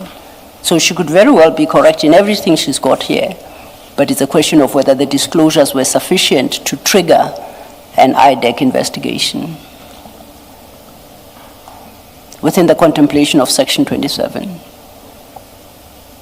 and I'm saying that if you look then, Council, further at paragraph 5, the comprehensive internal audit report is currently being compiled, which will shed further light on the alleged criminal misconduct, the procurement processes she refers to above, which were flouted and or manipulated, and other relevant aspects. The said report will be made available to IDAC in support of conducting criminal investigations into the allegations. So she lays the basis for these within the comprehensive internal audit report, which is going to be making available. Sorry, Chair. Advocate Johnson, you remember the debate we engaged in, I think it was the very first day of your testimony, and we engaged you on factual conclusions Yes. and on facts that support or undergird those factual conclusions. You remember that? I do remember, Chair. Yes. I don't quite see why what you've just read now are not factual conclusions. And what Ms. Silo is engaging you on is tell us the facts that support those conclusions. That's the substance of the question. Unless you are saying what we see here is not the same or similar to what we engaged you on your first day of testimony. I will tell you outright that I see these as factual conclusions as well.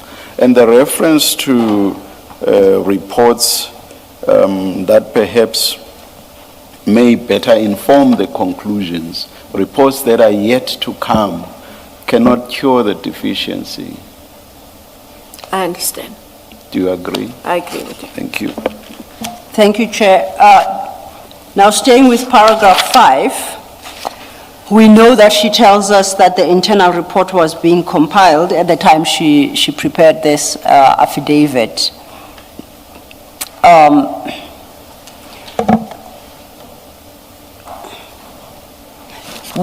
Was IDAC ever furnished with such? And if so, when? I will find out. I'll find out this afternoon still. And as you find out, please check and confirm that it definitely was not earlier than the 25th of June 2026.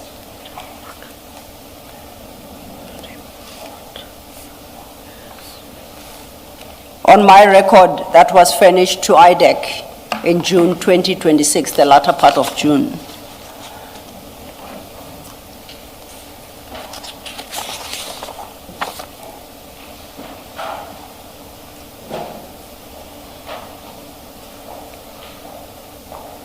And if I am correct in my understanding and accepting, as you have, the deficiencies that beset this particular affidavit, then once again, the challenge is the basis for initiating the investigation in the first place. And I think, if memory serves me well, by June 2026, there had been arrests. We're in July 26? Yeah, I think, was it not before? There had been prosecutions, initiated arrests, Sorry, and summoning I of, think it might be April, May? I put a date correction. for you to cross-check. Yes. My record would seem to suggest June 26. And I'm saying by then. They appeared again in June, if I'm not mistaken. But No, I think the first appearance was I stick to my date that audit report was made available to IDAC no earlier than June 2026. Okay.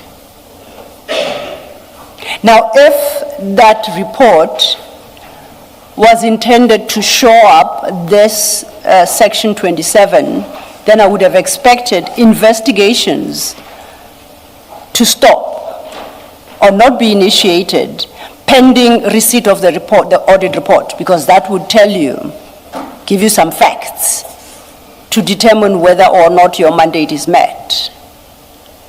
But based on what we know has happened, it sounds like, it would appear like, and that's how it appears, I'm happy to be corrected. Upon receipt of this particular affidavit, investigations were triggered, resulting in arrests, and I think appearances in court already. And after all that happened, then the internal audit report came in.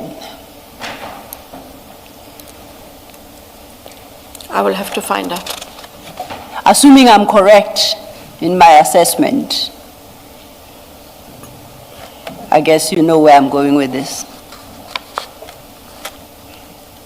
Oh, yes. Okay. Now, this is particularly interesting because this contract, yes, was engaged with to some extent before the commission, and that could potentially have been a source of information for IDAC. But absent a valid Section 27 affidavit, that information would have had to be held in abeyance until your own investigation is formalized and not acted upon. Now we know at least it culminated in the arrest of a couple of people, but I'm interested for the moment in the summons of General Masemola. You recall we started at page where Mr. Ngola asked you whether there is a coordinated attack by IDAC against Generals Masemola, Kumalo, and Mkhwanazi. And I think it was Ms. Sangoni as well, asked about the investigations against Masemola and Mkhwanazi, and you said there was nothing at the time. This is November 2025. Just if you can go back to page 592.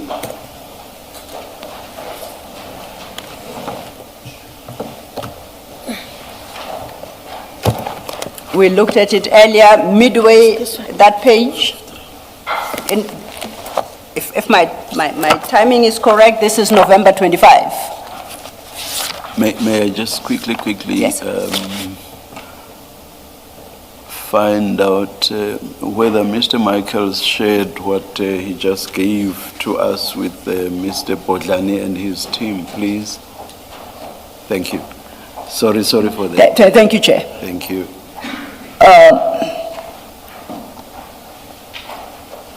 It's a different issue. It will come to you, Advocate Johnson, in a short while. If we could turn our attention to page 5992. In fact, with Advocate Johnson as well, please, if there's a Yes. copy to spare.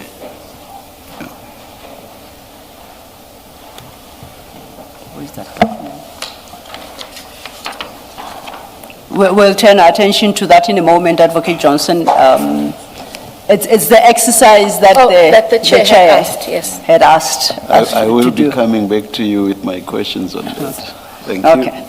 I just want to wrap up this issue.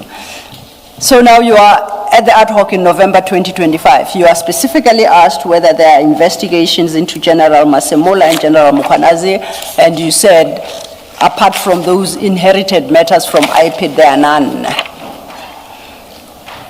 One of two things, you might be correct that there were no investigations into both, insofar as the Matlala contract is concerned.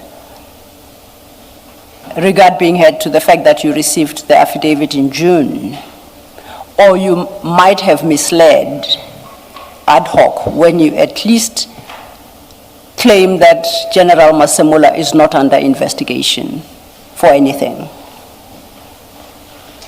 Because for you to have been correct, it would mean General Masemola's, I'll take it, involvement in the corruption relating to the contract came to the fore, insofar as IDAC is concerned, only after November 2025. Would that thinking be correct?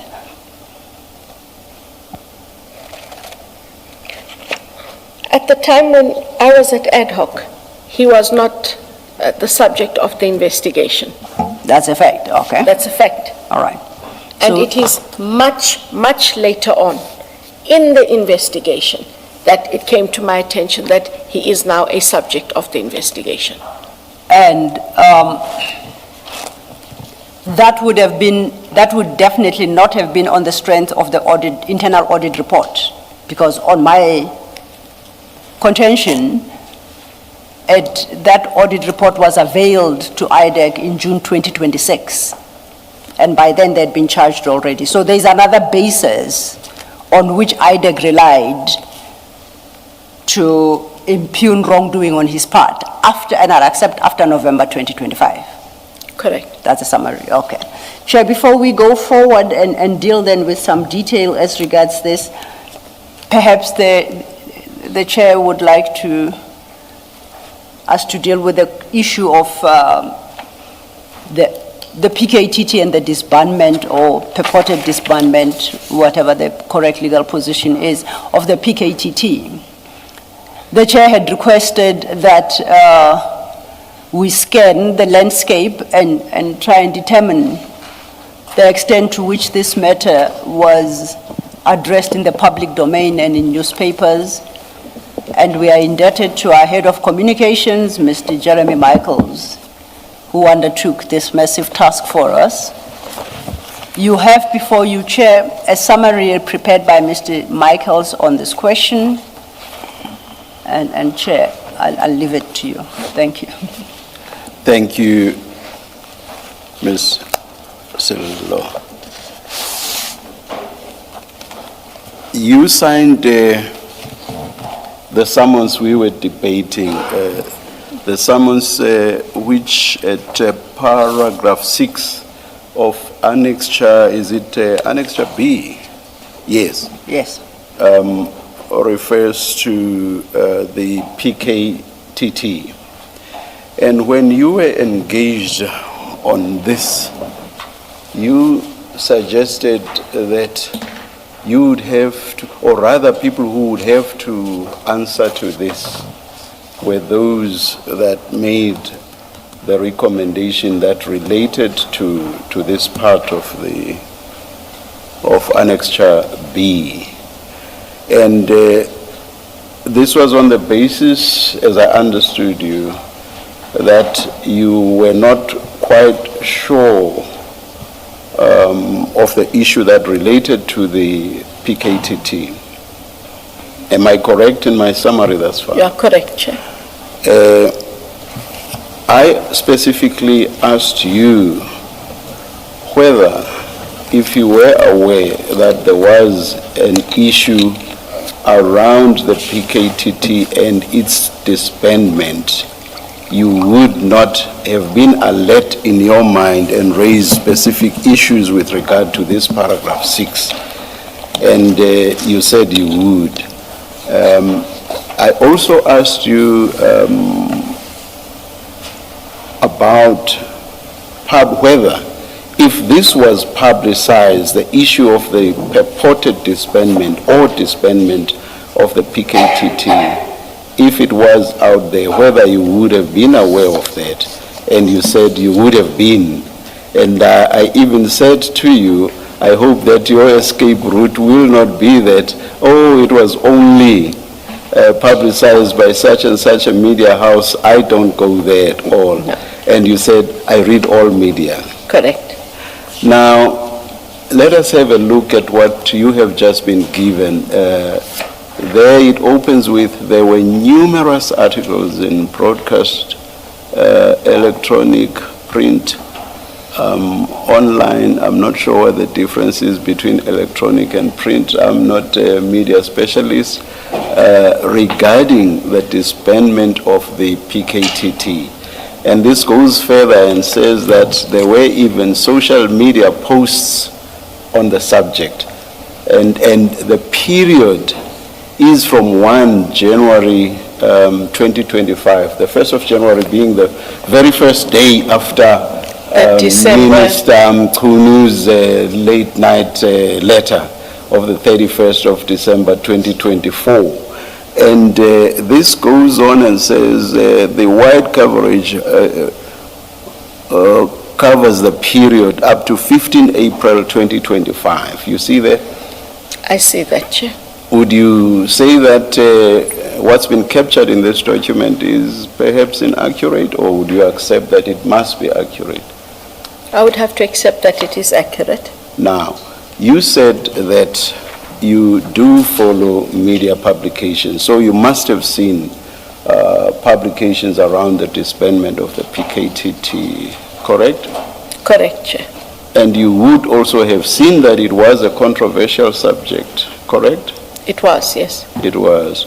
Now, this takes me back to my question about paragraph 6 of annexure B.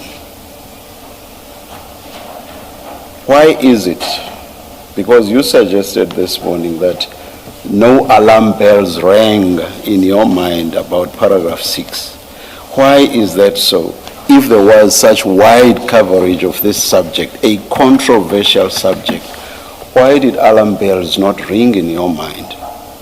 And why would you in those circumstances not have asked, but what's this got to do with the PKTT? The investigations that we are embarking upon as IDAC, what have those got to do with the PKTT? Why was your mind not put on an inquiry in that regard?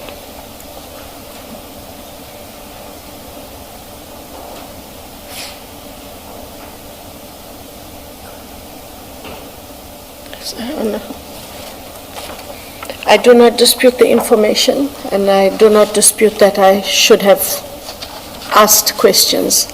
I don't know what questions I asked, if any. And so I take it that, Chair, I signed it as I signed it. This morning, you can't get off that easily, Advocate Johnson.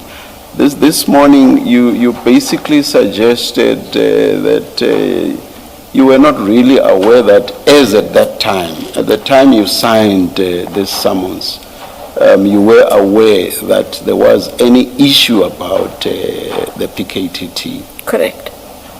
And also that not only that, but that the issue raised some controversy, correct? Correct. Now, as someone who follows the media, and with such wide coverage, and with you now accepting that you would have seen this, I want to understand why no alarm bells rang in your mind with regard to this issue. A very crucial issue affecting the criminal justice system. Why is that so? Or why was that so, as at the time you signed the summons? It cannot be enough to just say you just signed. That's not enough. No. Why did you sign on something that's controversial, or that was controversial at the time? Why did you just go ahead and sign?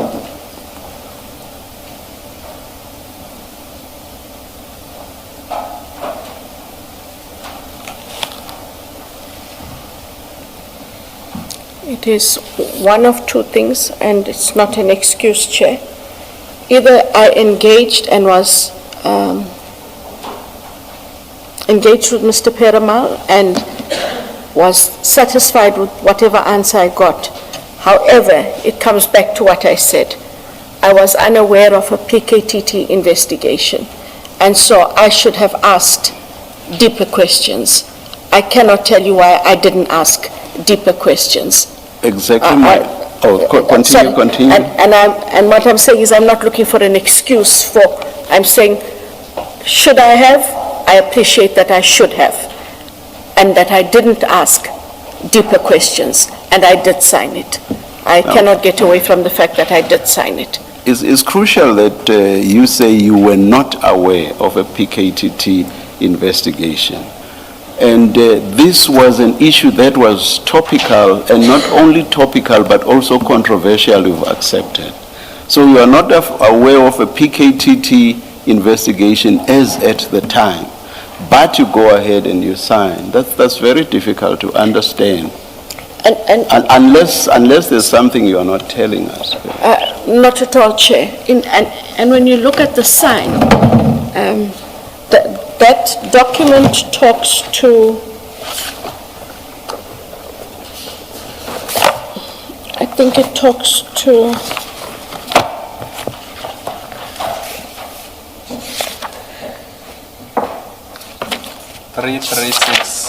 Three.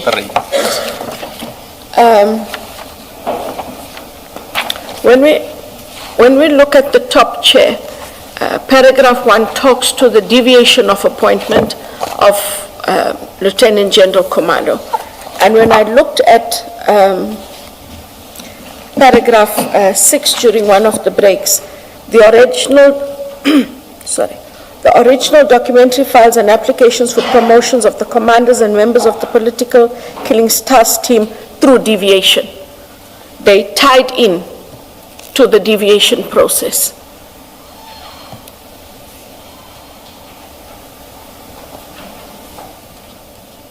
But that doesn't take away, again, Chair, It doesn't take away from the fact. It doesn't address what I'm raising with you, which is at paragraph 6 of Annexure B. That simply does not answer the question.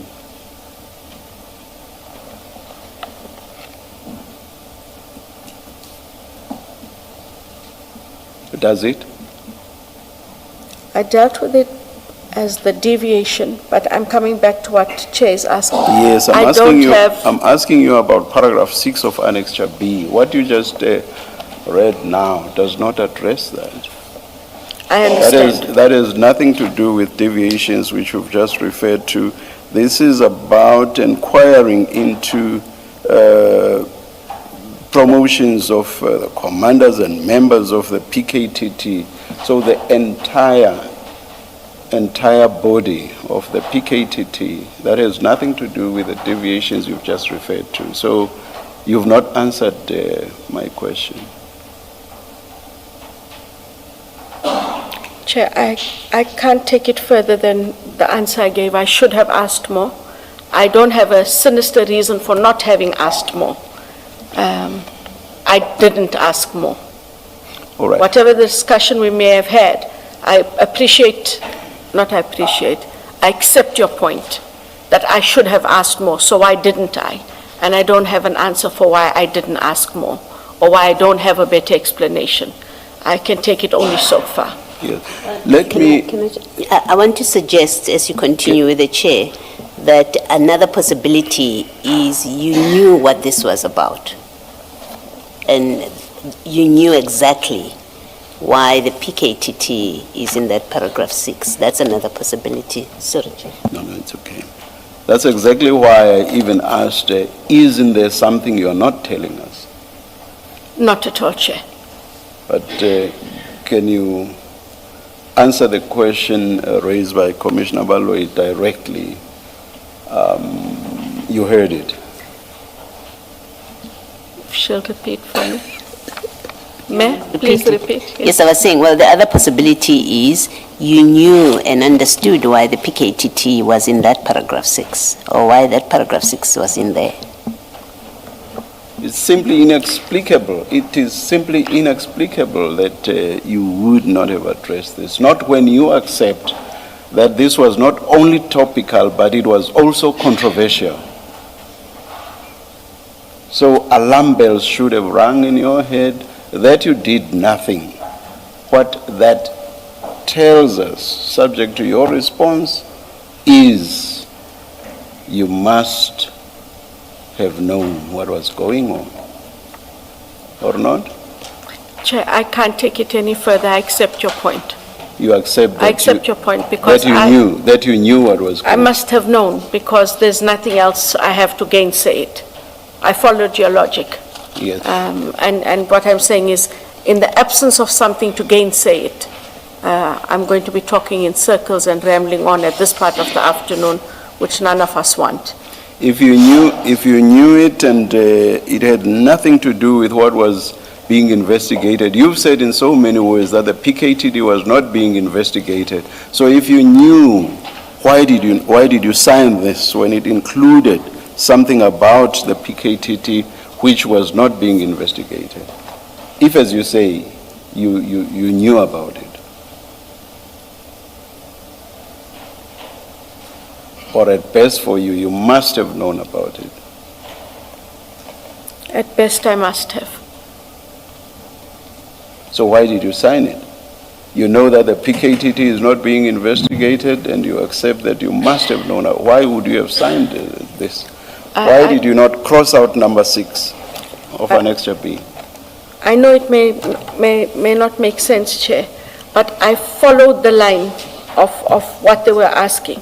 And for me, it went back to promotions of the commanders and members through deviation, because we were dealing with deviation right from the top, and we were dealing with appointments. That's still, finish. Sorry, that is how it followed for me.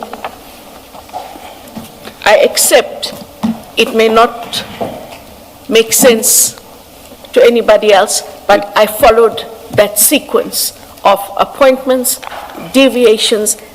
There are allegations that there are promotions of the commanders through deviation. We were talking about promotion of an appointment of Lieutenant General Khumalo by deviation.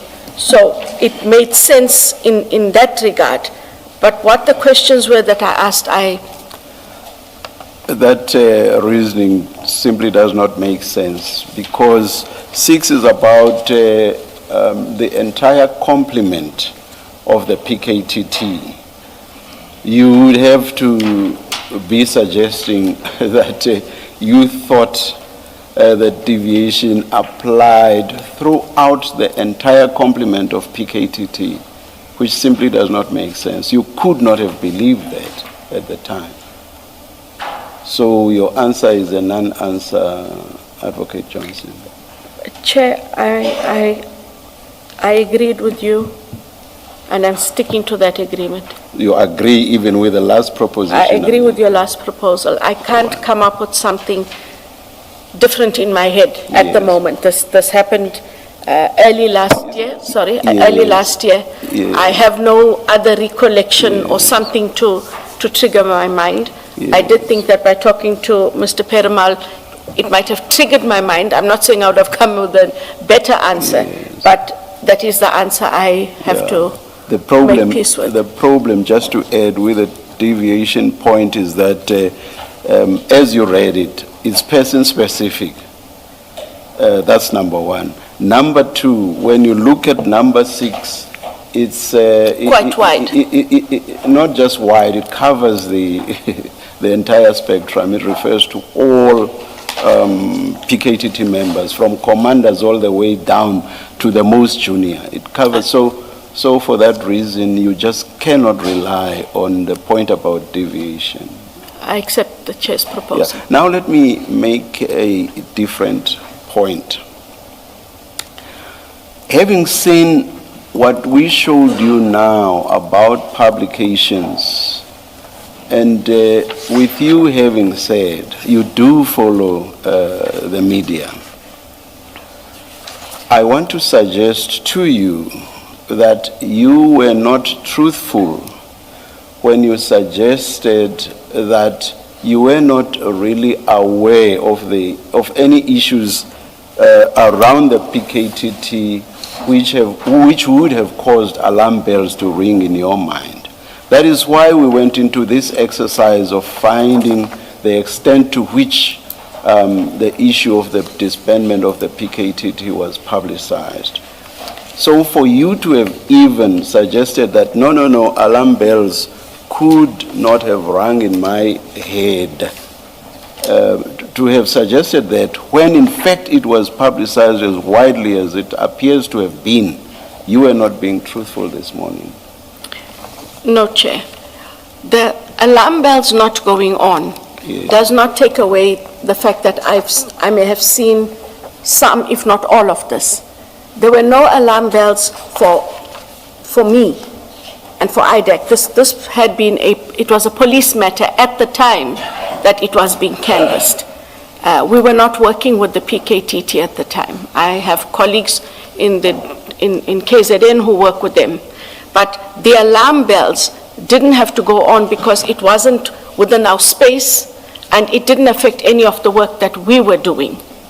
So, of course, there's a lot of discussions, Chair, some unpleasant, and there was a lot of toing and froing between the police and the police ministry and the provincial head for KZN.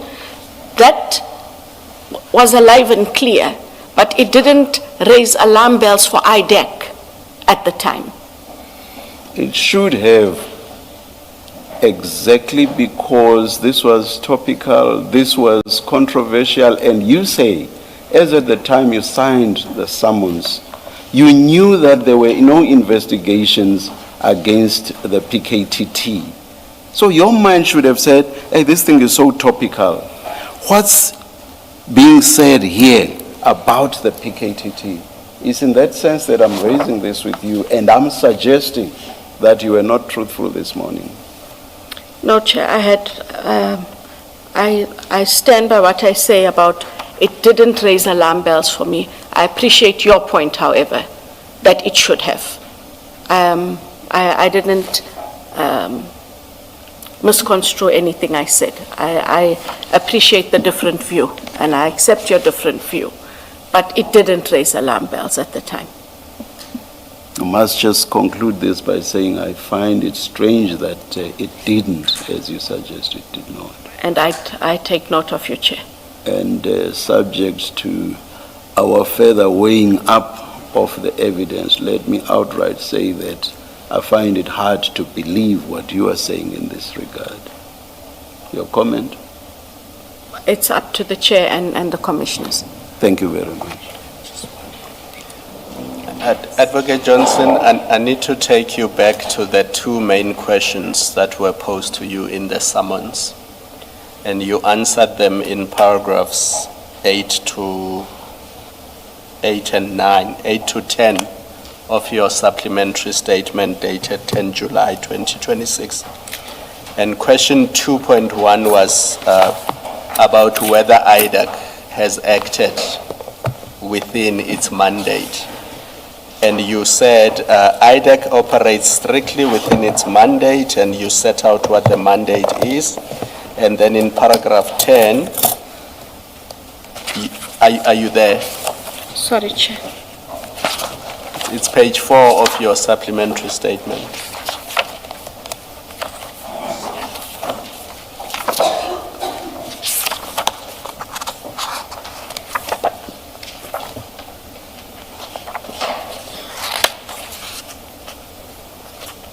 Are you there?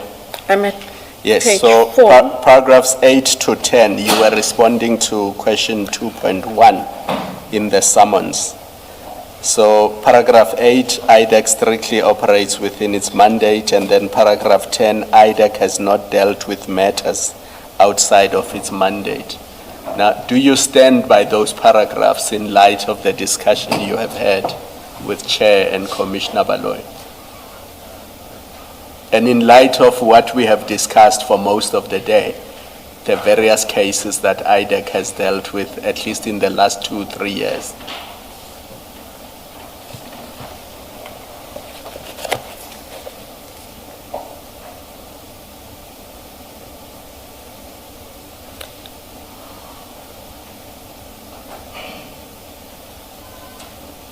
I stand by paragraph 9 because it deals with the commissions. No, that one is clear. That is fine. That one is clear. 8 and 10. Item 10. Can you still say, after all we've discussed, that IDAC has not dealt with matters outside of its mandate? Can you still say that? No, Chair. Can we? Chair, before Yes. we break perhaps for a yes. short breather and to determine how far we take it today, may I just finalize in one issue with the witness, Right. which is relevant to to the discussion that the chair... When we take that adjournment, if between you and Mr. Bodlani, you could have a discussion and then come to us outside, just Indeed. indicate how long you think will still be. Indeed, Chair, Thank shall you. do so. Advocate Johnson, I would like to take us back to the little note that our head of communications, Mr. Michaels, assisted us with on the issues raised with you by the chair. And if we look at the bullet items, these are the various publications on the matter that the chair has engaged you on, starting from the 2nd of January to the 22nd of January. Now, that's about a period of a month, a few days shy of a month. And you're suggesting you never saw any of these articles regarding the disbandment of the PKTT. No, that's not what I said. Okay, correct me, please. Sorry, I did say I have read about the PKTT. May not have been necessarily all of these, but it was clear out in the media that there was an issue with the PKTT, there was an issue with the minister, there was an issue between the minister and SAP's counterparts about the disbanding or potential disbanding of, that's the summary of which I'm very aware was being played out at the time. Now, by SAP's counterparts, you mean strictly within the SAP's Within the environment? SAPs, Okay. yes. Between the 31st of December, when the minister issued his letter, until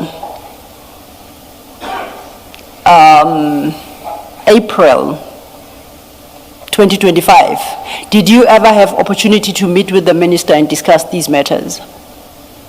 Of the PKTT? including PKTT? No.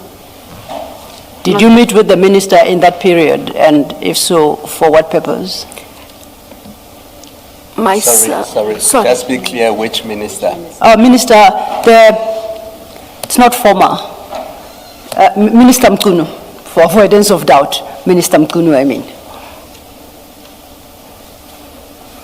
I cannot remember when, but Minister Mkunu called myself and the head of the DPCI to a meeting. And there was a matter that he wanted to raise. It had nothing to do with the PKTT. In that meeting, I informed the minister that unfortunately I report to the Minister of Justice, and that this matter, if it had to be dealt with, can it please be dealt with by General Labia? And then I asked if I could be excused, and they carried on with the matter. Was that the meeting of the 21st of January 2025? I honestly can't remember the dates. Now, you have to at least give January 25, February. Remember, I used the articles as a pointer, and the point at which PKTT was disbanded. Now I want to know when you met with the minister after the disbandment of the PKTT. And I'm asking you whether it was on the 21st of January 2025. If you can't exactly recall, you can't suggest that it might have been in September. No. No. Maybe not 21st, around in January 25. I'll land it there. What I'm saying is I can't dispute your date because I can't recall the date. Okay. But what I'm telling you is who was at the meeting, that the meeting was about some other criminal allegation. I then indicated I'm unable to deal with it, and IDAC resorts under the Minister of Justice, and I left General Labia with the minister to deal with the matter and to finish it up. Later, General Labia did indicate that DPCI will deal with the matter. And in that meeting, I attached the date of the 21st of January. Is it your testimony to this commission that the issue of PKTT neither arose nor was discussed, whether in detail or otherwise? Not in my presence. Not in your presence? I wasn't there for long. So should a witness come before the commission to state otherwise, what would your view be? Are they misleading the commission? Yes, I can't remember discussing the PKTT with the minister. No, you would know definitively whether or not you did, regard being heard to your response, that the matter that the minister wanted to discuss with you concerned mainly the DPCI, and because you report to the Minister of Justice, you then excused yourself. Yes. So knowing precisely what the meeting was about and circumstances under which you left the meeting, you ought to know whether or not you discussed the issue of the PKTT with the minister. If you are still unsure, then that suggests you may potentially have discussed the matter with the minister, but on a different date, which then would invite me to ask you on which date then did you have a meeting to discuss, amongst other things, the PKTT with the minister.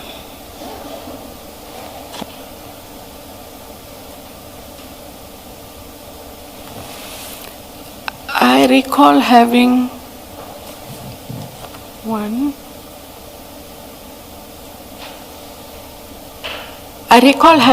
one meeting with the minister and his chief of staff, and then there was that second meeting that I had with General Labia.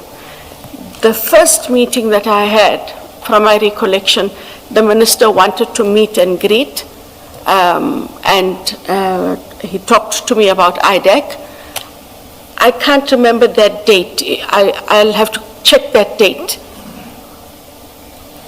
But I can't recall talking to him about the PKTT. Did you? And if somebody says I did and they were there in that meeting, then they'd have to refresh my memory. Okay. Did you discuss Medicare, the Medicare contract? No. That too did not feature not on at your all. agenda? No. Okay. Because I only met him with General Labia. And afterwards, I did indicate to the National Director that she must kindly advise the Minister of Police that he is not allowed to summon me to any meetings. The only minister who's allowed to summon me to a meeting would have to be the Minister of Justice. So in your meeting with the Minister of Police and Mr. Nkabinde, what was the topic of discussion on the day? Before you told him to never summon you again? I recall that as a meet and greet. He wanted to know what we do at IDAC.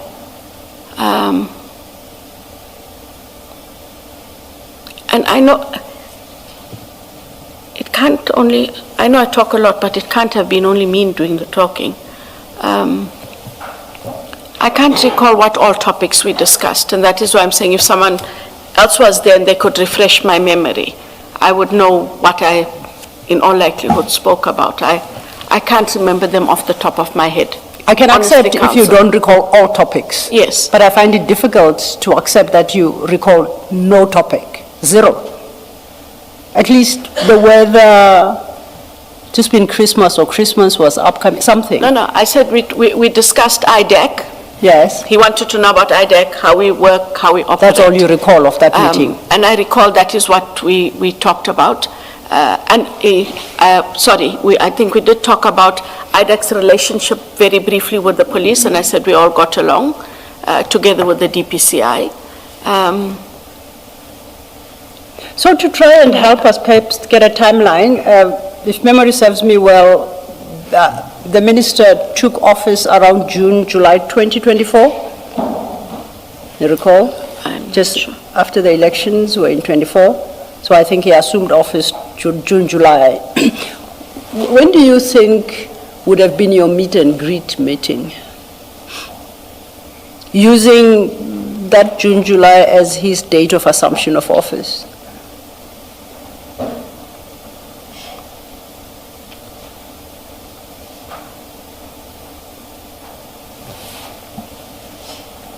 I'm guessing, and so if I'm wrong, Yes. please don't hold me to it. Could have been October, November. Do you have your diary with you that perhaps you might cast your eye I'd have to on and check. it help us? No, I'd have to check in my electronic diary, yes. Okay. Can I just ask this Yes. meeting where you say he wanted to discuss a criminal matter, was that a matter that you are already seized with? Or he wanted to lay a complaint? Is that? He wanted to, it was nothing to do with IDAC. It wasn't even a matter within IDAC.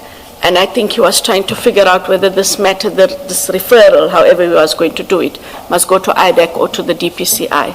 And within probably 10 minutes of the way the matter was introduced, I was able to say, apologies, this doesn't fall within the mandate of IDAC, and that Libya, if you don't mind, you stay, and I'm going to leave, and I had left. And the meeting obviously would have had to have been after the meet and greet where the minister asked about IDAC and you had already told him about how IDAC works and its mandate. That is correct. Okay, thank you. Thank you, Chair. Perhaps this might be an opportune time to consider a short break. I'll have an engagement with Mr. Bodlani.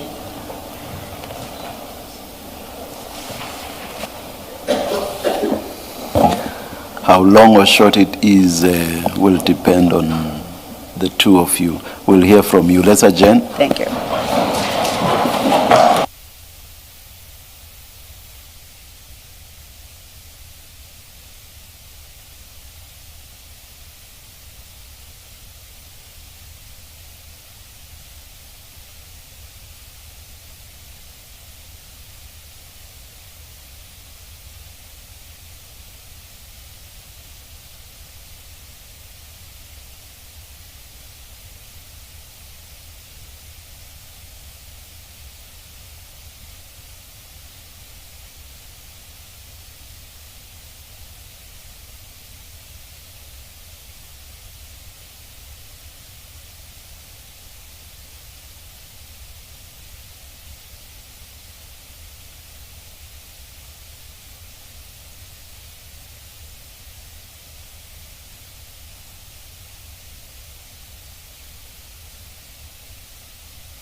1-2, good afternoon again. We said we would resume at 16:30. It's 16:29. We're ready. Please switch off your cell phones. Thank you.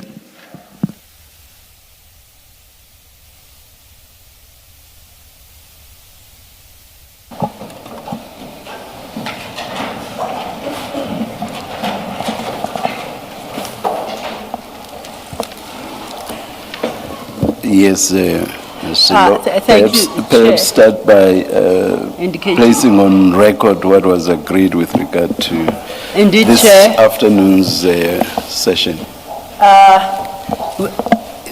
Advocate Botlani and I have conferred, and we have had a discussion as well with the witness to test for capacity for the rest of the day. And I think the general consensus is we think we can take it to 5:30, and beyond that, capacity on all sides is at an all-time low. So we request that we see how far we can take it to 5:30. When we get there and we have to roll over to tomorrow, we probably will need maximum up to tea time. That's the current plan. Mr. Bodlani, thanks, Thank you. Mr. Lewis. Chair, may I confer with the witness? We may have spoken past each other with Ms. Sello. I understood that 1.5 hours to be her maximum time, not that the witness is not available beyond that, or that she would not make means to be available beyond 5:30. That is Ms. Sello. Perhaps while we sit here, Mr. Bodlani can confer with the witness. Please, The witness will let him know. please.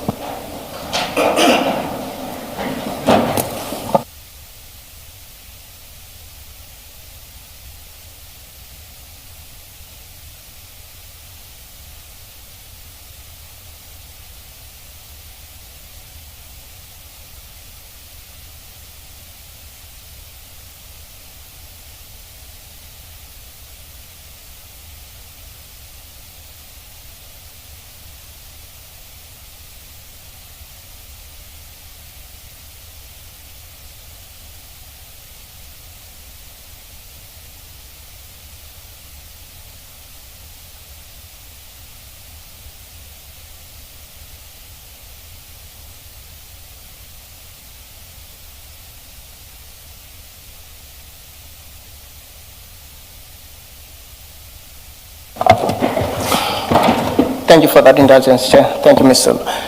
Ms. Johnson is able to proceed today until 6 p.m. And therefore, the request that would extend to Ms. Sello's team and the commissioners is that we go until 6, at least today. And then if they are not finished with their questions, she would come back tomorrow based on the undertaking given by Ms. Sello, that at least until tea time tomorrow. Thank you. Thank you, Mr. Bodlani. I'm just wondering whether, based on the up to tea of tomorrow, it seems to me that we won't be finished by 6 p.m. today. So I wonder why we would want to insist on sitting until 6 if we'll still have to sit for us. I'm not rigid on that suggestion, Chair. I'm just putting it across because that's No, what no, was no. spoken. I know you are conveying Yes. Yes. I hope Mr. Bodlani will not fight with me for. Certainly not. Yes. No, please go ahead. Please go ahead. Mr. Bodlani, may I? Advocate Johnson. Yes. I appreciate everyone's tired. I'm not the exception to the rule. Yes. So if we can agree on the following, we run for the hour till Yeah. 5:30. Yes. But may I please then ask, we have to finish by tomorrow tea time. I really want us to be done by tomorrow tea time. Lest I get an eviction notice. Yeah. From- Yeah, But and I know the council is trying to be as accommodating as she can. Yes, let's go until 5:30, and hopefully let's be done by tea tomorrow. Thank you. As experienced counsel, you, you know what happens with the proceedings of this nature. So I can put it no higher than let's hope we are done by tea time tomorrow. I'll hold on to that hope. Thank you. But underline that it's not an undertaking that we will be done. Let's hope we will be. Thank you very much, Thank you, Advocate sir. Johnson. Thank you. Yes, Mr. Long. Thank you, Chair, and thank you for coming to my rescue, that I'm not in a position to make an undertaking that will finish at tea, because how long we take is in part informed by the level of engagement by the commissioners, so it's slightly beyond my control as well. I know that we always get blamed for... Thank you, Mr. Long. Thank you, Chair. Before we left the topic we were dealing with to deal with the issues that had arisen before lunch regarding the publications relating to the disbandment of the PKTT. So I would like us to go back to where we were before you had that engagement with the commissioners. And for this purpose, I just discovered something. The summons at 3361, if you could have a quick look at that. File 9, we're still at file 9.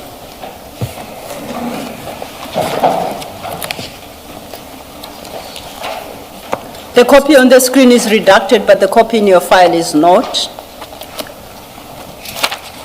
That is the summons, the section 28 you signed, requesting documents pertaining to General Kumalo's appointment and the documentary files of promotions of commanders and members of the political killings task team. We just dealt with that. At the top of that page, the investigation reference number, like I say, it's redacted on the screen, but you can see it. We understand that to be the investigation prompted by Mr. Matala's Section 27 referral. That should be, sorry. Yeah, I'll do that again. Mr. Adams, it's because we're dealing with the issue of Mr. Matala's contract. I apologize. There's an investigation prompted by Mr. Adams' Section 27 referral. That should be correct, yes. Then when I cast my eye on the other one that was issued by Mr. Manilal and Mr. Padiachi at 3527, same file.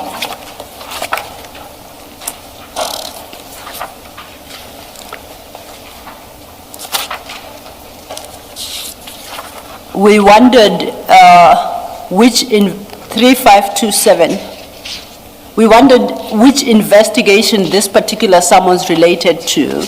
This is that summons that wanted details of all members of PKTT who were involved in the arrest of Mr. Adams.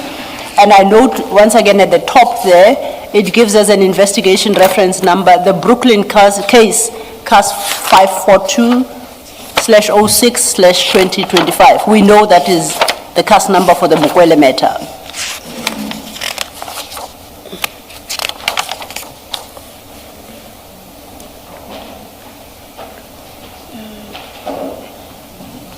That is correct. Which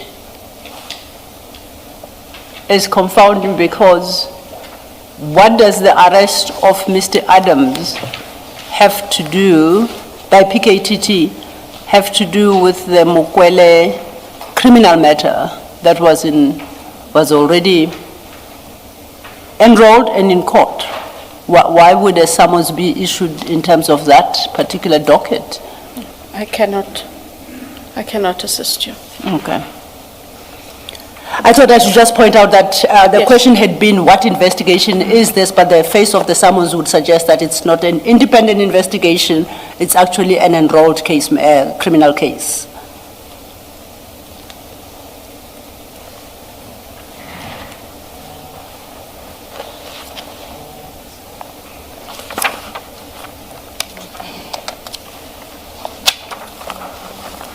So it would suggest to me, at least, that there's a propensity within IDAC to issue this Section 28, perhaps unauthorized by the ID, and use any case number or reference number, whether or not what is sought in terms of those summons relates to the particular case.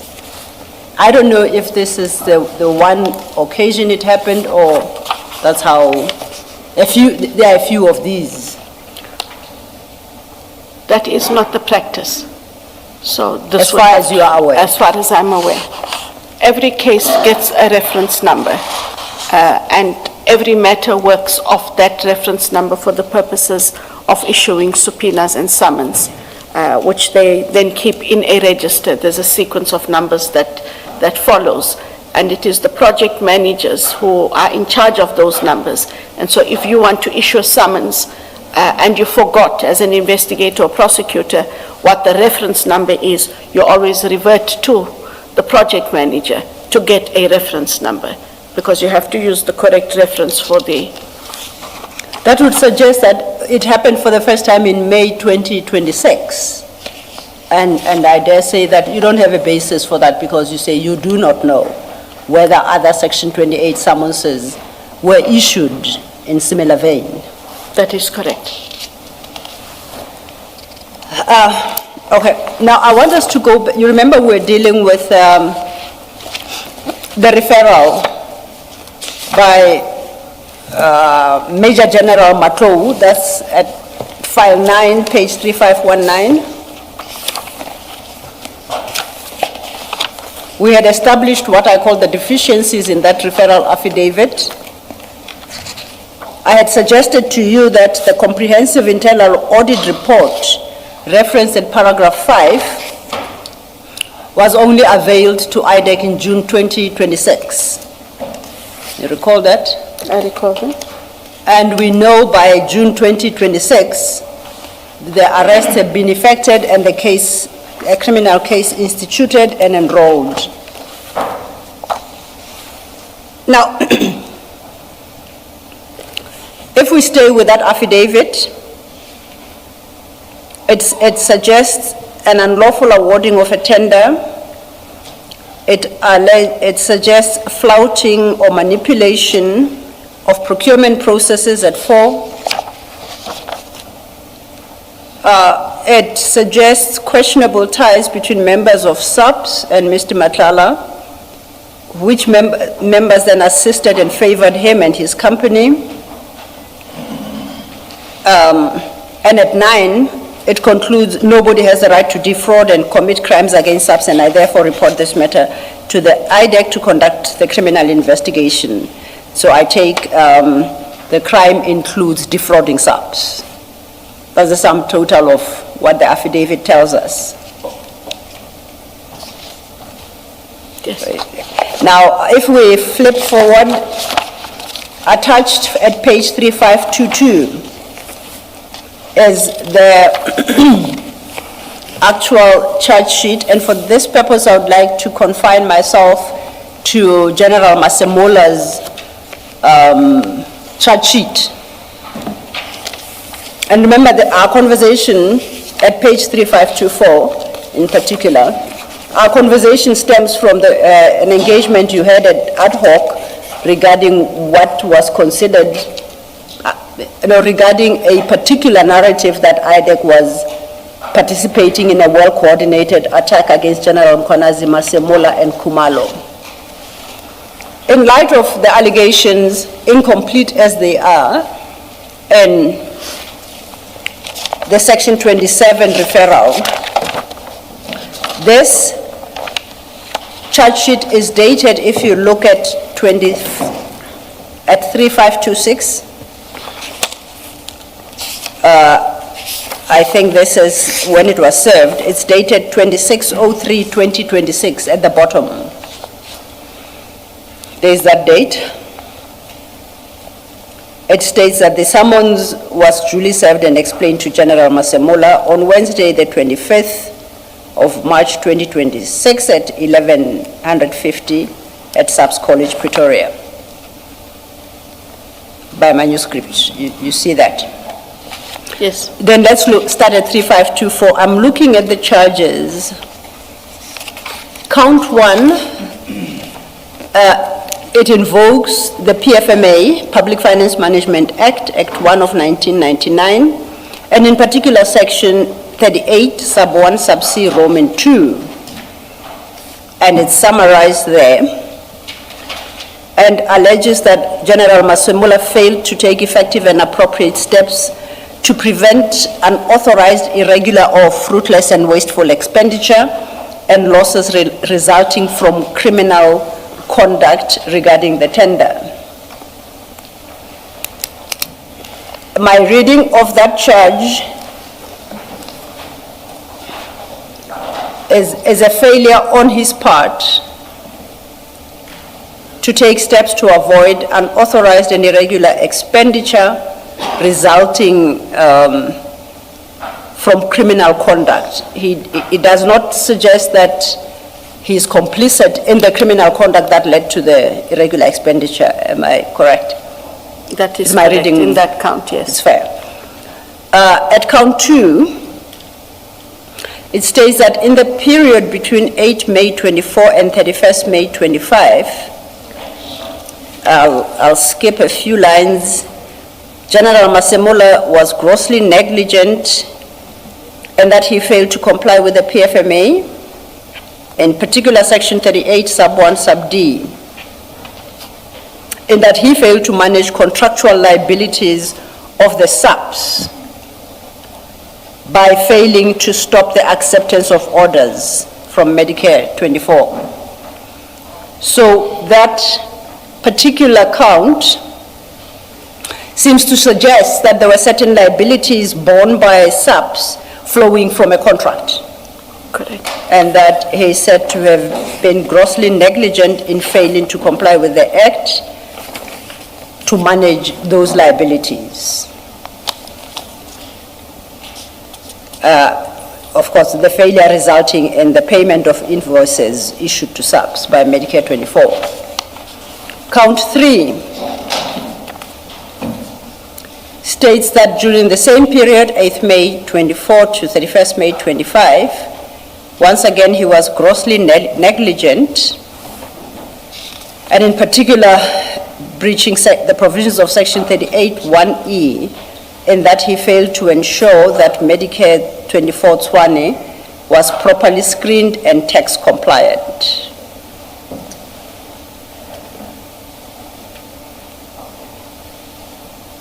Do you see where I'm reading? I do. Then count 4, between 8 May 24 and the 17th March 25, this time the end date is different. He was negligent in that he failed to comply with the PFMA, to wit Section 38, Sub 1H, Roman 1, Roman 2, and Roman 3, in that he failed to comply with the duty to take effective and appropriate disciplinary steps against officials in the SAPS within the divisions, SCM, and other divisions of subs who were involved in the unlawful procurement of services advertised. This is in respect of this contract that was awarded. So I understand that to be his failure to take disciplinary steps against officials who the charge sheet suggests were involved in unlawful procurement, not that he was involved in unlawful procurement. And that's the totality of the charges. Now, when I try to marry these charges to the original Section 27 referral, which, as I said, in the main speaks of the unlawful awarding of that contract, that doesn't seem to be reflected in the charge sheet. Do you read it the same way? Yes, I think, however, if I may, it cannot be read in isolation like this. Yes. We had the Section 27 as investigations that have taken place over a period of time. General Masemula is identified as a person of interest much later on in the investigation. So there would have been a lot more at the disposal of the team in order for them to then adjudicate as to whether or not his conduct was criminal, and if so, what criminality. We cannot draw it only to the 27 because investigations happened. A lot of investigations happened.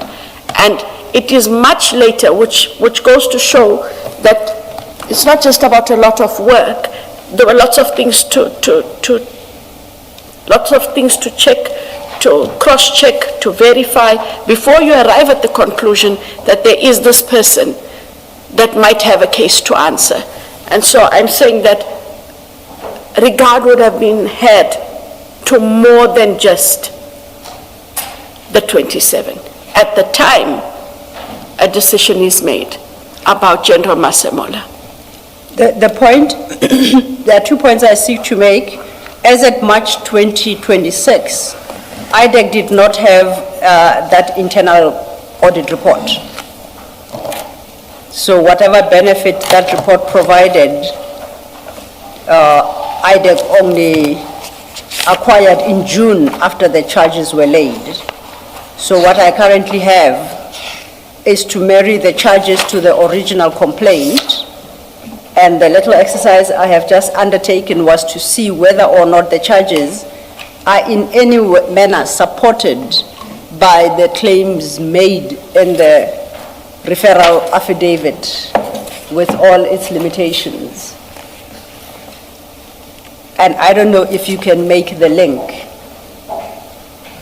Because what you suggest is if there is no link between the two, it so happens that in the course of investigations they found other issues that they decided unrelated to the allegations made in the Section 24 referral.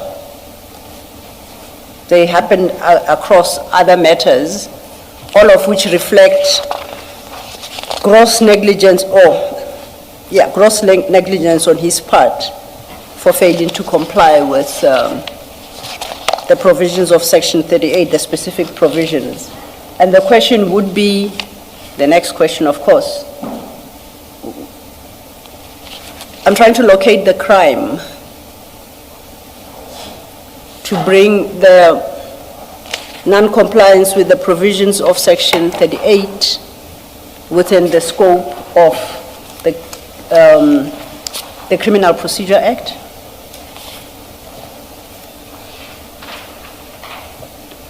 And I thought that you might be able to cast some light. No, I hear you, counsel, but in the absence of anything else in here, I'm unable to reconcile with that argument. I stand by, there would have been much more evidence. I also will check now this evening about when that audit report, and you say the audit report came in, according to you, it was 26 June. It would not have come earlier than 26th of June 2026. Not earlier. So I will have to confirm that as well. But I'm saying short of, whilst there's only this that is in here, I have to look at the totality of the case and at what they had at the time they made the decision. And I'm unable to tell you that they made a wrong decision because I'm Absolutely not aware of the evidence.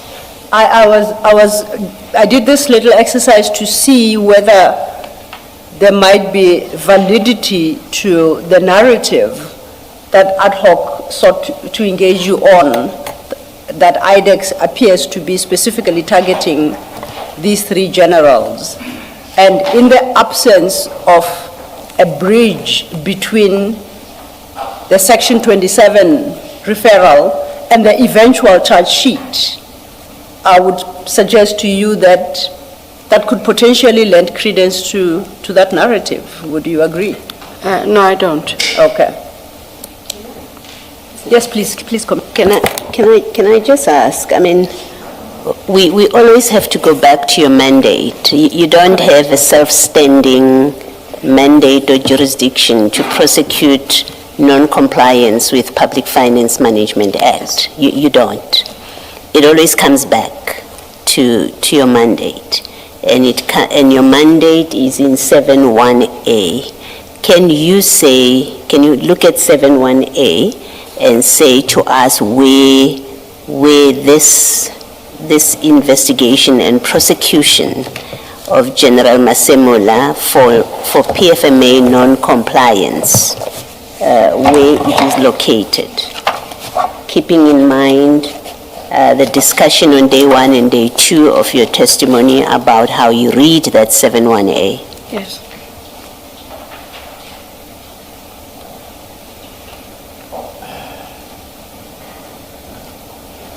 So, Commissioner Baloy, we look at 71A and we look at sub A, relating to serious, high-profile or complex corruption, commercial or financial crime cases. Yes. And that is where it fell. So And- what about Sorry. the failure to discipline? Remember, you've got 4 counts. So what about the failure to discipline employees? Remember, you're not accusing him of corruption. Correct. And you're not accusing him of collusion in the conduct of the other accused in the matter. So what in one capital A sub A,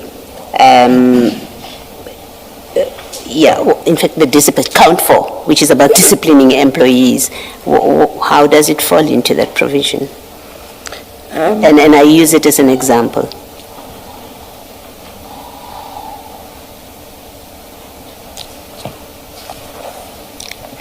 Just go back there and see what it...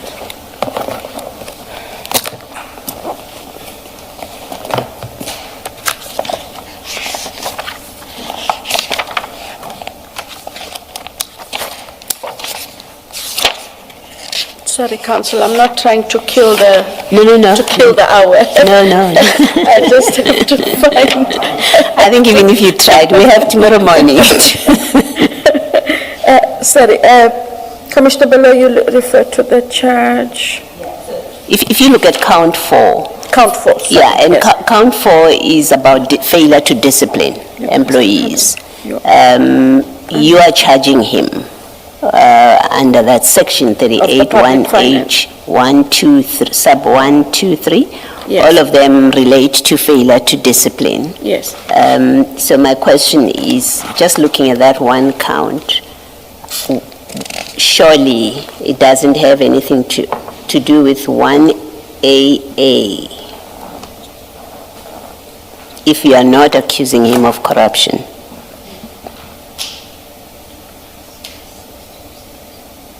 So if I'm following the reasoning, you're taking the case as not one case, but what charges he's facing. Because- Just so that I understand. Yeah, because my understanding, and you can correct me if I'm wrong, my understanding is much as he has been joined to the case against the other 7 or 8, much as he has joined them, his is in fact a standalone because he's not accused of corruption. The others, it is corruption, as I understand. Him, it's purely a statutory infringement because that statute makes certain conduct an offense. But that offense, that conduct in this case, it's not corruption. Your charge sheet on all counts, no way does it implicate him in the conduct of the others, and it doesn't implicate him specifically in corruption, which I would understand because how it would have triggered your 1A. So it's standalone statutory offenses, and we have to deal with them as standalone because that's how you have chosen to charge him. The fact that he appears incomprehensibly, in my view, I must say, that he's appearing with people who are accused of corruption, including Mr. Matala and the boss of Medicare 24, notwithstanding that, which I don't understand, it doesn't make him, at least in my view, it doesn't make his charges to be part of the grander scheme. I understand the argument. I speak under correction. I think it is something he has raised with the prosecution team so that he be removed from that bigger matter and that he face his charges as he should on that As a standalone? as a standalone. I speak under correction, but I'll get that confirmation as well this evening. But as I understand it, Commissioner Baloyi is asking you a different question. That different question being why General Masemula is an accused, bearing in mind the provisions of Section 7, capital letter, yes, and for that matter, we could even go back to 27, the referral. So that's the question you are being asked, not the one about joining several accused in one matter or the same proceedings. We are going to be engaging you on the latter, by the way. Yeah. Please answer Commissioner Baloyi's question then.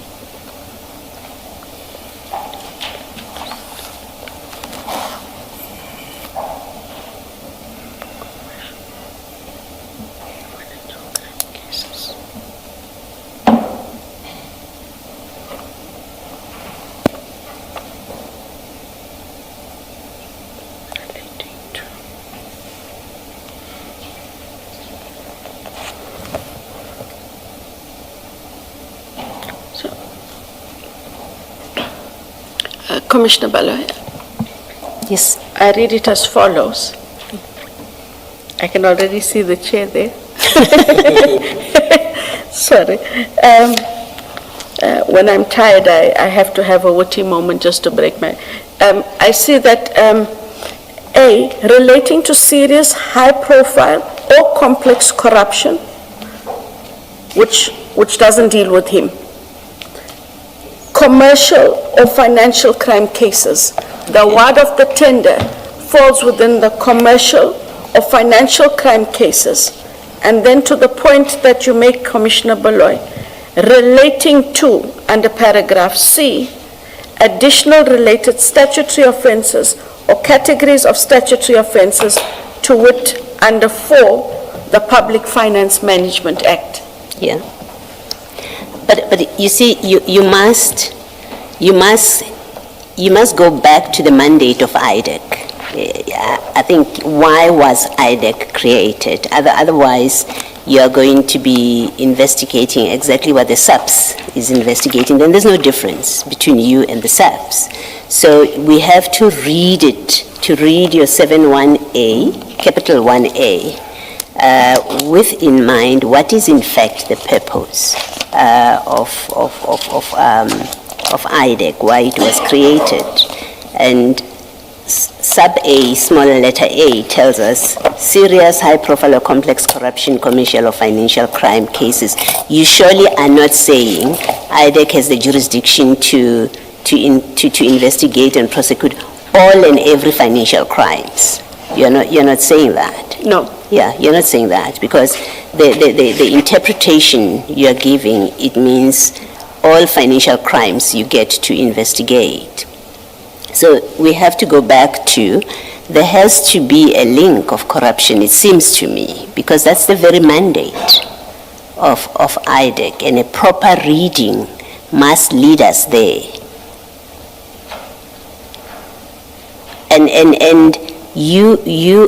And remember the sections in PFMA, they're really not concerned about whether it's a commercial crime or whether it's a financial crime. They don't even define it as that.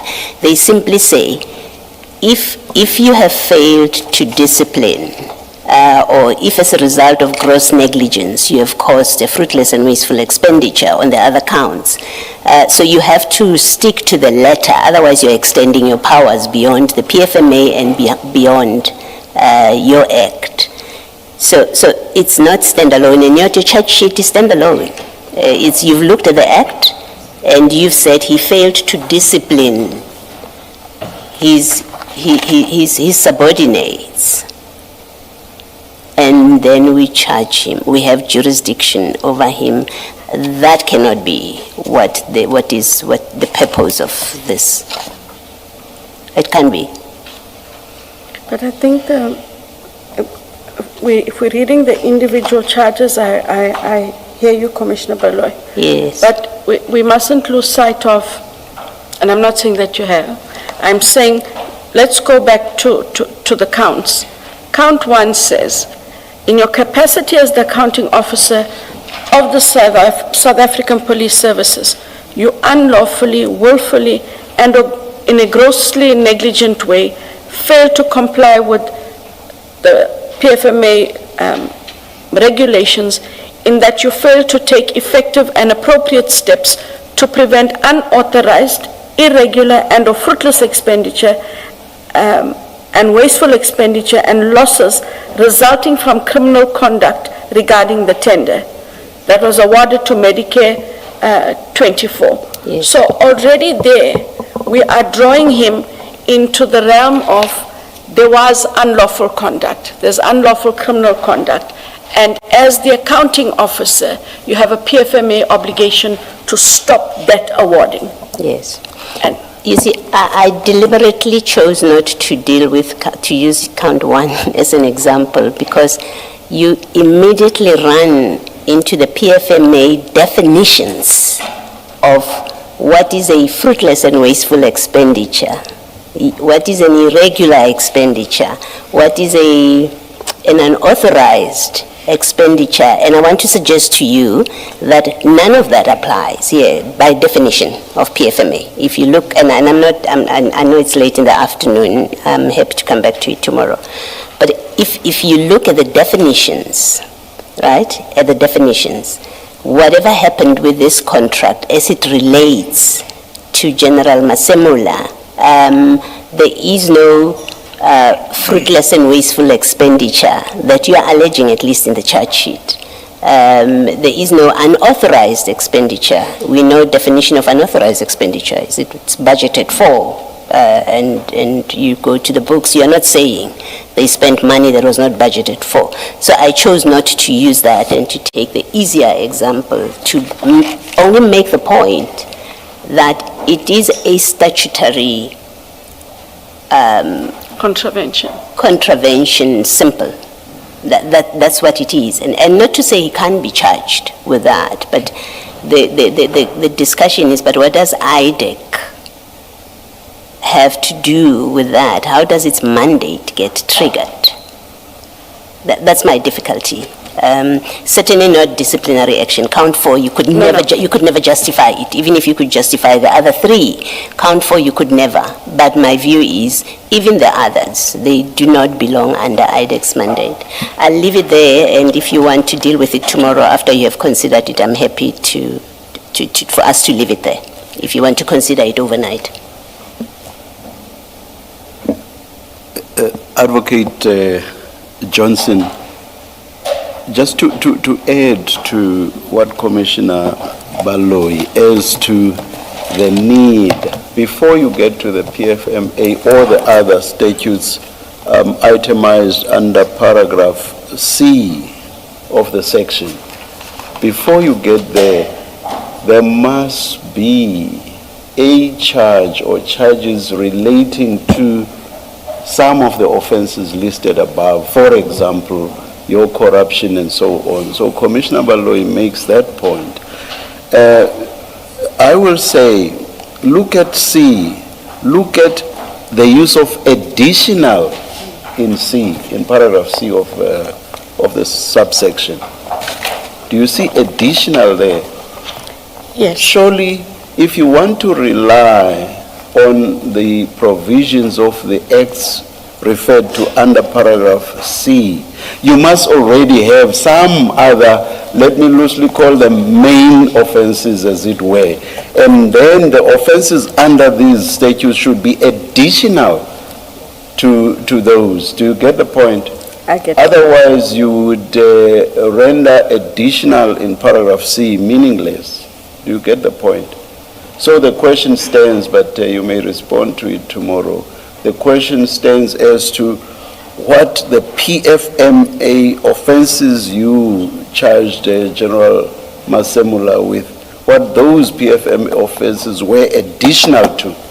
Because if you are not able to show that they are additional to something, then he may well have been charged improperly.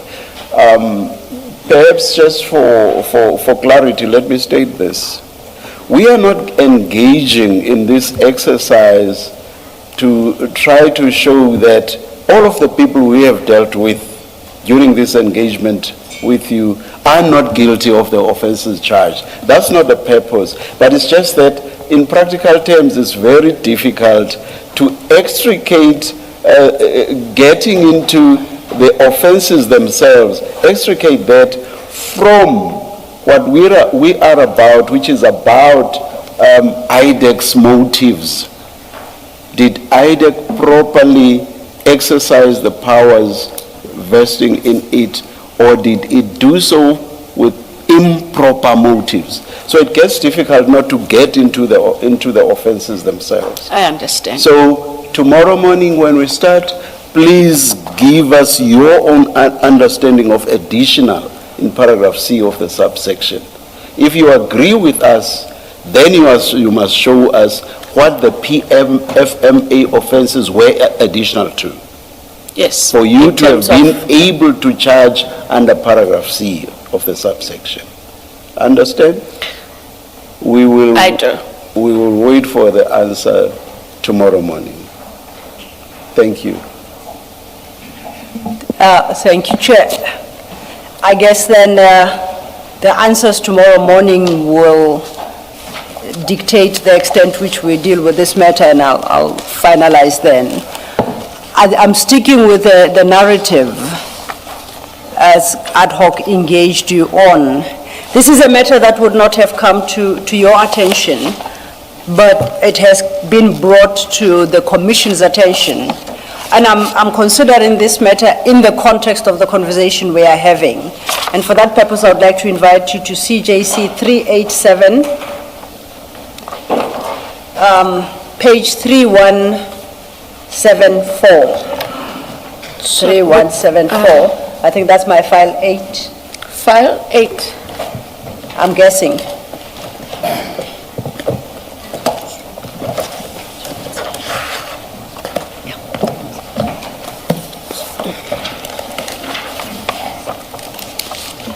Yet again, I have quite a clutter in front of me. Then I think, judging by the time, Chair, please clear everything else and just leave CJC 387. Is that 78, no? It's 387, I apologize. CJC 387, I became... Did you give us the page? 3174, file 8. You can get rid of the rest.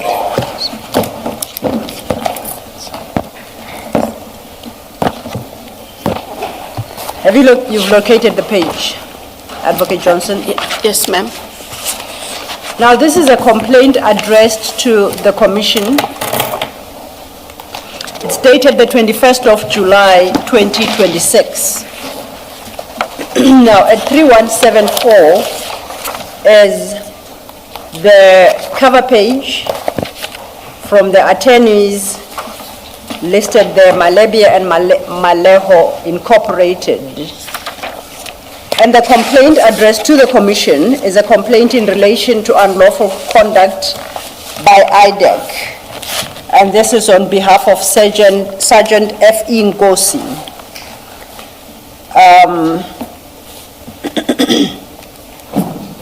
The letter does have the standard salutary paragraph. It starts mainly at paragraph 2 and reads, our office has been mandated by Mr. Fanny Ngosi to bring to the attention of the Commission that upon or about the 13th of July 2026, a delegation comprising of 9 IDAC officials visited our client in prison, our client in this sense being Sergeant F.E. Ngosi. The purpose of the said visit was to conduct an interview with him in relation to ongoing investigations pertaining to Medicare 24 contract, and more specifically, information that they demanded from Mr. Ngosi regarding ties between Vusi Musi Matlala, National Commissioner General Masemola, and Lieutenant General Kumalo. It then sets out other facts. If you go to 3176, let's start at the bottom last line of 3175 under paragraph 4. The letter states, furthermore, we are, I guess, of the view that the conduct of IDAC not only amounts to intimidation of witnesses of the commission, but also amounts to an abuse of power.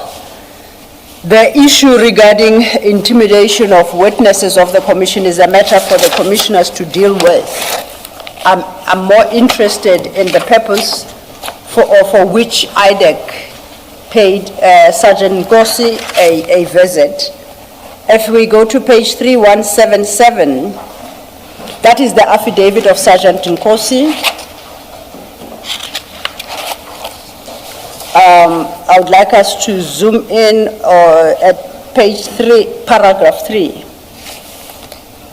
And it reads, on Monday, 2026-07-13, between 1300 and 1400, I was called out from my detention cell by the senior prison official, known to me as Mr. Matlala, that's a prison official, who informed me that there were investigators from Investigating Directorate Against Corruption, commonly known as IDAC, who wanted to interview me. I was taken to the prison boardroom where I found plus minus 9 officials who informed me that they were from IDAC.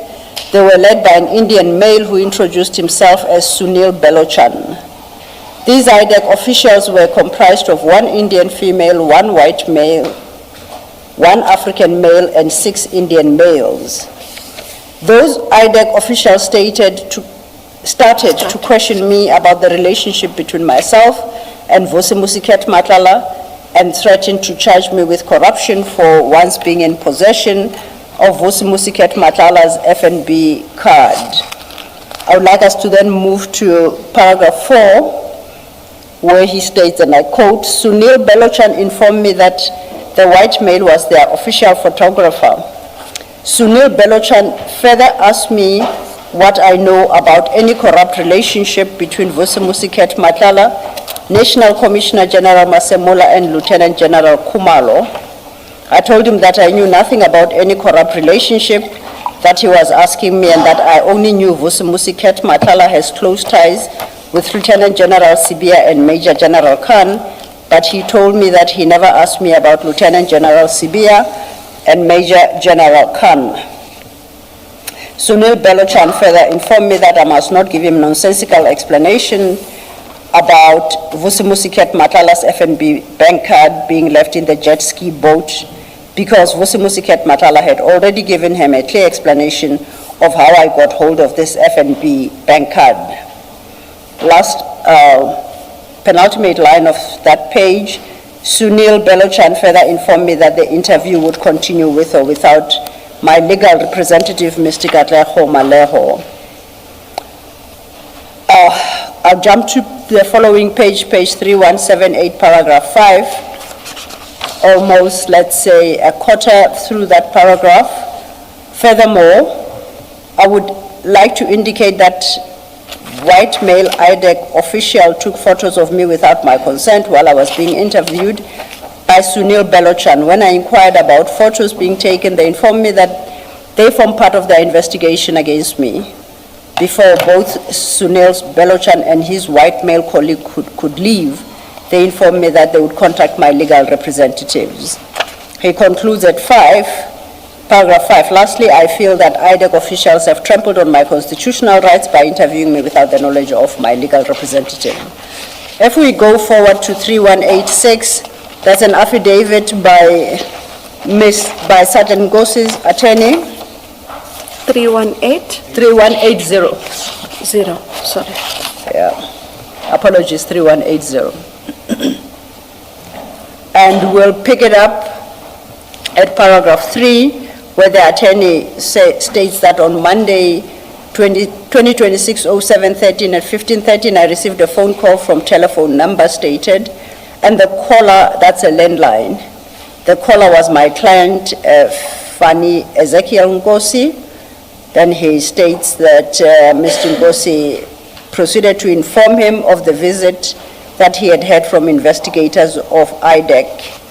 At paragraph 4, he says on the same afternoon, 13 July 26, he received he got a missed call from a cell phone number stated, and when I checked it on Truecaller app, it showed that it belonged to Sunil Belochan. on Tuesday, the 14th of July, 2026 at 0829, the same number phoned him again, and he was busy, and the user sent a WhatsApp message reading, "Good morning, sir. I'm senior investigator Belochan from IDAC. Can you please return my call?" Then if we go further on, he then attaches a couple of annexures. These are photos of this place in the prison, screenshots from his phone, including a phone with this number that was calling, having a profile picture of a gentleman with a lady and a child. I bring this particular complaint to your attention for the simple reason that we know that on the 13th of July, 2026, the section 105 plea deal that IDAC had concluded with Mr. Matala was firstly rejected by the court prior to that, and the court counter-offered a sentence which Mr. Matala on the morning of the 13th of July on record rejected that, leading to the collapse of the entire plea agreement. Now it would appear in the afternoon of the same day, members of the IDAC staff investigators visited Mr. Fanningosi to get him, if I understand the complaint, to implicate General Masemula and Lieutenant General Kumalo by claiming that there is a relationship between the two and Mr. Matala. And in particular, you recall at paragraph 4, Mr. Fanningosi indicated that Mr. Belochan insisted that Mr. Belochan informed him that he, Mr. Belochan, wanted to know about any corrupt relationship between Vusimusiket Matala, National Commissioner General Masemola, and Lieutenant General Kumalo. Again, in the context of the narrative that you had originally discussed with ad hoc, perhaps I should start by inviting your comment to the conduct referred to in these papers to the extent that it may be true. Currently, it stands as a complaint to the Commission. The Commission will have to deal with whether there is potential interference with witnesses of the Commission, but we can leave that for the moment. That's for the Commission to deal with. And understanding and appreciating what the claimed conduct is, I would like to invite your comment as to the propriety thereof or otherwise. Thank you.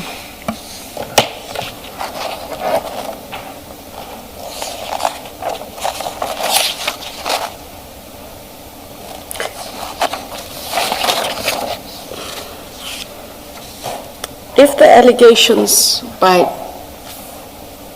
almost called him a general, sorry, Sergeant Nkosi, are in fact true, then they are serious. And if they are in fact true, they would have to be dealt with, because the timing can't be ignored. We had an issue in the morning of the 13th of July. For whatever reason, it falls through the net. So one would have to understand what created this urgent, for lack of a better word, urgent situation that has to now be dealt with. And why did it have to be dealt with in the manner that it was? We have a practice. Any accused, if you want to see them, you must engage the legal representative before you make the appointment. We've done that with Mr. Matlala. So if you're doing that, and I use Matlala only because it's the same matter. So if you're going to do that with anyone else in relation to that matter, you follow the same rules. you find out who's his legal representative, you make the necessary arrangements, and those arrangements don't of necessity have to suit you. This is a legal representative, so find a common date and time, as we have had with many other matters, and indicate why you want to engage with the client, and let the legal representative say yes or no. If he says no, then you have to walk away and figure it out differently. But this, if it is true, is conduct really unbecoming and would have to be dealt with, because there's no logical, I can't even read into the words, Commissioner Baloy and Chair, I can't read into the words any logic for wanting to do this with the urgency and with a measure of pestering. Because what would have happened if, after the court proceeding, we called the legal representative, once we find out who it is, and arranged for the day later or 2 days later, and then could have gone through the process. And we might then, in terms of investigators, have achieved what they perhaps well-intended sought to achieve. But in the way that it is done, the intention is lost. With something like this, is it fair to say you would expect to have a record of this day, from whether it's a pocketbook or whether it's an investigation diary of Mr. Belochan, which indicates he did go to the prison on this date. This is who he was with, this is who he met with, and this is the kind of discussion he had. Is that something that you say, in the way you do things, there must be something like that? There must be record. Okay. Even if, when they go back, they, on the very same day, compile an information note setting out everything they did, who was there, and it gets filed into a file. Okay, thank you. Thank you, Commissioner Baloy. And just to be clear, it's late in the day and perhaps I speak under correction. Sergeant Ngosi is not an accused in the matter that Mr. Matala is charged by IDAC on which General Masemola has been added as an accused. Mr. No. General, yes. So it's not a case of interviewing or consulting with an accused. It sounds more like IDAC soliciting evidence, if it's that, against General Kumalo and General Masemola. Now, General Masemola is already an accused in that trial. And the evidence solicited in respect of the very contract for which he now finds himself standing trial. And secondly, how does General Kumalo even become involved in that? Or how would he? At no stage in any feedback to myself has his name ever come up in this investigation. There is another general whose name comes up in this investigation. It does not begin with a Kumalo or end with a Kumalo. Also, in addition to that, the General Masemola, other than the PFMA contraventions, are you aware of his name having come up in respect of corruption, on a corruption charge that relates to Mr. Matala, and in particular the Medicare contract? No, You're not aware No. of that? Okay. And we did get quite a detailed briefing before the arrests and a decision taken for a subpoena, and at no stage was there a corruption matter that I can recall. And I will confirm as well this evening.